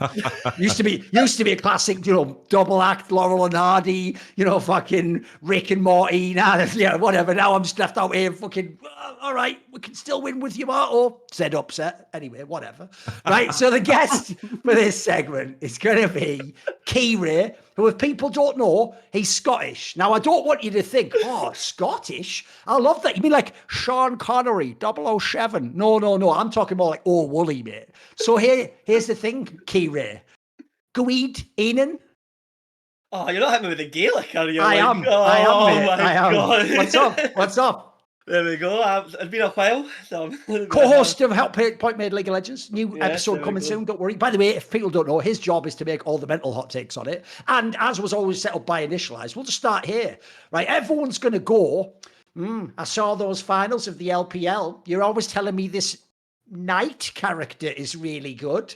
If people don't know, Keire is basically Knight's fucking unofficial press secretary. So give me the angle. Was Knight good this split? Is BLG dangerous? What are we going with here, Keire? Knight was good this split. He just wasn't good in the finals. He was like all right in the finals. That was like a 6 out of 10, like 7 out of 10 Knight final. He's the only person that gave them a winning game. So there's that. And then in the upper bracket, he gave them 2 winning games. He should have had a 3rd winning game, actually, but they fucked up the Ari one because they need to fire more coaches, it seems. But we'll not get into that. The biggest thing that's holding, I would never, sell someone. That's, Knight's worst final since 2020 spring, where he done all the counter picks into Yagao, and Yagao ass-blasted him, so these things happen. He's in so many finals that, they're going to have some bad ones. He doesn't even get credit for the good ones, so, what can you do? BLG? The problem with BLG is, and a lot of people have talked about it and covered it, is BLG is entirely contingent on the fact that they had 2 of the top 5 players in the world. They had Knight, who was the second best player probably, and then they had Ben, who was the third. And it's very rare you actually have like a team with such a high concentration of the top end. The problem is Ben's not probably even in the top 10. He might not even be in the top 15. Like he's fucking his arse of his game's completely fallen out. And so you're now at a point where it's the most consistent people on BLG are Knight, and then it's fucking on somehow. And I don't even like go even that down. sort of that says it all there, doesn't Yeah. it? Like, bloody hell, he's consistent. So here's the thing: they're making like correct changes within, like they're cutting the fat, like getting rid of. They got rid of the overweight coach first, so they're getting rid of the coaches. They've gotten rid of Wei, who's probably, I don't know, he was like stealing. He from was in the fridge or way. something. You've Yeah, he trimmed was the in the way. fat. There, That cunt yeah. was in the way. Keep going. Yeah. So and then they got Beach, and who's like fine. He plays League of Legends. He'll get better like slowly over time, but basically the chickens have come home to roost. BLG have basically abused the fact that they had Knight for like ages. They've done the IG thing where they abused the fact that they used to have Rookie. And Knight basically plays without any jungle proximity, any support laner coming to like his lane, and he like the best thing he'll get is he'll get like what his coach thinks is a counter pick. That's what he'll get, and then he'll play that. He'll basically get handed a dog shit sandwich, and he'll try and play that out. Like for example, and it's not working anymore. That's the problem. It's just not working. People like Tabby, people like Anyone's Legend, they're actual teams. Like the teams of people who like work together. That people say, because it's just a good meme if you don't follow the LPL, is you say what BLG should do is just get Tabby as their coach. Yeah. They'd be amazing. Look it up, guys. Look up that joke. You'll get it. Yeah. So. And this is like just, and it's just getting worse. As Ben's level comes down, it gets worse. You know what I mean? Elk and On are less consistent, so it gets worse. It's they've got a new jungler who isn't Jun. Jun has many problems as jungler, but at least he was like the best Kindred in the world. He was a very good Xin Zhao. He could play Vi to like a MSI winning sort of like world's MSI winning sort of level. After that, it got pretty fucking dicey, but like, you know what I mean? He was a set of hands, very good mechanically. Had like really nice like team fight angles, but you've not got that anymore. You've got a completely new like talent that you're going to have to integrate into the team, and particularly you've also got a talent that hasn't had the blessing of Tabby. You've got to remember, Jun and On were the jungle support that Tabby consulted and like created, right? And now you've broken that like chain when you went away and got Wei, and now you've broken it again even more when you've went away and got Wei Shan. So the team's in kind of like dire straits. And they've been punished, and it's a good thing that they've not actually won in either of like the splits, because like they do need to actually make changes, and they need to stop like relying on basically like, just individual talents and start actually developing like a team framework. Because like Knight and Ben just it's impossible. It was already impossible what they were doing, right? Okay, it was like unprecedented, and now like that's beginning to like wear away. You know, the magic does eventually stop, and. I mean, if you take a guess, like Knight's not going to can't be this indomitable force forever. You know what I mean? It is impossible. Like eventually that will begin to fall off. So what does that leave you with BLG? You know what I mean? You need to put other things. I've got an angle for you. I've got an angle. Listen, I normally would just stick with the whole bin Knight angle and the power layers, and listen, these guys' hands are going to fuck you up. Spoiler, Gen G's at the tournament, they've got pretty good hands too. But you know what's actually a copium angle? It is copium. LBL copium, the best shit. Right, here's the angle that you need. If your boy Elk actually turns up, bro, ADC is actually one of the weaker positions for the other Asian teams. Guma's not at his peak form. Ruler's actually probably having his worst split in ages. I don't even know if Hope will make it. He hasn't been in this kind of scene. Who knows? That's maybe a chance. Maybe Elk can be like player of the tournament from ADC and do something. Obviously, he is a very good player. So I agree. Elk is like a great player, but Elk's like one of the people that's hurt the most from the thingy. Elk's Fearless. He, like his depth is fine, but he's like S tier worlds winning on like Kalista, particularly like the Pope Kalista of like old. He can play an insane like Varus. He has a really good like Ezreal as long as you like stop him from being able to E forward. Okay.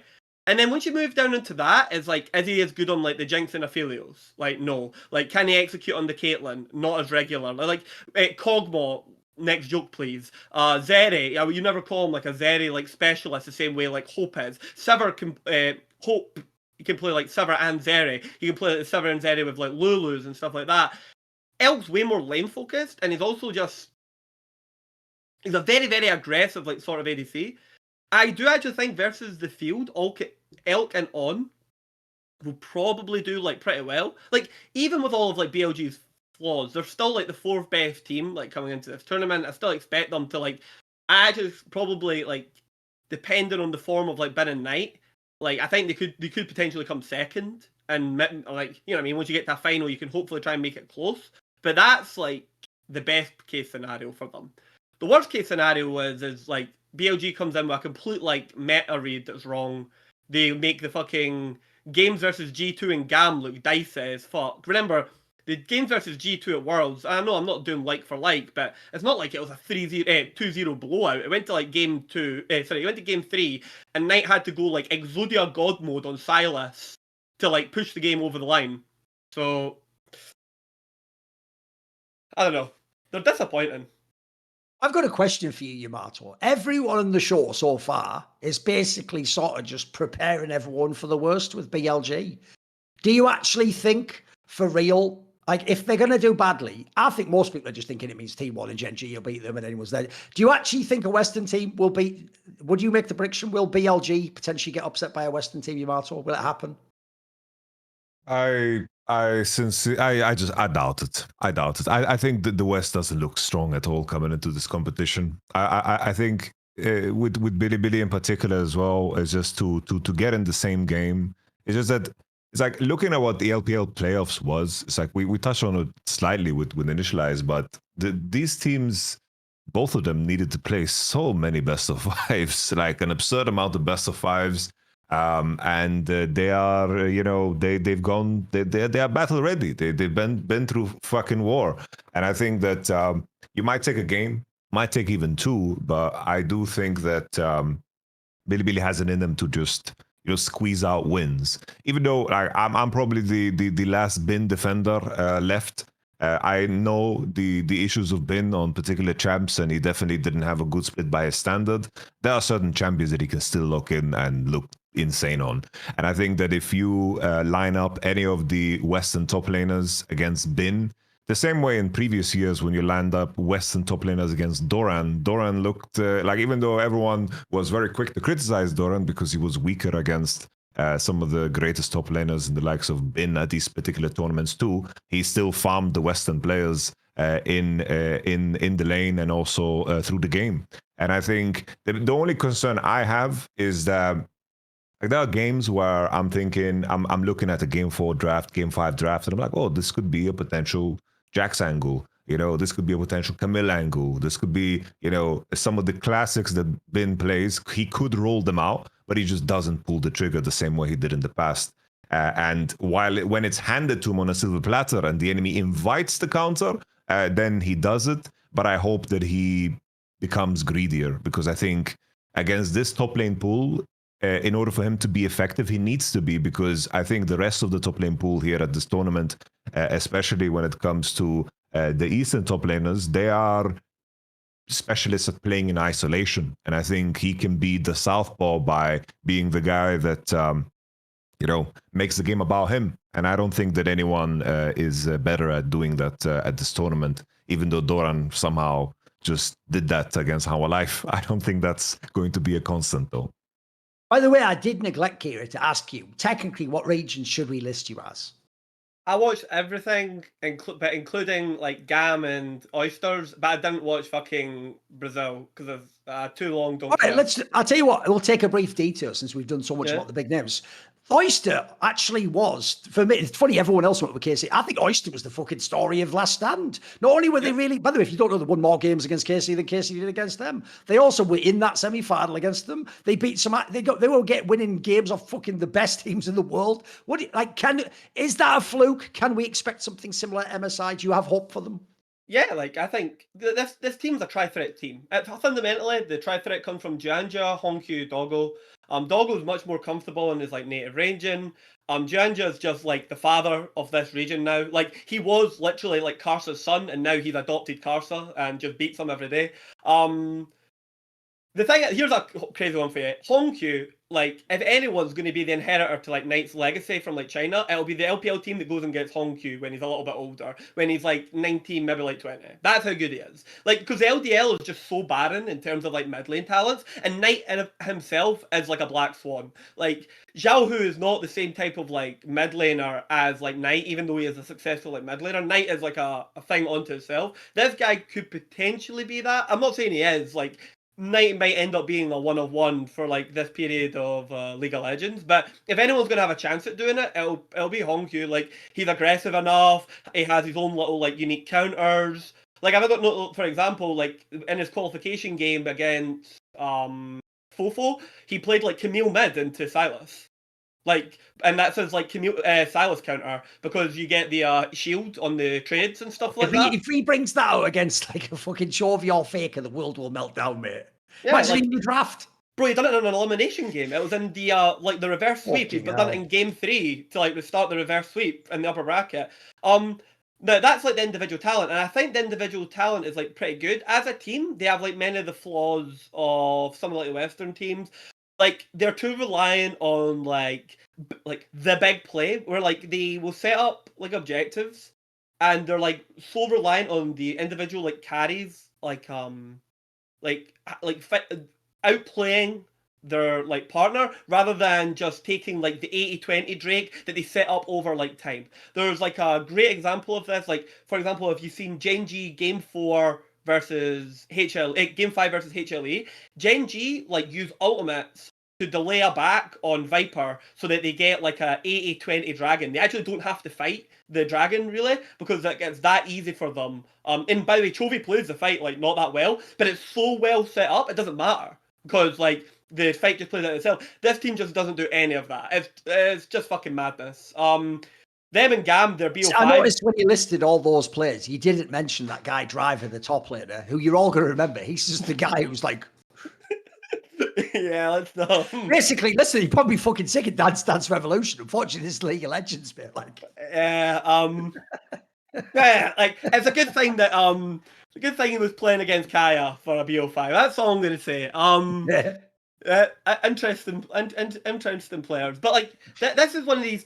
They are actually in the same position of Flash Wheels, where you have like 3, 4 sick players, and then you basically got who's in the top of your Facebook friends list in like Taiwan, or like so like they got invited into the team, or they played at the same net cafe as you or something. Like, how do you want to come play, guys? Oh, cool. Like, or they're just old and they've been in the org like a million years. But I digress. They are really interesting. I think they'll do really well. Like, put it this way, against all the Western teams, I think it's like 45-55. Pick one that they'll beat. Pick a Western team they'll beat. They could beat Mad Koi. Like, they could beat Mad Koi. I think they could beat, like, I think their worst matchups probably G2 because of BB. BB probably has enough silver bullets to just, like, make it really annoying. Like, I don't know how KCFO would deal with like the Swain pack, like these types of things that like BB like has. That I don't think they would have. Like, they would just all like run into the Swain ult and just be like, you know, trying to fucking raid boss it like World of Warcraft. They should have used some of those silver bullets on Merwin. Warwick reference there. There we go. Whatever. Yep. Anyway, keep going. And so yeah, like I think here's the thing, like I actually think they're only like slightly worse than like most of the Western teams. Like when you watch them versus KC, they went to 3-2 versus KC. Those games are like pretty close, and actually a lot of it just comes from the fact of like KC, like Vladi and what's his name, Kana, just had like insane solo lane games. Yeah, and Yik had like a really, really good game as well. Like, it wasn't a blowout, like in any way, shape, or form. So, yeah. By the way, random piece of detail. Back in the early days of the EU LCS, before it was called LEC, by the way, this is how much the Americans fucked up. They made Europe no longer be called LCS. They're like, we're going to be called LCS. Then they were like, oh shit, we've sort of ruined this LCS brand. Now we're the LTA. It's like, you fucking dickheads. But anyway, back in the day when D-Man used to cast, he actually used to, because the name Warwick, that is written. That's actually the name of a place in the UK, Yamato. But in English, you say Warwick. You don't put like the other W. So he used to actually pronounce it Warwick when he did it on stream, which is pretty nuts. It's like, it's a bit like when Americans come to England, they go, I was over there in Leicester. You're like, where the, what? What Just is go, that? They're like, where is that, mate? Again, listen, I always say to Monty and that, they should just rename the language. You have American, we have English. That's how it works. Stop bastardizing our language. You fuck. Edinburgh. So bad, innit? I know. What So are you bad. talking about, you mad cunt? I know. Please. It's mental, innit? Anyway, let's go. Obviously, the rest of us aren't going to talk about Flying Oyster. Let's flip it over, though. As I said, Keire has watched most of the different regions, etc. Right? Let's do the other LPL team. So here's my first question. I want to start with Yamato, though. Right? Here's the question. If anyone's legend is going to beat another top team, can it be T1? Do you actually think anyone's legend can beat T1, Yamato? I think it's possible. I think that everything points, like, if I just look at strictly gameplay, I think anyone's legends are the best in the world at certain things. And I think in terms of just team cohesion, how to play around jungle support, a lot of things that we already mentioned, right? It's like, I think in terms of having a range of identity, I think that the buy-in from everybody in terms of what the role is supposed to be on this team, I think something that we always brought up on every SI episode, like especially in winter, is like, if we want to believe in this team, then Shanks and Hope need to break their ceilings from what they've shown so far. And I think in this bit, they actually did. I think that they have been very formidable players for a long time, but I think they've shown like new ceilings. I think Hope has found like a very, very good range, and I think above and beyond in a world where a lot of the usual suspects like underperformed, I think Hope stood out as the best AD. Like Pace could be in that conversation too, right? But JDG has so many issues that it's kind of hard to even compare. So on that front, I think anyone's legends have enough draft situation they could be in against other teams where they should be on paper the best in those games. When it's like Flounder playing a good champion that is in isolation, they have a jungle support pairing that just beats the enemy in skirmishes. I think that they can win against anybody. But we've said it so many times, the question of experiences, usually intangibles are hard to measure with these teams that are going, especially with T1 and Gen.G, it's just too easy to measure. And that usually should be the case, but here it's just so easy to measure. And, if you look at a team like anyone's legend, before they are a favorite to beating these teams, they need to do it. That's just the name of the game. They need to do it. And I think T1 at the same time, like that series against How Life, I think they showed enough life that they like look formidable. Like they're not coming into this tournament as a bad team, even though they were very bad at certain points in the split. Like they lost to Bro, they lost to BFX, and we had Thorin getting solo boloed by Keire, like we had some shit moments, but everything just seemed to fall into place at the right time, and they ramped up, and Gumuyushi looks pretty damn good now. Would you care to make a prediction for anyone's legend to beat someone, Keire? Do you believe in it? Are you a believer? Are you a doubter? Where are you at? Anyone's legend. I think anyone's legend can beat T1, and they'd probably be very favoured against BLG, but not Gen.G. Tabi is probably the best coach in the world at identifying the thing that makes teams like holistically win. So like against like Knight, he was like the guy that realized the way you beat Knight is you just like flood them with like numbers advantage. You just send like Tarzan and Kael, and you just make like Knight's laning like not really matter and like winning matchups. And then if he's in a losing matchup, you just make it worse because BLG are really bad at like supporting and bringing resources to mid lane to like try and win it. When it was 2023 MSI, he was like one of the first people to realize the way you need to like try and attack like T1 is you need to try and get like Faker onto like matchups where like his like laning.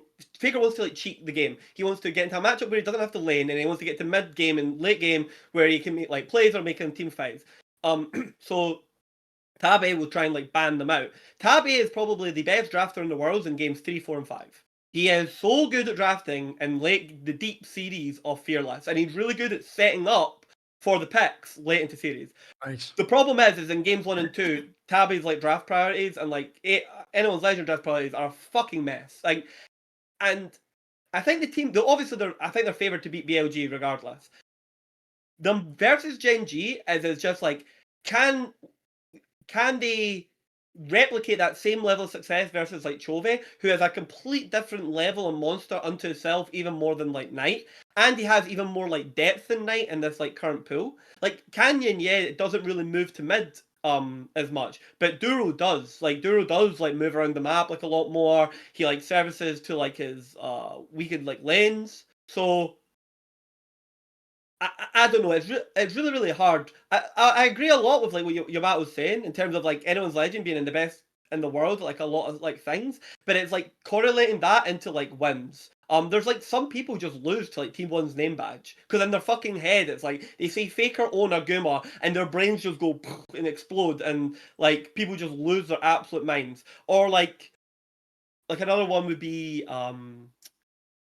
like right now, unfortunately, like Flandre definitely not, and Ben aren't like good enough right now to make the fact that Doran's our top laner matter. Like Faker's got to be like not the luckiest guy ever, but like the time he gets Doran, it's like Ben also just falls out a fucking tree, and it's like this at the event. It's ridiculous, isn't it? Like no, like I'll put it like this. I said to everyone, HLA might have actually been the best team at Worlds last year, right? But the problem is nobody can make up for the fact Doran versus Ben at the time. No one know how to fucking do it. Gen G didn't even know how to do it, by the way. Every single time Doran played against Ben, it's like fucking members of his family and his bloodline were dying in his regard. Like it was fucking Ben was collecting souls like every single time in top lane, right?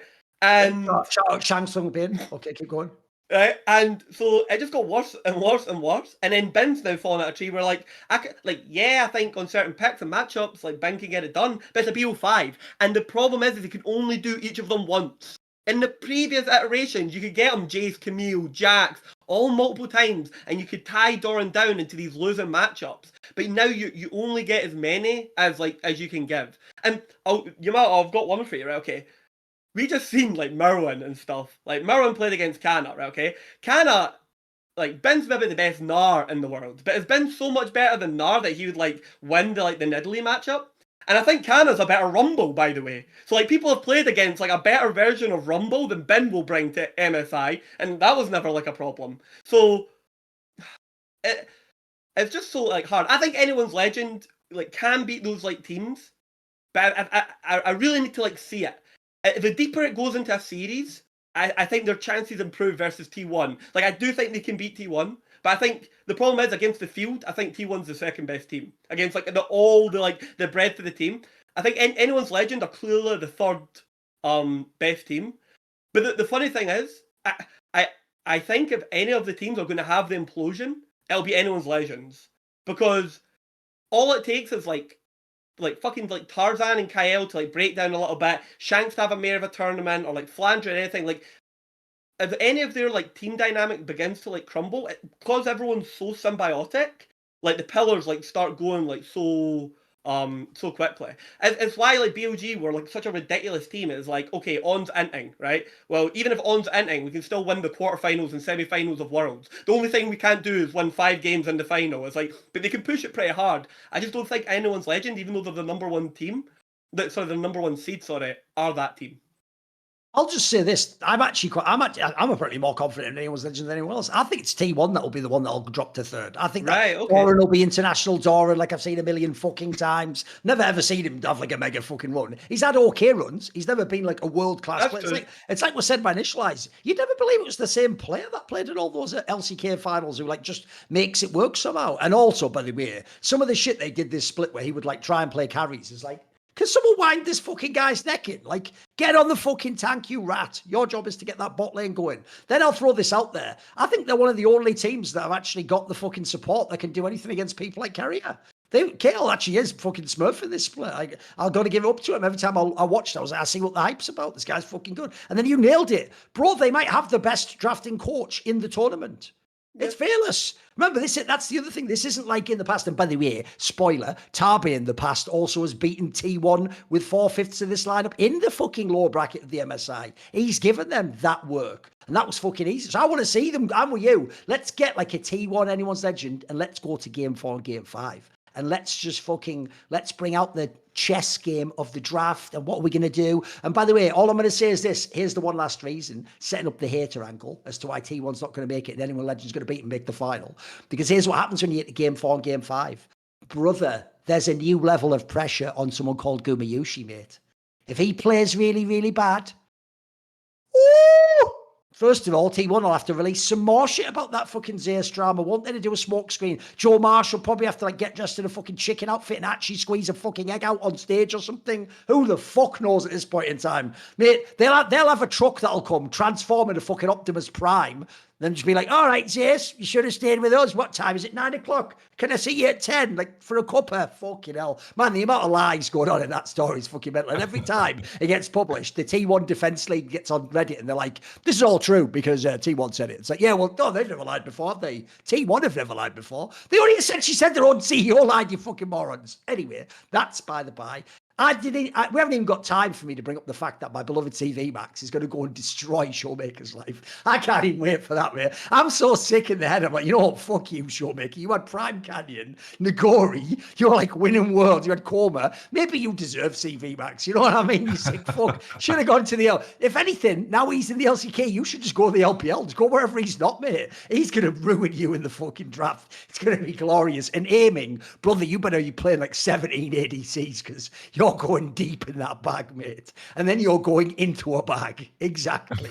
Exactly. And then you can take the LPL bag. Right. One last question. Oh, no, I've got two more, actually. I want to do this. I don't give a fuck about G2. I know where you're at on that one. What do you think of MKOI's chances, though? I actually think what's really funny is MKOI's actually got some like quite interesting angles. Oh, you gave the Millwall one. That's an interesting one already. Yeah, particular down to the fact of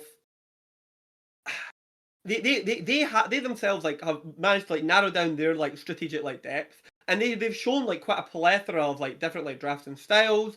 They've not gotten every single one of them like off the ground, but like being able to like show it is a way better than like not having it at all. You know, they've got like the Ivern. I've seen them try and get like the Smolder off the ground. They got good at utilizing like all the different like Ryze, the Sennas. They have like a lot of different stuff. I think it really helps that Alvaro and Elyoya really came together. You've also got the fact that Merwin allows you to early pinch ADC pools. So one of the biggest problems in Fearless is ADC is one of the most like, so depending on your ADC player, but ADC is one of the hardest roles to like pinch down, like the number of champs, like that and support. Just because like the ADCs that get played in other lanes aren't actually like, you can pick Tristana mid as an ADC, but Tristana doesn't get played bot really, so you're not actually really pinching the bot lane. However, Merwin does actually play like Corki top, Zeri top, Varus top, and so they can actually get really deep into like drafts and like put people onto picks depending on what they've been cooking.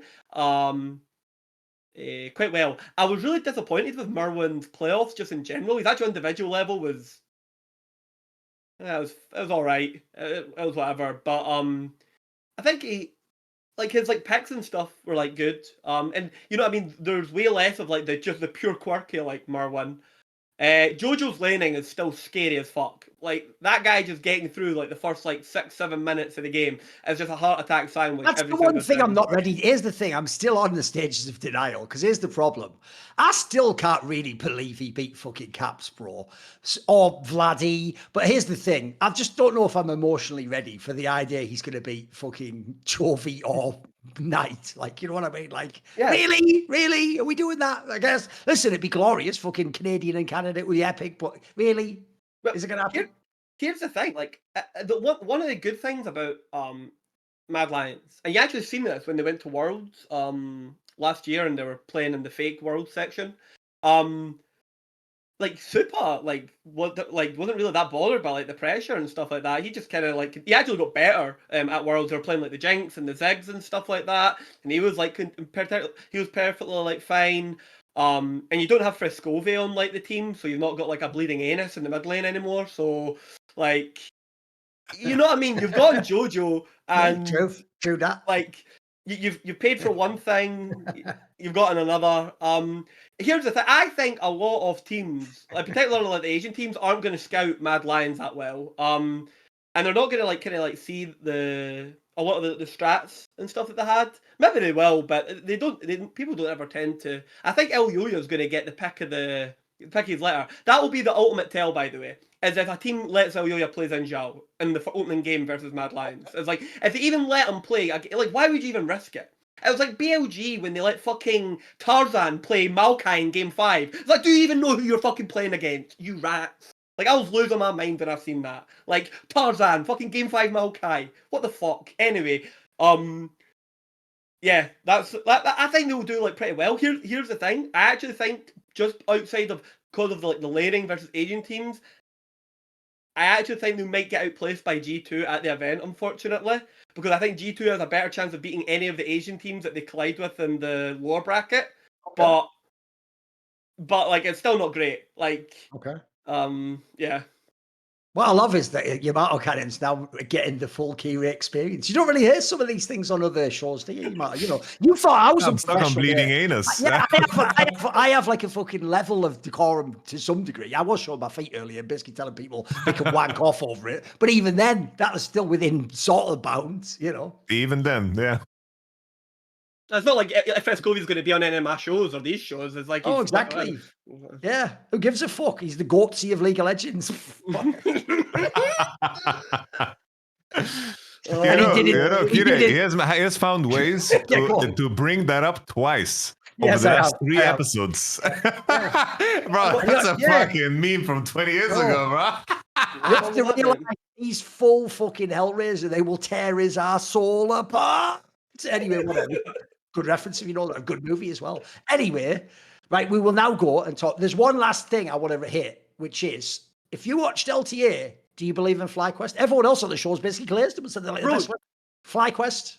You know this, Thorn. I said I think they're going to outplay. You don't know. He was a dedicated like soldier to like fuck NA, EU over NA forever, bro. So come on. But I actually think FlyQuest will outplace them. I said this on the Hot Take Show. I think FlyQuest are the best Western team. Right, okay. No. Everyone believes now. Everyone's just a believer. Fuck it. You said that on the Hot Take Show, but that isn't a hot take at all, man. It's not hot take.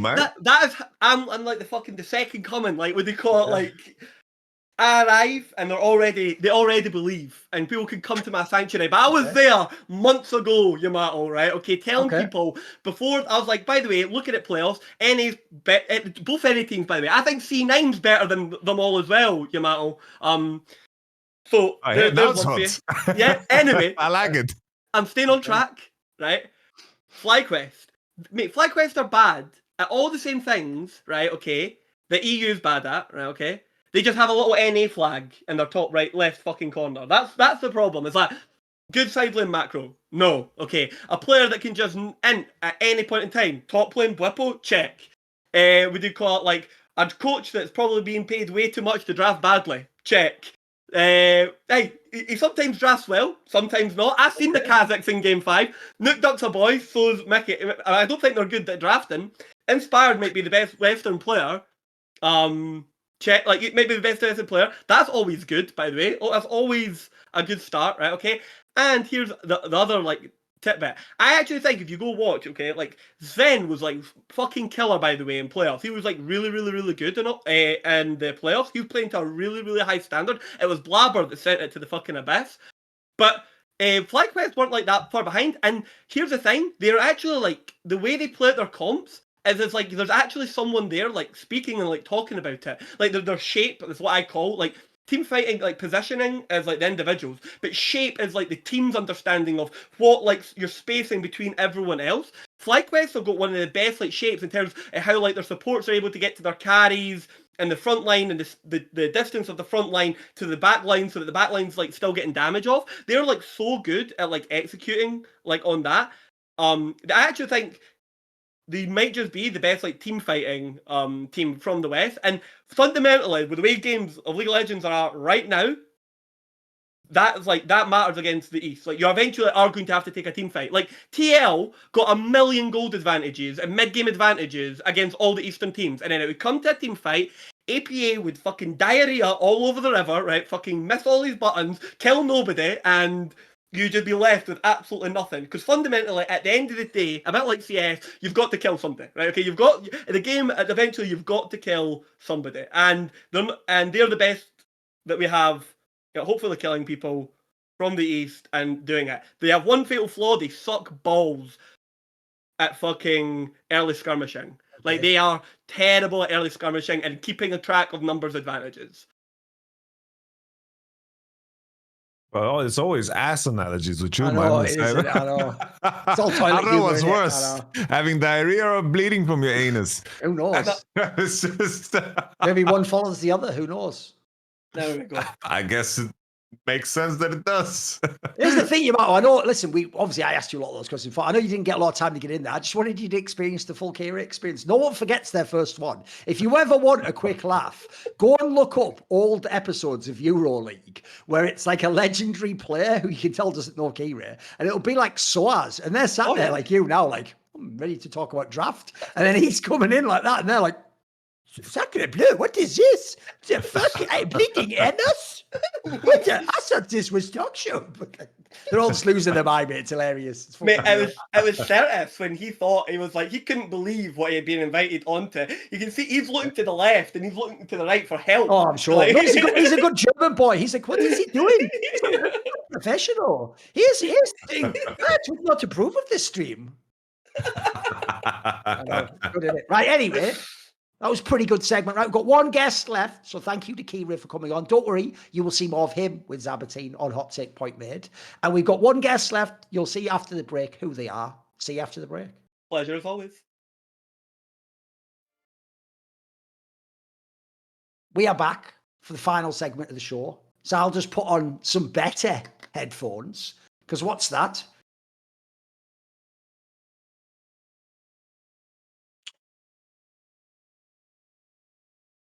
Yeah, I got your attention, didn't I? Just like these Turtle Beaches got my attention. These are the Stealth 700s. They are banger headphones. If you don't know, I have a massive fucking head with giant ears, like a fucking, like the European Cup or something. And you know what? They fit perfectly over my ears. Look. They're not crushing them in any way. They don't have that thing that actually my other headphones do, where the leather's like all sweaty after like an hour and you feel all oppressed and stuff. They have their memory foam, so it just sinks around you. Really nice. It's also got nice trim where it fits on, but you can obviously extend as much as you want. If you've got a really giant head, depending on what country you're from, maybe you're just American, who knows? Americans' big heads, if you didn't know. Metaphorically and literally. And obviously they have got their mega technology, which is called like dual crossplay or something, where basically you can plug it into two devices at once and you press a button and you switch between the devices. So you can like play your Xbox and then take a phone call. You could be like on your computer, but then listen to music out the speaker or something. You can do all sorts of different things. By the way, you could listen to this show while you do errands and cook some food or hoover up or whatever you pretend you do in your house that you pretend you help your mum with, but you definitely don't, because you just play games, mooch off them, and then come on my show into the chat and just go like, actually, I think you'll find Faker probably will level up at the international. And then you go, I just did something. And then I just do a segment about our show where I go, fuck you. Now buy all my shit, you fucking cynical bastard. So anyway, some more stuff you could buy. Why not buy this Stealth 700 Turtle Beach headset? Did you know you can also get loads of other stuff? Also, by the way, it has the banger thing where you charge it forever and you can do the quick charge and all those features. And also, they don't just make headphones. They have basically everything. They have mice, they have keyboards, they have flight controllers, driving, whatever you call steering wheels, all that jazz. You go on their website and the code does get you 10% off everything on the website. It's turtlebeach.com, code summoning. That's 10% off your order at turtlebeach.com with promo code summoning. After you purchase, they do this thing where they say, where did you hear about us? Just say Summoning Insight or Last Free Nation or whatever, and we will very much appreciate it, and you'll get that 10% off, won't you? So thank you to Turtle Beach. Now we will do the final segment of the show. Spoiler, this is someone called Vestion. He is from New Zealand. And one of the reasons why I've brought him on is because in the modern day, like, I won't say who, but even the people you think like, oh, they all watch like LCP, but no one fucking watches any of those regions anymore, I'm afraid. Like, they're all liars. Like, behind the scenes, they all talk about that. Yeah, I mainly just watch like LPL and LCK and like that. No one watches it anymore. So Vestion, I got a little bit from Keire, but he's just a fan if people don't know. He came out of a Discord once upon a time. As you saw, not a lot of people using bleeding anus analogies in their League of Legends analysis. So I want to know from someone who's actually casting and working in the space, what should we expect from CFO, but also, damn, what should we expect? Should we expect anything? Yeah, I mean, honestly, when you come in, I know not a lot of people don't actually watch the LCP, but you got to see sort of a glimpse of CFO at first stand, right? And they came in, and I remember one of the things that I looked at was they got their first win. I believe it was against not MKOI, sorry, against KC was who they got their first win against, and all these sort of different journalists were putting out there, like obviously big websites about how it was a massive upset and all this and that, and I mean. CFO came in, they played very, very standard Eastern League of Legends. There was no unique drafting, there was nothing that surprising coming out, and they just won 2-0 very cleanly. And my argument was like, this is just exactly what we saw out of them the entire split. Like nothing had changed, they didn't do anything fancy, they just came in, played pretty standard League of Legends, and they were just better than their competition. And I think they've also just continued to improve from there, and in large because the region has continued to improve from there, right? We have a very I'd say top-heavy region in the fact that it's like there's 5 good teams that are very much competing with each other and pushing each other to the limit, and then there's 3 sort of bottom-of-the-barrel teams that are unfortunately really struggling to find any real ways within the league. But those 5 teams that are continuously competing is really important because I think, again, CFO have continued to level up, but in many different ways. Because you look at the VCS teams, kind of excluding GARM, so Vikings and Team Secret Wales, they do not play standard League of Legends. Like their favorite pick in league is Nocturne. And that's like the only 2 teams in the world that's probably true, where if Nocturne's open, it is a blue side first pick.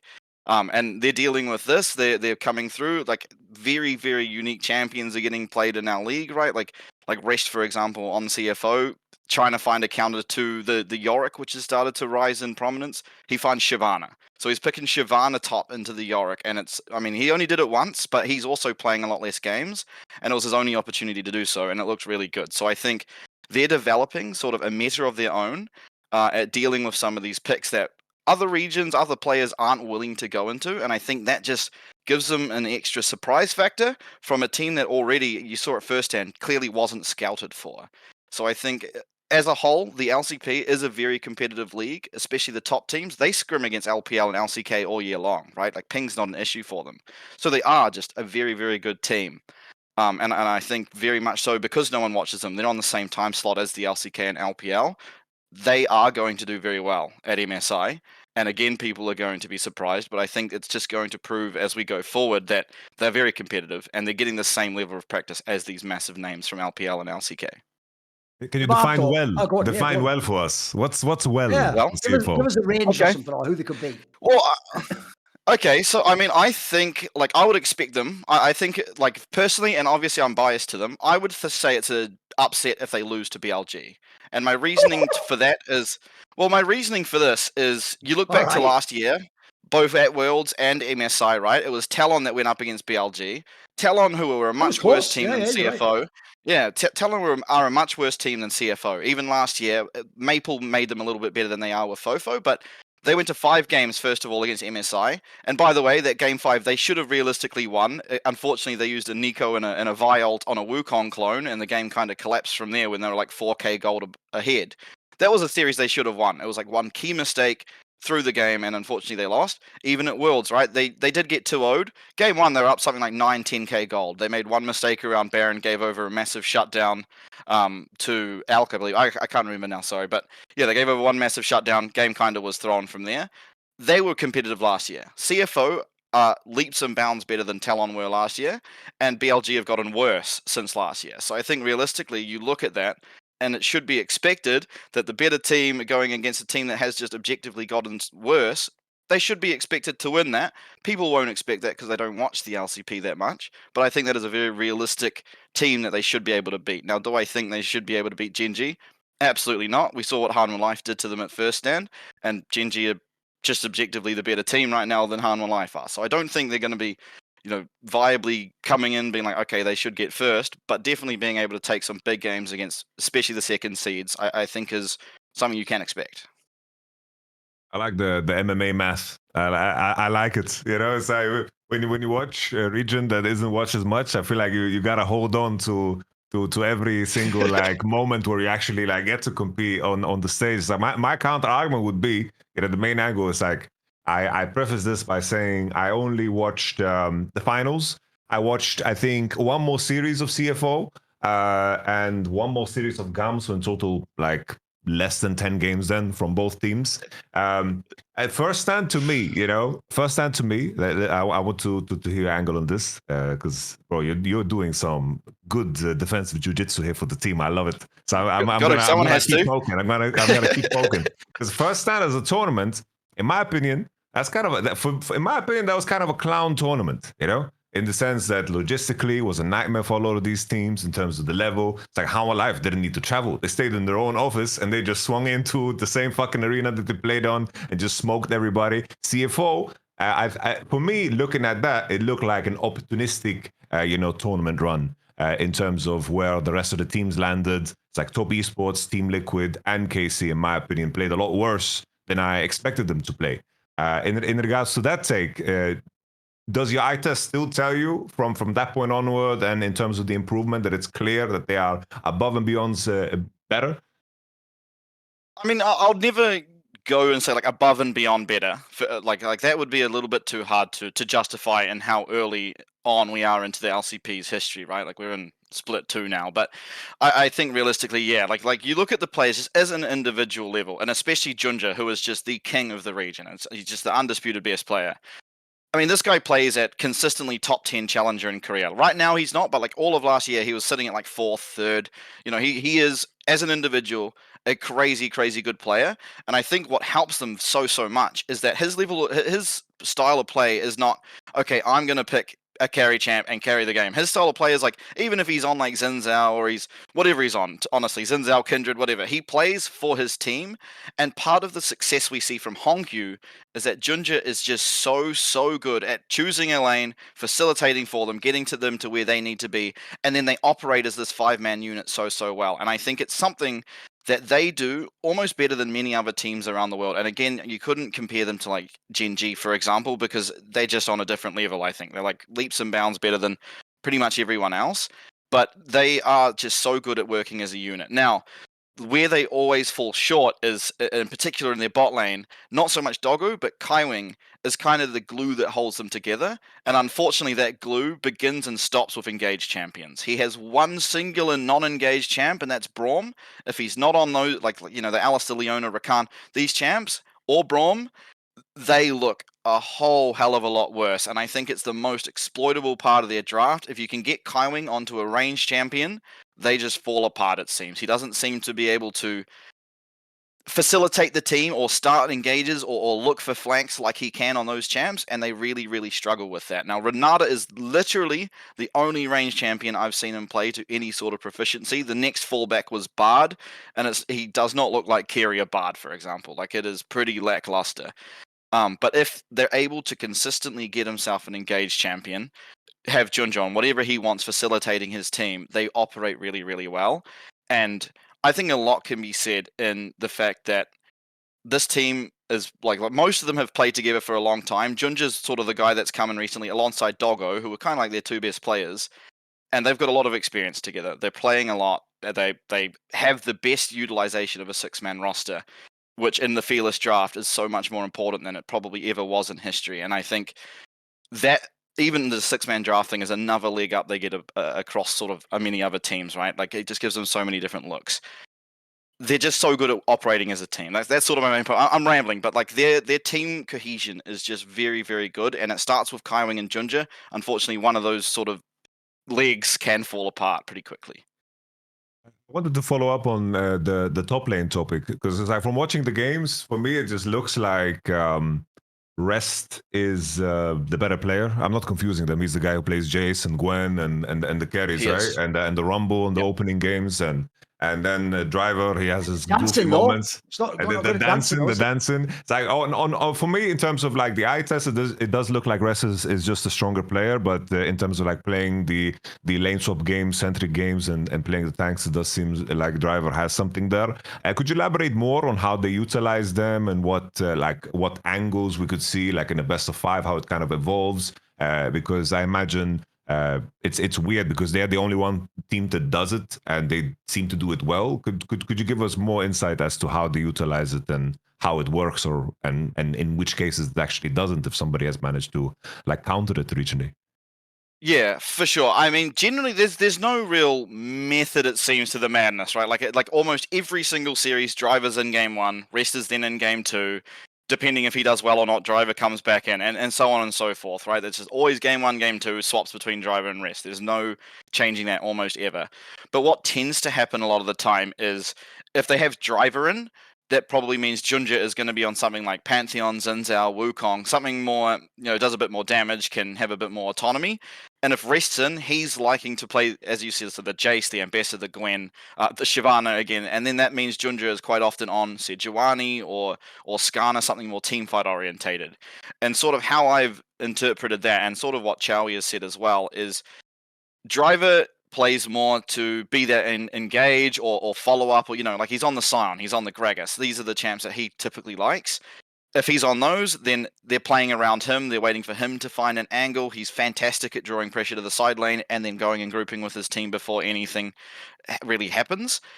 And if Rest is in, they play for him to play around the side lane a little bit slower. They'll try and get an early dragon, maybe one Void Grub and move away and just give Rest time to scale up. And it kind of just... It's not so much between the two top laners. I think they're both incredibly good. I mean, Driver had an 18 individual game win streak. So not series, but 18 games in a row. When Driver was in, they won. And I think it's more so just the style of which they play them as a team, more so than the individual. They're just more willing to give up some stuff in the early game with Rest to get him to where he needs to be. Whereas with Driver, they're trying to get those early fights with some of the priority with, having a Scion ult in early to a Void Grub fight or whatever it may be. And it sort of just changes up how their team plays as a whole. In general, it doesn't seem to change them that much, their success on having either of them. Obviously, I said Driver had an 18-game win streak, but in the finals, Rest won more games than Driver did.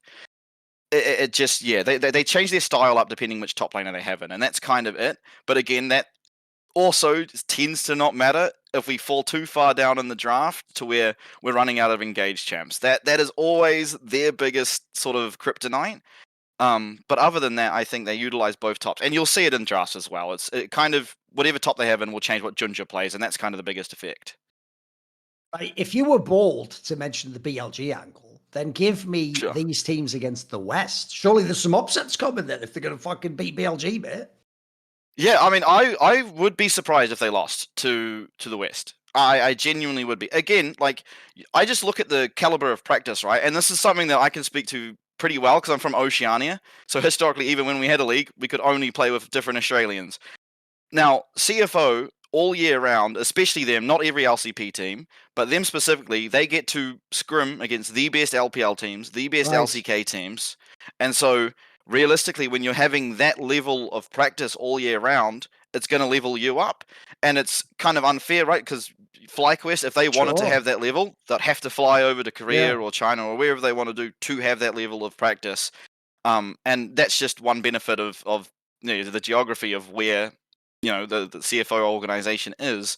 That means they have had that ability to level up. And I think even just from the eye test and even first stand, while obviously there were some issues around it, I think it really does show that they should be able to win. And even, I mean, you touched on it just earlier as well, but against the KC series, they won 2-0 the first time round. It went to 5 the next time round.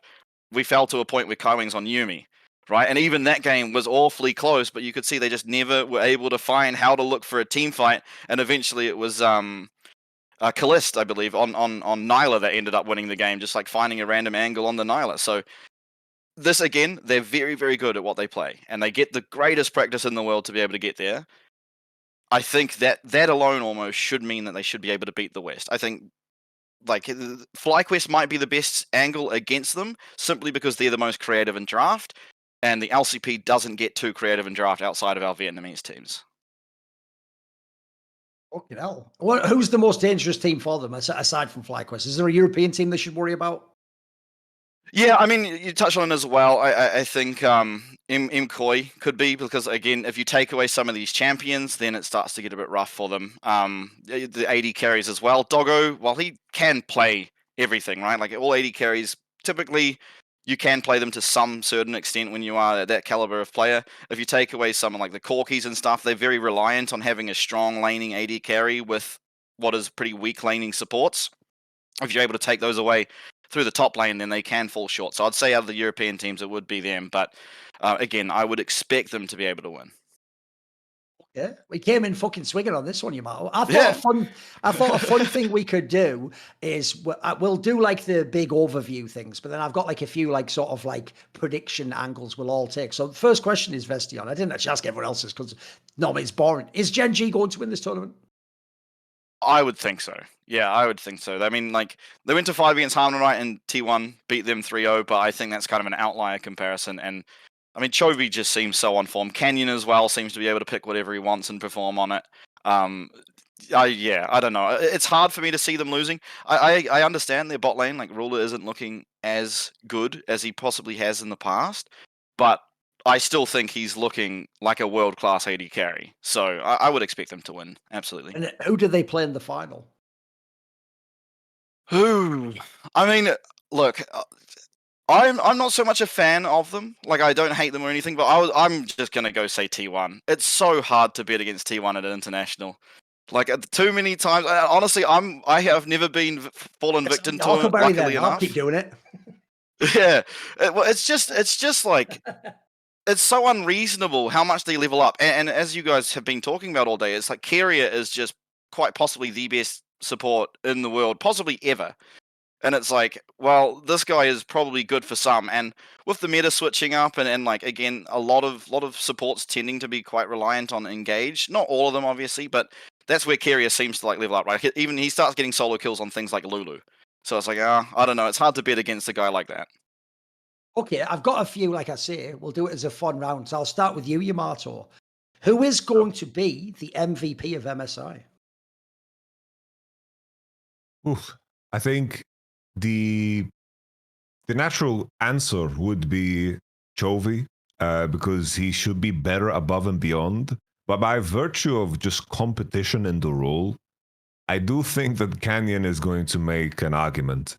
Like, I think if he just plows through the likes of Tarzan, Owner, and the rest of the field, it's just I think this will be remembered as one of the most heavily packed jungle tournaments of all time. I can't think of anything that is close. If you just go down the list, Yeah, Elyoya Inspired, it's fucking banging. Junjia, it's actually they've almost sent all the best. They have sent the best. Yes, sir. Yes, sir. It's like all we needed. We missed like a prime Yankos on G2 or something, and we had just a complete list of all the homies, and I think by that, if I try to envision how the tournament will play out, maybe Chovy will have that against him, that he will just make it look too easy, I don't think anyone should be close to him. And if I try to compare any team to Genji, it's like, oh, you need to make it through this guy, and that's so fucking hard. So maybe the standard that Chovy has set is going to make it too hard, but it has to be one of these two guys.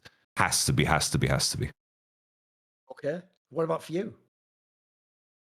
Like, I would have said Chovy too. It's the boring answer, but like, I think, like, to give credit to your Canyon thing, it's very true that it's the most packed role, and I think that makes it harder for you to get MVP, right? Because generally it's like an eye test. It's like, oh, how much better than your competition were you? And I think while Canyon's probably going to end up being the best jungler, is he going to be as much better than his sort of opponents than Chovy is likely to be ahead of the mid lane pool? And it's like, probably not. I mean, Chovy just seems like the possible. I mean, I'll say he's probably the best player in the world right now. Just like looking at how much he can control a game of League of Legends or dominate a game of League of Legends, it's like it's pretty hard to compare anyone to him. So, barring another sort of collapse that he's had at internationals before, and admittedly not last MSI, it's probably just going to end up being Chovy. Okay, and then what we're going to do, we didn't do this in the past because it only was for Worlds, but we invented it. There's a thing called the Dade Award. Now, I think in a tournament with best of 5 double limb, we can do this. So the concept of the Dade Award is you have to be someone who's hyped as one of the best in the world, and then you flunk the international. So Yamato, do you have someone that you could be a Dade Award winner this time? I mean, let me think about this one for some time. You know, it's weird. I'll give you because one. I'll give you one if you want to. You know, like it's weird because my first inclination came to the LPL players, but they are so underhyped that they can't. No, I'll give you an angle. Here's the thing. I know what you mean. Like, put it this way: there isn't hype around those players general. But for example, Keire was the only anyone's legend player who got all pro, by the way. So even before the playoffs, before they won, everyone was saying this is the best one. And I do think, you know, it's Korean support who's dominating the LPL. I do think people think he's like the sleeper best support. That's all the shit I kept hearing all season long with the LPL faithful. So there's one. Another one, obviously, Shanks. He's supposed to be the new hope of the fucking, not the player hope. He's supposed to be the player who's supposed to be the next, like, he's going to follow in the lineage of the Zhao Hus and the fucking, the Knights of the world and be amazing and do something crazy. And obviously, by the way, how many times have we seen the story where it's like he should on paper have the hands to beat Faker, and then it'll be like, what the fuck? Oh my God, the old man still has it. All that shit. So whatever the fuck. So that's going to be a possibility. Those two you got to put out there. Look, not good for me. I've picked them to make the final, so they better fucking not. I'll tell you what, I'll put Dardy Award all over those motherfuckers. I will punish them like you have not even seen. You got one now? Have you thought one? My angle would be because I think the Anyone's Legends guys, I feel like they've been so fairly rated by everyone because everyone's scared about the same things. But if there's one guy, because I have him rated as the best in his position coming into the tournament, it's Gumayushi. I think this year has been Get him, T1 fans, get him. It's been such a strange year for him, and I think he finished really fucking strong. But I come into this tournament with the expectation that this should be like a Gumayushi classic international performance where he's like just the best in his position. Obviously, some MSI it hasn't been the case. Well, most MSIs it hasn't been the case, but Gumayushi has set a standard for himself, and I think there's like sprinklings along the way of really low floors throughout the regular split. He ended really fucking strong. I have him rated as a number 1 ADC. But if there's a world where like T1 underperform, I do think that he could be one of the key reasons. Like if Faker and Doran don't play so well, that's like, you know, that's a part of the equation. But I think if T1 don't, like if T1 lose to a Bilibili, for example, and they lose to, like they are basically 4th out of the whole gang, that would be an underperformance. And I think Gumayushi would be like the key guy behind that. Who do you want to take? You got a pick? Yeah, I mean, I was gonna say Shanks, but like the problem I have is like LCP's on at the same time as LCK and LPL, so I can only really catch the highlights of things, especially, you know, it finishes at 4 a.m. my time, so I struggle to like catch every game. But I'm just going entirely off what I've seen on Twitter after the LPL finals, and like after they won, Shanks was hyped up so much that I think if anyone was going to get the Dali reward, and it's so fitting for it to be a mid laner in my opinion, you know, just from the heritage of it. But it's probably going to end up being him. And again, it's so hard to look past the LPL at international events just historically for how many years was like a team like, oh, these are going to be the next big thing, and then they come and completely flop. So yeah, I don't know. I'm going to have to give it to Shanks, but that's partly because I haven't been able to, you know, catch every single game. Yeah. Yamato, who will be the most underrated player going into this tournament? Oh, it's weird because today we had a show where everyone has watched LPL, majority of it, but it's like I'm contextualizing to what the world is viewing and the narratives that I had to fight. I think just LPL as a whole is quite underrated, even though I think most of us rate T1 and Genji as top 2. I don't think it's that fucking crazy to see a world where anyone's legend would beat T1. I think that's like entirely possible just by sheer force of how good they've played so far. I do think if I look at what the community has perceived, I do think just LPL is underrated in regards to like us that have been like at the crowd of us you know, guys that just watch everything and are really in sync, and you know, one of the 10 viewers that are watching LPL out of the West. I would say, trying to think of who stands out. I think if anything, it's like I think On and also Elk as a bot lane duo, I think they are kind of underrated.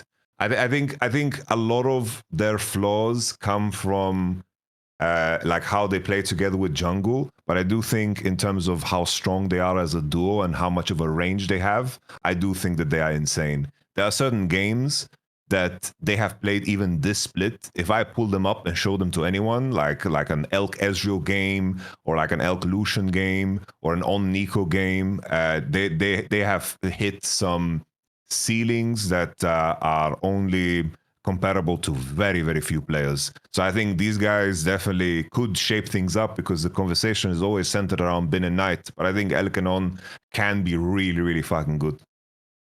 Come on, the Vestion, who are you taking? Oh, look, I gotta go Doggo, and this is easy for me because he was so bad in the LPL that no one rates him whatsoever. Like, he was picking Right. Rammus bot lane, right? So no one thinks this guy's gonna do anything, but he, at least for my money, it seems like he's managed to find the unlock camera button, and he's actually playing AD carry like you'd hope from, you know, a player with as many years experience as him. And honestly, like, he at the start of the year didn't really impress me that much, but now he is just by far the best AD carry in our league. And I think it will surprise people how much better he looks comparative to his LPL days. Get ready for the disclaimer. If I have to set it up like this, holy, you know some shit's coming now, right? Being as I've sort of built it, that I actually think when you look at AD carry position, it's not really the crazy. Look, there's name value. Ruler's a massive name. He is not playing like that right now. You go look, Kuma, I'm with you. I think he can fucking daddy award it, man. He could shit the bed. He's looked great in the return, but I also remember earlier in the split and winter split as well, when they were putting him in, it looked fucking rough. The Smash guy did look better. I look, Hope. He's a rookie at the international player. Like, I don't know how this guy's going to do in terms of like an MSI. Well, MSI, it's a mega fucking volume tournament too. You go through all the positions. I think Elk's played fairly poor. You know what? I'm actually going to say this. I think Super might be the most underrated player coming to this tournament, because I actually have seen this guy domestically and internationally. He just does the business, mate. He doesn't have generational hands. He's not going to be a Hall of Famer. By the way, it's already amazing to me. He's a fucking LEC champion. I do put a lot of that onto people like El Yoya, but I tell you what, his like floor of performance is so impressive to me. And here's why, before every dickhead fan takes underrated to mean you're saying, hey, he is a good player. He didn't even make third team All-Pro. He was not considered a top 3 LEC AD carry by all the people who vote in the league, which is like, you know, people's girlfriends, some guy's cousin, a fucking guy like, here's a Greek flag, there's a fucking voting slip. Like, yeah, but there's also pro players there trolling, but, you know, sometimes they also vote the real ones. Listen, it's really legit when upset wins, but, you know, there's also some bullshit in there. Also, where the fuck was Humanoid? Said Fnatic after the playoffs, but also me after the All-Pro voting came out. No, it's Super. There you go. You didn't think I was going to pick that one, did you? But I'll tell you what, I'm taking Super to actually go. Yes, that's right. To go head to head. I can't even believe I'm going to say this, because I literally did last year use this example to bang on him. I think there's a world where I might actually see, even if the other team wins, Super outperform Ruler in a game. What? Damn. Who said that? Who the fuck said that? Anyway, I think that was AI or something. I'm not even on this show. I was sick, and you might have did it with AI, and Keire wasn't really either. We're all just bots. Anyway, so there's my pick. I'm going with Super. The last question, I've got one last one for you. And this is where it gets really spicy. Who at the end of the tournament, Yamato, will have been the best Western player at the end of the tournament? Prediction, best Western player. Ooh, you know, I'm thinking right away, my mind goes to players that have actually performed at an elite level at a competition. And I think there's two names that everyone's going to naturally gravitate towards in Caps and Inspired. So I'm going to do something very unique, even though I've been very, very critical of him as a player, especially this year. I think when it comes, to, no, it's not Jojo. It's not Jojo. It's all good, so good.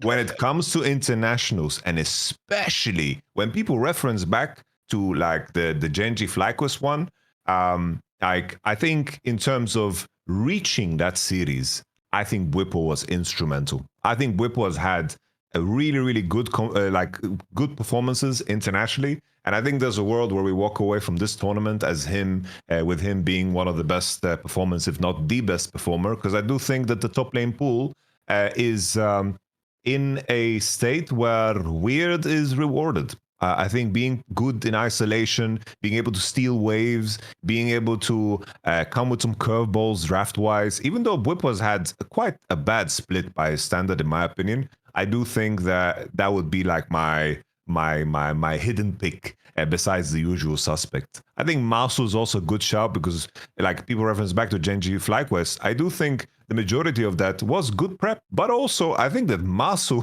and Busio took a big dump on fucking Lehens and Pace in that series. Like, they heavily outperformed them. And I think that Masu can also be a superstar at international events. Who we take a Vestion? See, I'm gonna go as I guess similarly thinking towards the top lane thing, but I was gonna go for Broken Blade, and I think for the similar vein where you said Wacky is kind of rewarded, I think Broken Blade is like the top laner in the world that is just happy to bring out some random counter that only he knows, and I think so often there's a benefit to that because like. You even think of like one tricks are a good example of this. Is like you get like certain one tricks, they get countered, but they've played that matchup so many times that they're just going to win. And a lot of the times, Broken Blade can bring out something cool and funky and get a win on it just because he has so many more reps. And while the champion might not be get that strong in isolation, it ends up being strong just because you know it so much better. And I think also, maybe this is like unfair, but the fact that they're in play-ins, I think gives him more time to shine as well and give you that better look at the eye test. Because I think like going up against Garm and Furia are going to be easier than, say, for FlyQuest, who are just immediately thrown into the thick of it against people like Ben and even Doran, right? Like, who is not necessarily performing that well, but it's going to be hard for Buppo to necessarily massively shine against him. But yeah, that's sort of where I'm going with it. I think it's similar thinking where top has the biggest variety of wacky champs that you can pick out, and I think that often leads you to shine and look way better than necessarily other roles get the opportunity to. You'll see the theme I'm going for here. I'm going to say Elyoya. Now you're going to go, but you just said it's all the stacked role. Yeah, exactly. That's why he's going to look fucking sick. You're going to see him go against the best junglers in the world, and he's going to get that fucking Spanish passion out in the game, motherfucker, instead of just putting it on his teammates all the time. And you're going to think that Thorin, now he's going to have way worse teammates compared to the opposition. You mean every day of his fucking life in his career? You've not been watching his last. What are you talking about? And he's been, by the way, to 1 million internationals. By the way, he took fucking down 1 to 5 games. He's played in playoffs and worlds. This guy's the tits, mate. This guy is so, and his team, genuinely, the fact that they're worse, that's like a feature of their team. They do what this guy literally says. He's one of the only junglers I've ever seen who actually is not just like, when you say jungler's the team captain, you normally mean like outside of the game, he's going to be. This guy in the game clearly calls the fucking shots, mate. Like Jojo is just fucking, listen, you, hey boy, woo, there you go, sit, start, roll over.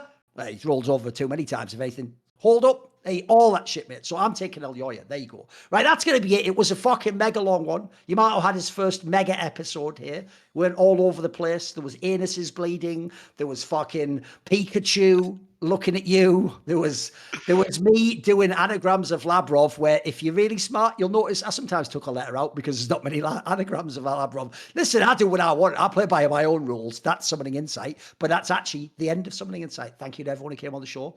Turn it off. Slave guy who's the producer.